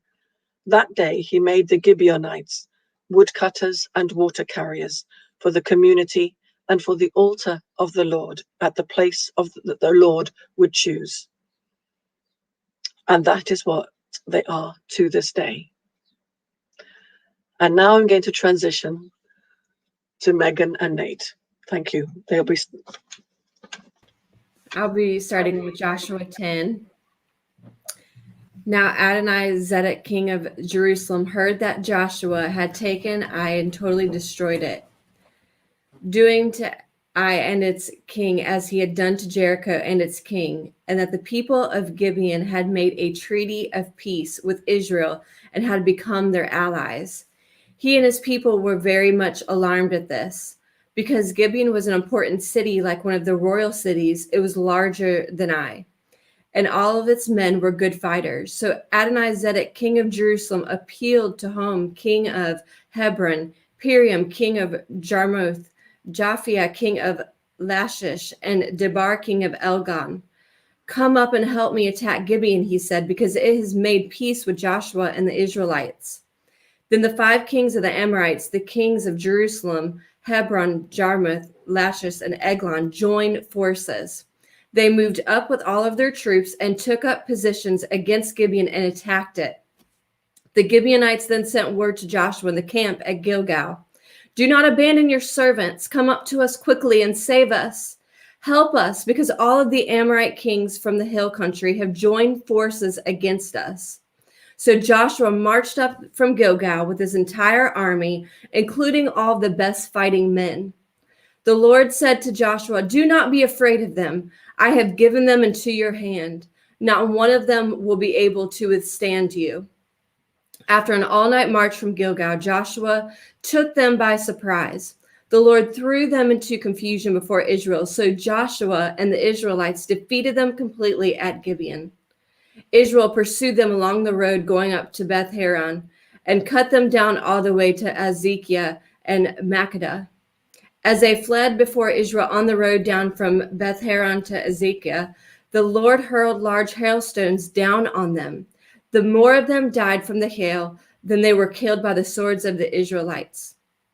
On the day the Lord gave the Amorites over to Israel, Joshua said to the Lord in the presence of Israel, "Sun, stand still over Gibeon, and you, moon, over the valley of Ajalon." So the sun stood still and the moon stopped, till the nation avenged itself on its enemies. As it is written in the book of Jashar, the sun stopped in the middle of the sky and delayed going down about a full day. There has been a day like it before or since, a day when the Lord listened to a human being. Surely the Lord was fighting for Israel. Then Joshua returned with all of Israel to the camp at Gilgal. Now the 5 kings had fled and hidden in the cave at Makkedah. When Joshua was told that the 5 kings had been found hiding in the cave at Makkedah, he said, "Roll large rocks up to the mouth of the cave and post some men there to guard it. But don't stop. Pursue your enemies. Attack them from the rear and don't let them reach their cities, for the Lord your God has given them into your hand." So Joshua and the Israelites defeated them completely, but a few survivors managed to reach their fortified cities. The whole army then returned safely to Joshua in the camp in Makkedah, and no one uttered a word against the Israelites. Joshua said, "Open the mouth of the cave and bring those 5 kings out to me." So they brought the 5 kings out of the cave, the kings of Jerusalem, Hebron, Jarmuth, Lachish, and Eglon. And when they had brought these kings to Joshua, he summoned all the men of Israel and said to the army commanders who had come up with him, "Come here and put your feet on the necks of these kings." So they came forward and placed their feet on their necks. Joshua said to them, "Do not be afraid. Do not be discouraged. Be strong and courageous. This is what the Lord will do to all of the enemies you are going to fight." Then Joshua put the kings to death and exposed their bodies on 5 poles, and they were left hanging on the poles until evening. At sunset, Joshua gave the order, and they took them down from the poles, and they threw them into the cave where they had been hiding. At the mouth of the cave, they placed large rocks, which they are there to this day. That day, Joshua took Makkedah. He put the city and its king to the sword and totally destroyed everyone in it. He left no survivors. And he did to the king of Makkedah as he had done to the king of Jericho. Then Joshua and all of Israel with him moved on from Makkedah to Libnah and attacked it. The Lord also gave that city and its king into Israel's hands. The city and everyone in it Joshua put to the sword. He left no survivors there. And he did to its king as he had done to the king of Jericho. Then Joshua and all of Israel with him moved on from Libnah to Lachish. He took up positions against him and attacked it. The Lord gave Lachish into Israel's hands, and Joshua took it on the 2nd day. The city and everyone in it he put to the sword, just as he had done to Libnah. Meanwhile, Hiram, king of Geshur, had come up to help Lachish, but Joshua defeated him and his army until no survivors were left. Then Joshua and all of Israel with him moved on from Lachish to Eglon. They took up positions against it and attacked it. They captured it the same day and put it to the sword and totally destroyed everyone in it, just as they had done to Lachish. Then Joshua and all of Israel with him went up from Eglon to Hebron and attacked it. They took the city and put it into the sword, together with its king, its villages, and everyone in it. They left no survivors. Just as Eglon, they had totally destroyed it and everyone in it. Then Joshua and all of Israel with him turned around and attacked Debar. They took the city, its kings, and its villages and put them to the sword. Everyone in it they totally destroyed. They left no survivors. They did to Debar as its king as they had done to Libnah and its king and to Hebron. So Joshua subdued the whole region, including the hill country, the Negev, the western foothills, and the mountain slopes together with all their kings. He left no survivors. He totally destroyed all who breathed, just as the Lord, the God of Israel, had commanded. Joshua subdued them from Kadesh Barnea to Gaza and from the whole region of Goshen to Gibeon. All these kings and their lands Joshua conquered in one campaign, because the Lord, the God of Israel, fought for Israel. Then Joshua returned with all Israel to the camp at Gilgal. Joshua 11. When Jibin, king of Hazor, heard of this, he sent word to Jabab, king of Madon, to the king of Shimron and Akshaph, and to the northern kings who were in the mountains in the Arabah south of Kinnereth, in the western foothills, and in Naphroth Dor on the west, to the Canaanites in the east and west, to the Amorites, Hittites, Perizzites, and Jebusites in the hill country, and to the Hivites below Hermon in the region of Mizpah. They came out with all their troops and a large number of horses and chariots, a huge army, as numerous as the sand on the seashore. All these kings joined forces and made camp together at the waters of Merom to fight against Israel. The Lord said to Joshua, "Do not be afraid of them, because by this time tomorrow I will hand all of them, slain, over to Israel. You are to hamstring their horses and burn their chariots. So Joshua and his whole army came up against them. Suddenly the waters of Meribah attacked them, and the Lord gave them into the hand of Israel. They defeated them and pursued them all the way to Greater Sidon, to Misreth Mam, and to the valley of Mizpah on the east, until no survivors were left. Joshua did to them as the Lord had directed. He hamstrung their horses and burned their chariots.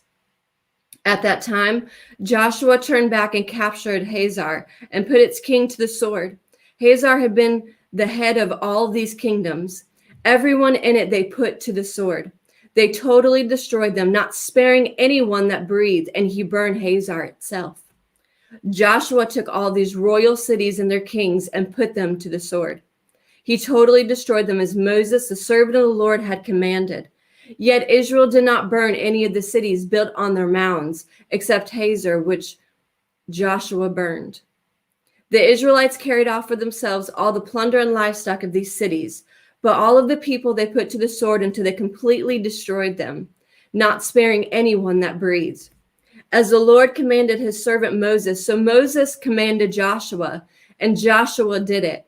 He left nothing undone of all that the Lord commanded Moses.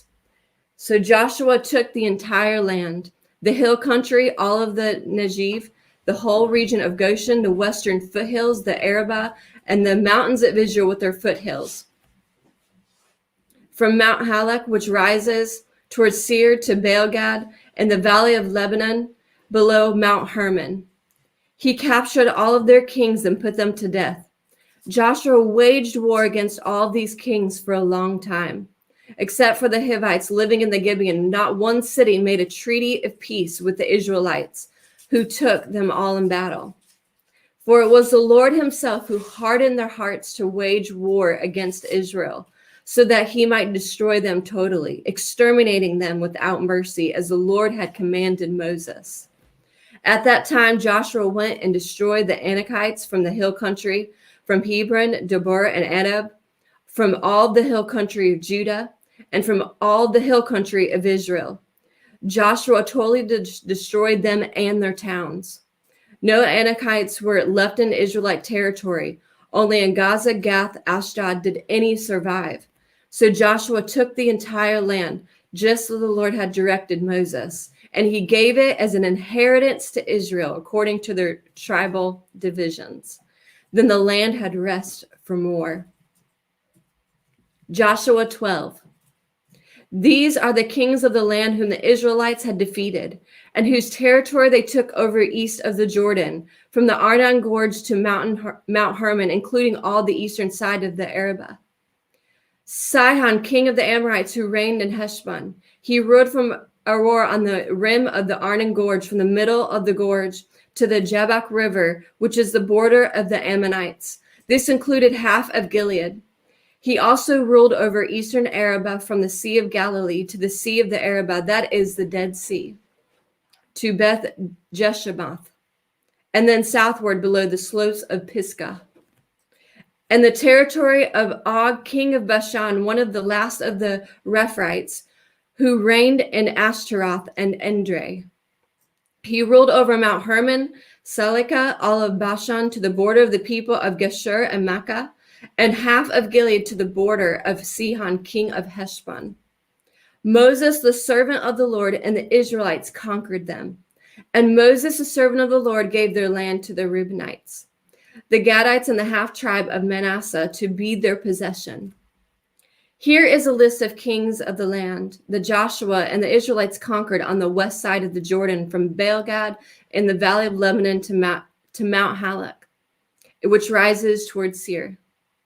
Joshua gave their lands as an inheritance to the tribes of Israel according to their tribal divisions. The lands included the hill country, the western foothills, the Arabah, the mountain slopes, the wilderness, and the Negev. These were the lands of the Hittites, Amorites, Canaanites, Perizzites, Hivites, and Jebusites. These were the kings. The king of Jericho, 1. The king of near Bethel, 1. The king of Jerusalem, 1. The king of Hebron, 1.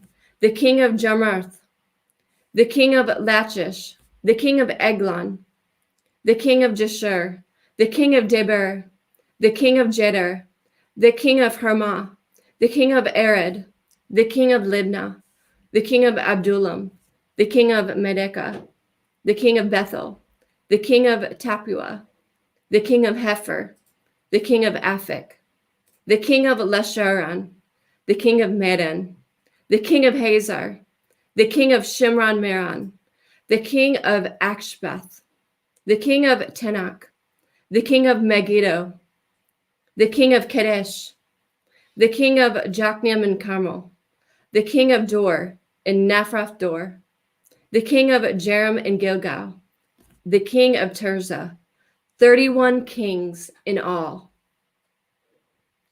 Joshua 13.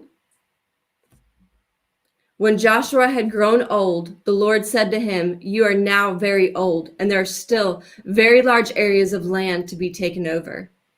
This is the land that remains, all the regions of the Philistines and Gershurites, from the Shur River on the east of Egypt to the territory of Ekron on the north, all of it counted as Canaanite, though held by the 5 Philistine rulers in Gaza, Ashdod, Ashkeleth, Gath, and Ekron, the territory of the Evites. On the south, all the land of the Canaanites, from Arah of the Sidonians as far as Aphek and the border of the Amorites, the area of Byblos, and all Lebanon to the east, from Baalgad below Mount Hermon to Lebo-Hamath. As for all the inhabitants of the mountain regions, from the Lebanon to Meshrabeth-Maim, that is, all the Sidonians, I myself will drive them out before the Israelites. Be sure to allocate this land to Israel for an inheritance, as I have instructed you, and divide it as an inheritance among the 9 tribes and half of the tribe of Manasseh." The other half of Manasseh, the Reubenites and the Gadites, had received the inheritance that Moses had given them east of the Jordan, as he, the servant of the Lord, had assigned it to them. It extended from Aroer on the rim of the Arnon Gorge and from the town in the middle of the gorge, and it included the whole plateau of Medeba as far as the Dibon, and all of the towns of Sihon, king of the Amorites, who ruled in Heshbon, out to the border of the Ammonites. It also included Gilead, the territory of the people of Geshur and Mecca, and all of Mount Hermon, and all of Bashan as far as Salika. That is the whole kingdom of Og and Bashan, who had reigned in Ashtaroth and Edrei. He was the last of the Rephites. Moses had defeated them and taken over their land. But the Israelites did not drive out the people of Geshur and Mecca, so they continued to live among the Israelites to this day. But to the tribe of Levi he gave no inheritance, since the food offerings presented to the Lord, the God of Israel, are their inheritance, as he promised them. This is what Moses had given to the tribe of Reuben according to its clans: the territory from Aroer on the rim of Arnon Gorge, and from the town in the middle of the gorge, and the whole plateau past Medeba, to Heshbon and all its towns on the plateau, including Dibon, Bamoth Baal, Beth Baal-meon, Jahaz, Gedamoth, Mephath, Kerithim, Mizpah, Zerath Shahar on the hill in the valley, Beth Peor, the slopes of Pisgah, and Beth Sheshemoth, all the towns on the plateau, and the entire realm of Sihon, king of the Amorites, who ruled at Heshbon. Moses had defeated him and the Midianite chiefs, Evi, Rekem, Zur, Hur, and Reba, princes allied with Sihon, who lived in that country.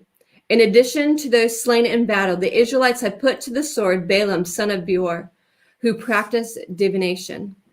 The boundary of the Reubenites was the bank of the Jordan. These towns and their villages were the inheritance of the Reubenites according to their clans.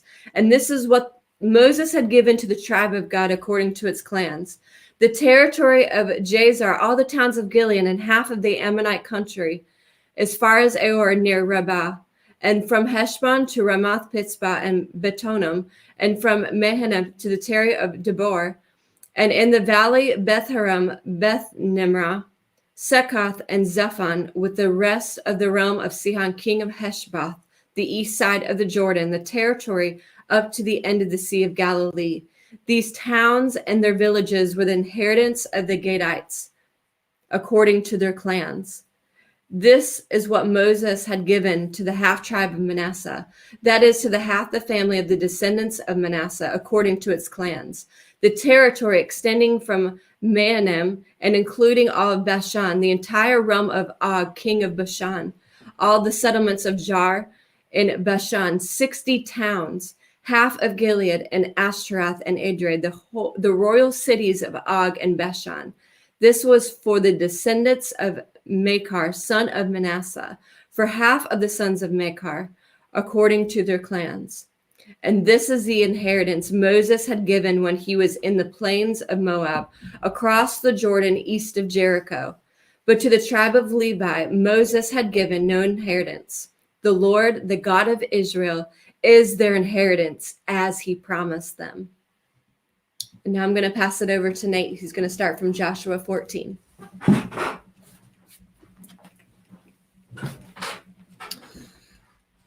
Be reading from Joshua 14. Division of the land west of the Jordan. Now these are the areas the Israelites received as an inheritance in the land of Canaan, which Eleazar the priest, Joshua son of Nun, and the heads of the tribal clans of Israel allotted to them. Their inheritances were assigned by lot to the 9.5 tribes, as the Lord had commanded through Moses. Moses had granted the 2.5 tribes their inheritance east of the Jordan, but had not granted the Levites an inheritance among the rest. For Joseph's descendants had become 2 tribes, Manasseh and Ephraim. The Levites received no share of the land, but only towns to live in, with pasture lands for their flocks and herds. So the Israelites divided the land just as the Lord had commanded Moses. Allotment for Caleb. Verse 6. Now the people of Judah approached Joshua at Gilgal, and Caleb, son of Jephunneh and Kenizzite, said to him, "You know what the Lord said to Moses, the man of God, at Kadesh Barnea, about you and me. I was 40 years old when Moses, the servant of the Lord, sent me from Kadesh Barnea to explore the land, and I brought him back a report according to my convictions. But my fellow Israelites who went up with me made the hearts of the people melt in fear. I, however, follow the Lord, my God, wholeheartedly. So on that day, Moses swore to me, the land on which your feet have walked will be your inheritance, and that of your children forever, because you have followed the Lord, my God, wholeheartedly. Now then, just as the Lord promised, he has kept me alive for 45 years since the time he had said this to Moses, while Israel moved about in the wilderness. So here am I today, 85 years old. I am still as strong today as the day Moses sent me out. I'm just as vigorous to go out to the battle as I was then. Now give me this hill country that the Lord promised me that day. You yourselves heard then that the Anakites were there, and their cities were large and fortified. But the Lord helping me, I will drive them out just as he said. Then Joshua blessed Caleb, son of Jephunneh, and gave him Hebron as his inheritance. So Hebron was belonged to Caleb, son of Jephunneh, the Kenizzite, ever since. Because he followed the Lord, the God of Israel, wholeheartedly. Hebron used to be called Kiriath Arab, after Arab, who was the greatest man among the Anakites. Then the land had rest for war. Chapter 15. Allotment for Judah. The allotment for the tribe of Judah, according to its clans, extended down to the territory of Eden to the desert of Zin in the extreme south. Their southern boundary started from the bay at the southern end of the Dead Sea, crossed south of the Scorpion Pass, continued on to Zin, and went over to the south of Kadesh Barnea. Then it ran past Hebron, up to Adar, and curved around in Kudkar, It then passed along to Asmon and joined the Wadi of Egypt, ending at the Mediterranean Sea. This is their southern boundary. The eastern boundary is the Dead Sea as far as the mouth of the Jordan. The northern boundary started from the Bay of the Sea at the mouth of Jordan, went up to Beth Hagam, and continued north of Beth Arab to the stone of Bohan, son of Reuben. The boundary then went up to Debir from the valley of Achor and turned north to Gilgal, which faces the pass of the Adamim south of the gorge. It continued along to the waters of En Shemesh and came out to En Regu. Then it ran up the valley of Ben Hinnom along the southern slope of Jebusite city, that is Jerusalem. From there, it climbed to the top of the hill west of the Hinnom Valley at the northern end of the valley of Ephraim. From the hilltop, the boundary headed towards the spring of waters of Netoah, came out at the towns of Mount Ephraim, and went down towards Bala. This is Kirath Jearim. Then it curved westward from Bala to Mount Seir, ran along the northern slope of Mount Jearim, that is Kasam, continued down to Beth Shiloh, and crossed to Timah. It went to the northern slope of Ekron, turned towards Sikron, passed along to Mount Bala, and reached Jabneel. The boundary ended at the sea. The western boundary is the coastline of the Mediterranean Sea. These are the boundaries along the people of Judah by their clans, in accordance with the Lord's command to him. Joshua gave to Caleb, son of Jephunneh, a portion to Judah, Kiriath Arab, that is Hebron. Arab was the forefather of Anak. From Hebron, Caleb drove out the three Anakites, the Shilite, the Anamite, and Talmi, the sons of Anak. From there, he marched against the people living in Debir, formerly called Kiriath Sabar. And Caleb said, I will give my daughter Ashka in marriage to the man who attacks and captures Kiriath Sabar. Othniel, son of Kenaz, Caleb's brother, took it, so Caleb gave his daughter Ashka to him in marriage. One day, when she came to Othniel, she urged him to ask her father for a field. When she got off her donkey, Caleb asked her, what can I do for you? She replied, do me a special favor. Since you have been given me land in Negev, give me also springs of water. So Caleb gave her the upper and lower springs. This is the inheritance of the tribe of Judah, according to its clans.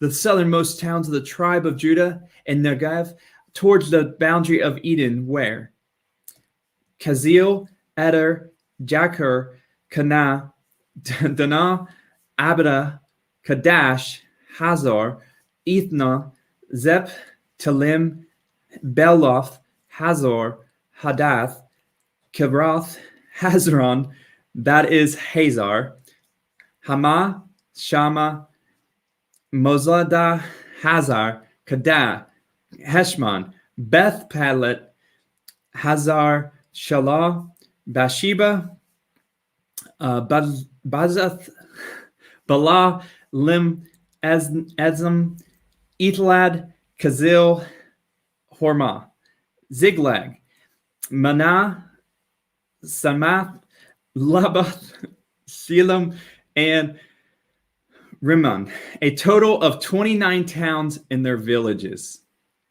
In the western foothills, Astham, Zorah, Asna, Zana, En Ganam, Tabath, and Nem, Jarmath, Abdullah, Sokoth, Azek, Shalom, Adath, and Jeroram, or Jedaratham, 14 towns in their villages. Zenith, Hadasha, Madah, Gad, Dila, Mizpah, Joktheel, Lakas, Bazkath, Elgon, Kaban, Labmas, Kalis, Gunoth, Beth Dagon, Nama, and Makkatheth, 16 towns and their villages. Libnah, Ether, Asham, Ippeth, Asham, Nebus, Kelath, Abzgib, and Manasseh, 9 towns and their villages. Ekron, with its surrounding settlements and villages west of Ekron, all there were vicinity of Ashdod. Together with their villages, Ashdod is surrounded settlements and villages in Gaza. Its settlements and villages as far as the Wadi of Egypt and coastline of the Mediterranean Sea. In the hill country, here's some more names: Shamar, Jatar, Succoth, Dana, Kareth, Sana, that is Debir, Anna, Esthmoth, Anam, Goshen, Halon, and Giloth, 11 towns and their villages. Arab, Doma, Esthem, Janam, Beth, Tama, Apathika, Humta, Kereth Arba, that is Hebron, and Zior, 9 towns and their villages. Maon, Carmel, Zip, Judith, Jaziel, Jokdeth, Zana, Cain, Gilbeth, Timnah, 10 towns and their villages. Habul, Beth, Zur, Gedar, Marath, Beth-Arm, Elkam, 6 towns and their villages. Kithar Baal, that is Kithar Jearim, and Rabbah, 2 towns and their villages. In the wilderness, Beth Eram, Medo-Sheketh, Nibshem, the city of salt, and Ekedi, 6 towns and their villages. Judah could not dislodge the Jebusites who were living to Jerusalem to this day. The Jebusites lived there with the people of Judah. Chapter 16. The allotment of Ephraim, Manasseh. The allotment for Joseph began at Jordan River east of the springs of Jericho and went up from there through the desert into the hill country of Bethel. It went on from Bethel, crossed over to the territory of the Archadites in the Athram, descended westward to the territory of the Jebusites, as far as the region of the lower Beth Horon and the Jezer, ending in the Mediterranean Sea. So Manasseh and Ephraim, the descendants of Joshua, received their inheritance. This was the territory of Ephraim according to its clans. The boundary of their inheritance went from Athram Adar into the east of the upper Beth Horon and continued to the Mediterranean Sea from Mekhathmath.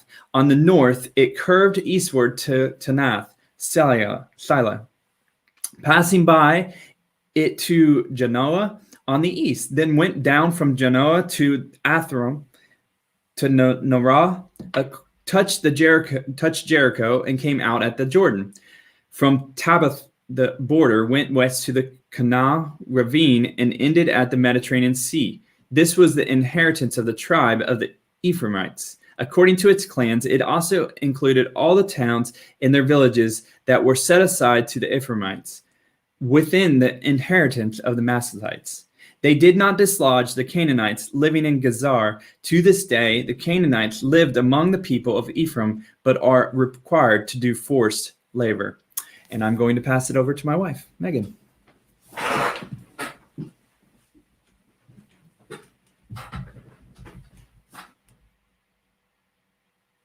Joshua 17. This was the allotment for the tribe of Manasseh, Joseph firstborn, that is for Machir, Manasseh's firstborn.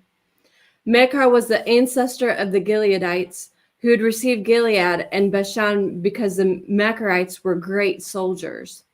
So this allotment was for the rest of the people of Manasseh. The clans of Ebzer, Helek, Ezrael, Shechem, Hepher, and Shemada. These are the other male descendants of Manasseh, son of Joseph, by their clans.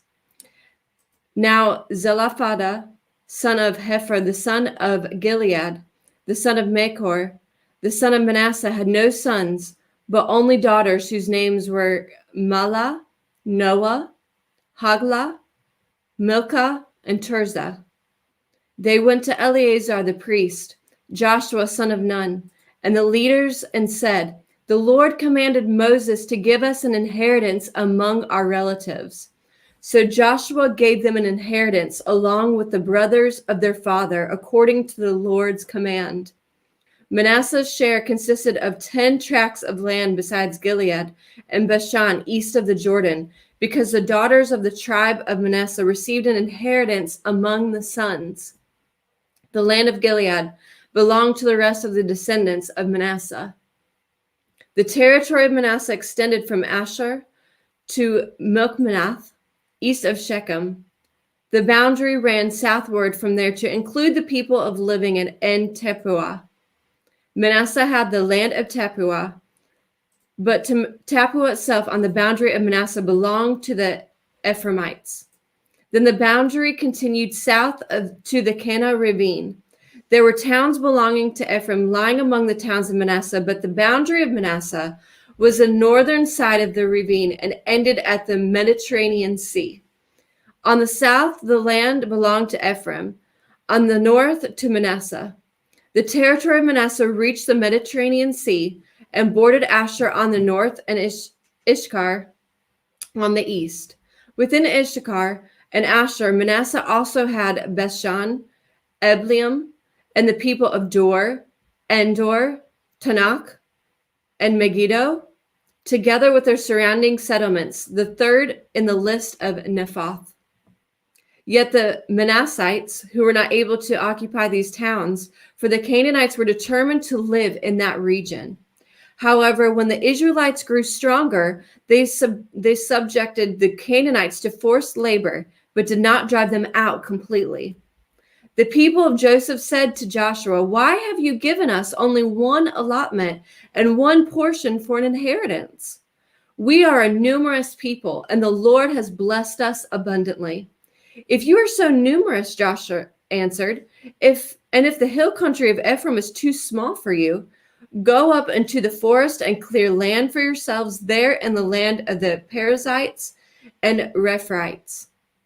The people of Joshua replied, "The hill country is not enough for us, and all the Canaanites who lived in the plain have chariots fitted with iron, both those in Bashan and its settlements, and those in the valley of Jezreel."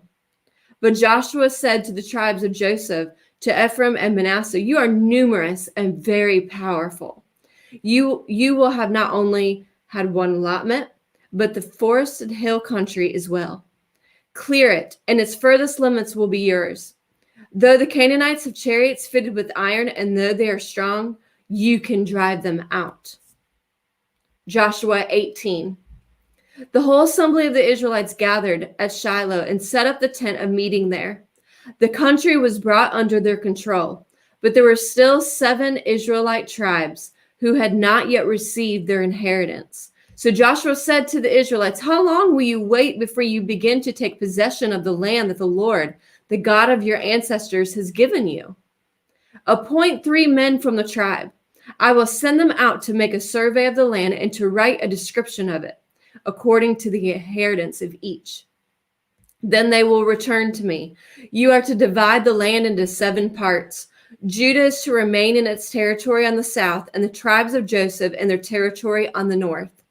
After you have written descriptions of the 7 parts of the land, bring them here to me, and I will cast lots for you in the presence of the Lord our God. The Levites, however, do not get a portion among you, because the priestly service of the Lord is their inheritance. And Gad, Reuben, and the half-tribe of Manasseh have already received their inheritance on the east side of the Jordan. Moses, the servant of the Lord, gave it to them. And as the men started on their way to map out the land, Joseph instructed them, "Go and make a survey of the land and write a description of it. They return to me, and I will cast out lots for you here in Shiloh in the presence of the Lord." So the men left and went through the land. They wrote its description on a scroll, town by town, in 7 parts, and returned to Joshua in the camp at Shiloh. Joshua then cast lots for them in Shiloh in the presence of the Lord. And there he distributed the land to the Israelites according to their tribal divisions. The first lot came up for the tribe of Benjamin, according to its clans. Their allotted territory lay between the tribes of Judah and Joseph. On the north side of the boundary began at the Jordan, passed the northern slope of Jericho, and headed west into the hill country, coming out at the wilderness of Beth-aven. From there, it crossed the south slope of Luz, that is Bethel, and went down to Adaroth Adar on the hillside of lower Beth-Haran. From the hill facing Beth-Haran, on the south, the boundary turned south along the western side and came out at Kiriath-Baal, that is Kiriath-Jearim, a town of the people of Judah. This was the western side. The southern side began at the outskirts of Kiriath-Jearim on the west, and the boundary came out at the spring of the waters on Nephtuah. The boundary went down to the foot of the hill facing the valley of Ben Hinnom, north of the valley of Rephaim.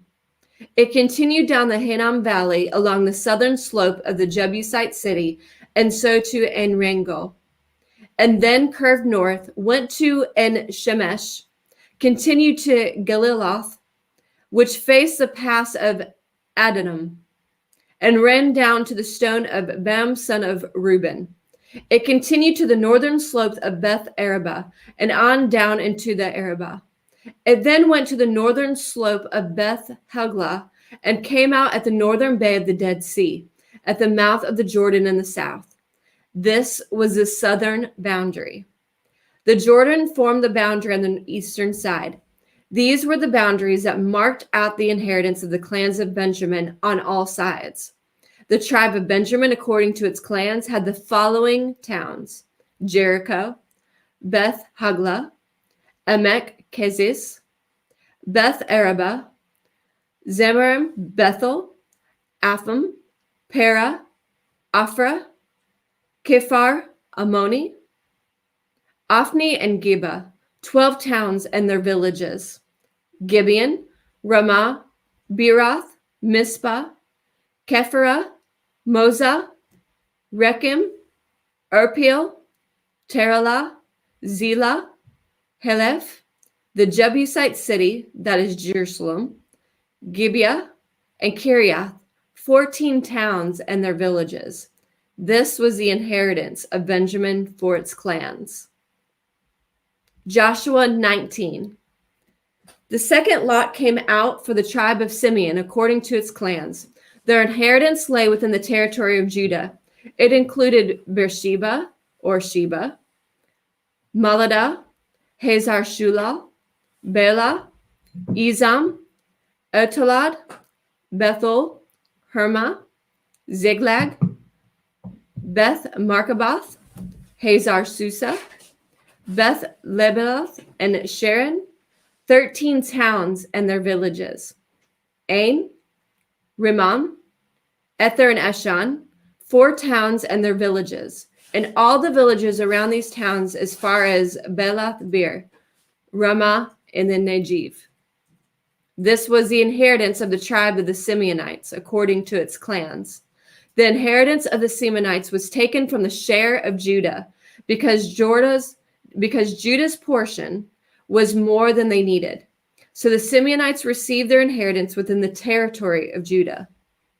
The third lot came up for Zebulun, according to its clans. The boundary of their inheritance went as far as Sarid. Going west, it ran to Merilah, touched Debesheth, and extended to the ravine near Chachmium. It turned east from Zered toward the sunrise to the territory of Kisloth, Tabor, and went on to Darabeth and went up to Japhia. Then it continued eastward to Gath-Hefer and Eth-Kazin. It came out in Rimmon and turned toward Neah. There the boundary went around on the north to the Hanathan and ended at the valley of Ifta-El. Included were Getath, Nahathal, Shimron, Idalah, and Bethlehem. There were 12 towns and their villages. These towns and their villages were the inheritance of Zebulun, according to its clans. The fourth lot came out for Issachar, according to its clans. Their territory included Jezreel, Kesulath, Shunem, Hepharim, Shirion, Anaratha, Rabbith, Kishion, Ebes, Remeth, and Ganim, and Hada, and Beth Pezez. The boundary touched Tabor, Sherhazuma, and Beth Shemesh, and ended at the Jordan. There were 16 towns and their villages. These towns and their villages were the inheritance of the tribe of Issachar, according to its clans. The fifth lot came out of the tribe of Asher, according to its clans. Their territory included Helkath, Hali, Betin, Akshaph, Alamekel, Emad, and Michel. On the west, the boundary touched Carmel and Shihor-Libnath. It then turned east toward Beth Dagon, touched Zebulun and the valley of Iftah El, and went north to Beth Emek and Neiel, past Gabul on the left. It went to Abdon, Rehob, Heman, and Kanah, as far as Greater Sidon. The boundary then turned back toward Ramah and went to the fortified city of Tyre, turned toward Hosa, and came out at the Mediterranean Sea in the region of Akzib, Umah, Aphek, and Rehob. There were 22 towns and their villages, and these towns and their villages were the inheritance of the tribe of Asher according to its clans. The sixth lot came out for Naphtali according to its clans. Their boundary went from Heleph and the large tree in the Zenim, passing Adami, Nekeb, and Jabneel to Lechem, and ended at the Jordan. The boundary ran west through Asna Tabor and came out at Hakak. It touched Zebulun on the south, Asher on the west, and the Jordan on the east. The fortified towns were Ziddim, Zur, Hemath, Rekath, Zinerath, Adamah, Remah, Hazer, Kadesh, Edrei, and Hazer, Iron, Migdal-El, Horem, Beth Anath, and Beth Shemesh. There were 19 towns and their villages. These towns and their villages were the inheritance of the tribe of Naphtali, according to its clans. The seventh lot came out of the tribe of Dan according to its clans. The territory of their inheritance included, here's some more names, Zorah, Eshcol, Shemesh, Shalabin, Elon, Ithla, Elon, Timnah, Ekron, Eltekeh, Gibbethah, Beloth, Jeru, Beneberak, Kath Rimmon, Mijarkon, and Rekon, with the area facing Joppa. When the territory of the Danites were lost to them, they went up and attacked Leshlem, took it, put it in the sword, and occupied it. They settled in Leshem and named it Dan after their ancestor. These towns and their villages were the inheritance of the tribe of Dan according to its clans. When they had finished dividing the land into its allotted portions, the Israelites gave Joshua son of Nun an inheritance among them, as the Lord had commanded. They gave him the town he asked for, Timnath-Serah, in the hill country of Ephraim, and he built up the town and settled there.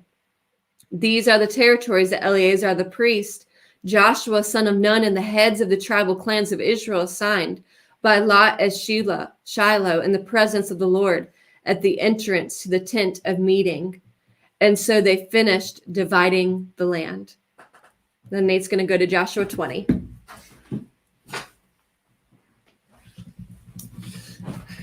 Here we are, Joshua 20, cities of refuge.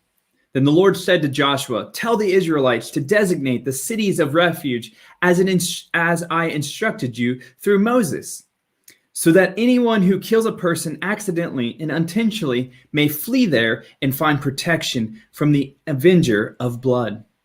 When they flee to one of these cities, they are to stand in the entrance of the city gate and state their case before the elders of that city. Then the elders are to admit the fugitive into their city and provide a place to live among them. If the avenger of blood comes in pursuit, the elders must not surrender the fugitive, because the fugitive killed their neighbor unintentionally and without malice, all afterthought. They are to stay in that city until they have stood trial before the assembly and until the death of the high priest who is serving at the time. Then they may go back to their own home in the town from which they fled. So they set apart Kadesh in Galilee, in the hill country of Nepah, Shechem, in the hill country of Ephraim, and Kirath Arba, that is Hebron, in the hill country of Judah, east of the Jordan, on the other side from Jericho. They designated Bazar in the wilderness on the plateau in the tribe of Reuben, Ramoth in Gilead, in the tribe of Gad, and Golan in Bashan, in the tribe of Manasseh. Any of the Israelites or any foreigner residing among them who killed someone accidentally could flee to these designated cities and not be killed by the avenger of blood prior to standing trial before the assembly. Chapter 21, Towns for the Levites. Now the family heads of the Levites approached Eleazar, the priest, Joshua son of Nun, and the heads of the other tribal families of Israel, at Shiloh and Canaan, and said to them, the Lord commanded through Moses that you give us towns to live in with pasture lands for our livestock. So as the Lord had commanded, the Israelites gave the Levites the following towns and pasture lands out of their own inheritance. The first lot came out of Kohathites according to their clans. The Levites, who were descendants of Aaron, the priests, were allotted 13 towns from tribes of Judah, Simeon, and Benjamin. The rest of Kohath descendants were allotted 10 towns from the clans of the tribes of Ephraim, Dan, and half of Manasseh. The descendants of Gershon were allotted 13 towns from the clan of tribes of Issachar, Asher, Naphtali, and the half tribe of Manasseh in Bashan. The descendants of Mira, according to their clans, received 12 towns from the tribes of Reuben, Gad, and Zebulun. So the Israelites allotted to the Levites these towns in their pasture land, as the Lord had commanded through Moses. From the tribes of Judah and Simon, they allotted the following towns by name. These towns were assigned to the descendants of Aaron, who were from Kohathite clans of the Levites, because the first lot fell to them. They gave them Kiriath Arba, that is Hebron, with its surrounding pasture land in the hill country of Judah. Arba was the forefather of Anak, but the fields and the villages around the city they had given to Caleb, son of Jephunneh, as his possession. So to the descendants of Aaron, the priests, they gave Hebron a city refuge for one accused of murder: Zebna, Jatir, Astmo, Holon, Debhir, and Judah, and Beth Shema, together with their pasture lands, 9 towns from their 2 tribes. And from the tribes of Benjamin, they gave them Gibeon, Geba, Ablath, Almon, together with their pasture lands, 4 towns. The total number of towns for the priests, the descendants of Aaron, came to 13 together with their pasture lands. The rest of Kohathite clans of the Levites were allotted towns from the tribe of Ephraim. In the hill country of Ephraim, they were given Shechem, a city of refuge for one accused of murder, and Jezreel, Kezem, Beth Horon, together with their pasture lands, 4 towns. Also from the tribe of Dan, they received Ethgath, Gibbethon, Absalom, Gath, Rimmon, together with their pasture lands, 4 towns. From half the tribe of Manasseh, they received Tanas, the Gath Rimmon, together with their pasture lands, 2 towns. All these 10 towns and their pasture lands were given to the rest of the Cullum clans. The Levite clans of the Gerizites were given from half tribe of Manasseh. Golan and Bashan, a city of refuge for one accused of murder, and Ephraim, together with their pasture lands, 2 towns. From the tribe of Issachar, Kishan, Dabath, Jarmuth, and Katham, together with their pasture lands, 4 towns. From the tribe of Asher, Mishah, Abha, Hakath, and Rahab, together with their pasture lands, 4 towns. From the tribe of Naphtali, Kadesh in Galilee, a city of refuge for one accused of murder, Hammon, Dor, Kartan, together with their pasture lands, 3 towns. The total number of towns in Gibeonite clans came to 13 together with their pasture lands. The Midianite clans, the rest of the Levites, were given from the tribe of Zebulun, Jokaniah, Karta, Demna, Nahala, together with their pasture lands, 4 towns. From the tribe of Reuben, Beth-Jasam, Kedamoth, Tamatha, together with their pasture lands, 4 towns. From the tribe of Gad, Ramoth in Galilee, a city of refuge for one accused of murder, Maha, Hashbon, and Jazer, together with their pasture lands. 4 towns in all. The total number of towns allotted to the Merarite clans, who were the rest of the Levites, came to 12. The town of the Levites in the territory held by the Israelites were 48 in all. Together with their pasture land, each of these towns had pasture lands surrounding it. This was true for all these towns. So the Lord gave Israel all the land he had sworn to give their ancestors, and they took possession of it and settled there. The Lord gave them rest on every side, just as he had sworn to their ancestors. Not one of their enemies withstood them, and the Lord gave all their enemies into their hands. Not one of the Lord's good promises to Israel failed. Everyone was fulfilled. Chapter 22. Eastern tribes return home. Then Joshua summoned the Reubenites, the Gadites, and the half-tribe of Manasseh, and said to them, "You have done all that Moses, the servant of the Lord, commanded, and you have obeyed me in everything I commanded. For a long time now, to this very day, you have now not deserted your fellow Israelites, but have carried out the mission the Lord your God gave you. Now that the Lord your God has given them rest, as he promised, return to your homes in the land that Moses, the servant of the Lord, gave you on the other side of the Jordan. But be very careful to keep the commandment and the law that Moses, the servant of the Lord, gave you, to love the Lord your God, to walk in obedience to him, to keep his commandments and to hold fast to him, and to serve him with all your heart and with all your soul." Then Joshua blessed them and sent them away, and they went to their homes. To the other half tribe of Manasseh, Moses had given land to Bashan, and to the other half of the tribe, Joshua gave land on the west side of the Jordan, along with their fellow Israelites. When Joshua sent them home, he blessed them, saying, "Return to your homes with your great wealth, with large herds of livestock, with silver, gold, and bronze, and iron, and great quantity of clothing, and divide the plunder from your enemies with your fellow Israelites."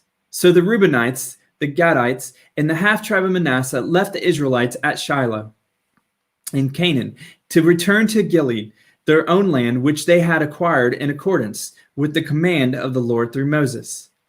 When they came to Gilgal, near the Jordan, in the land of Canaan, the Reubenites, the Gadites, and the half-tribe of Manasseh did an imposing altar there by the Jordan.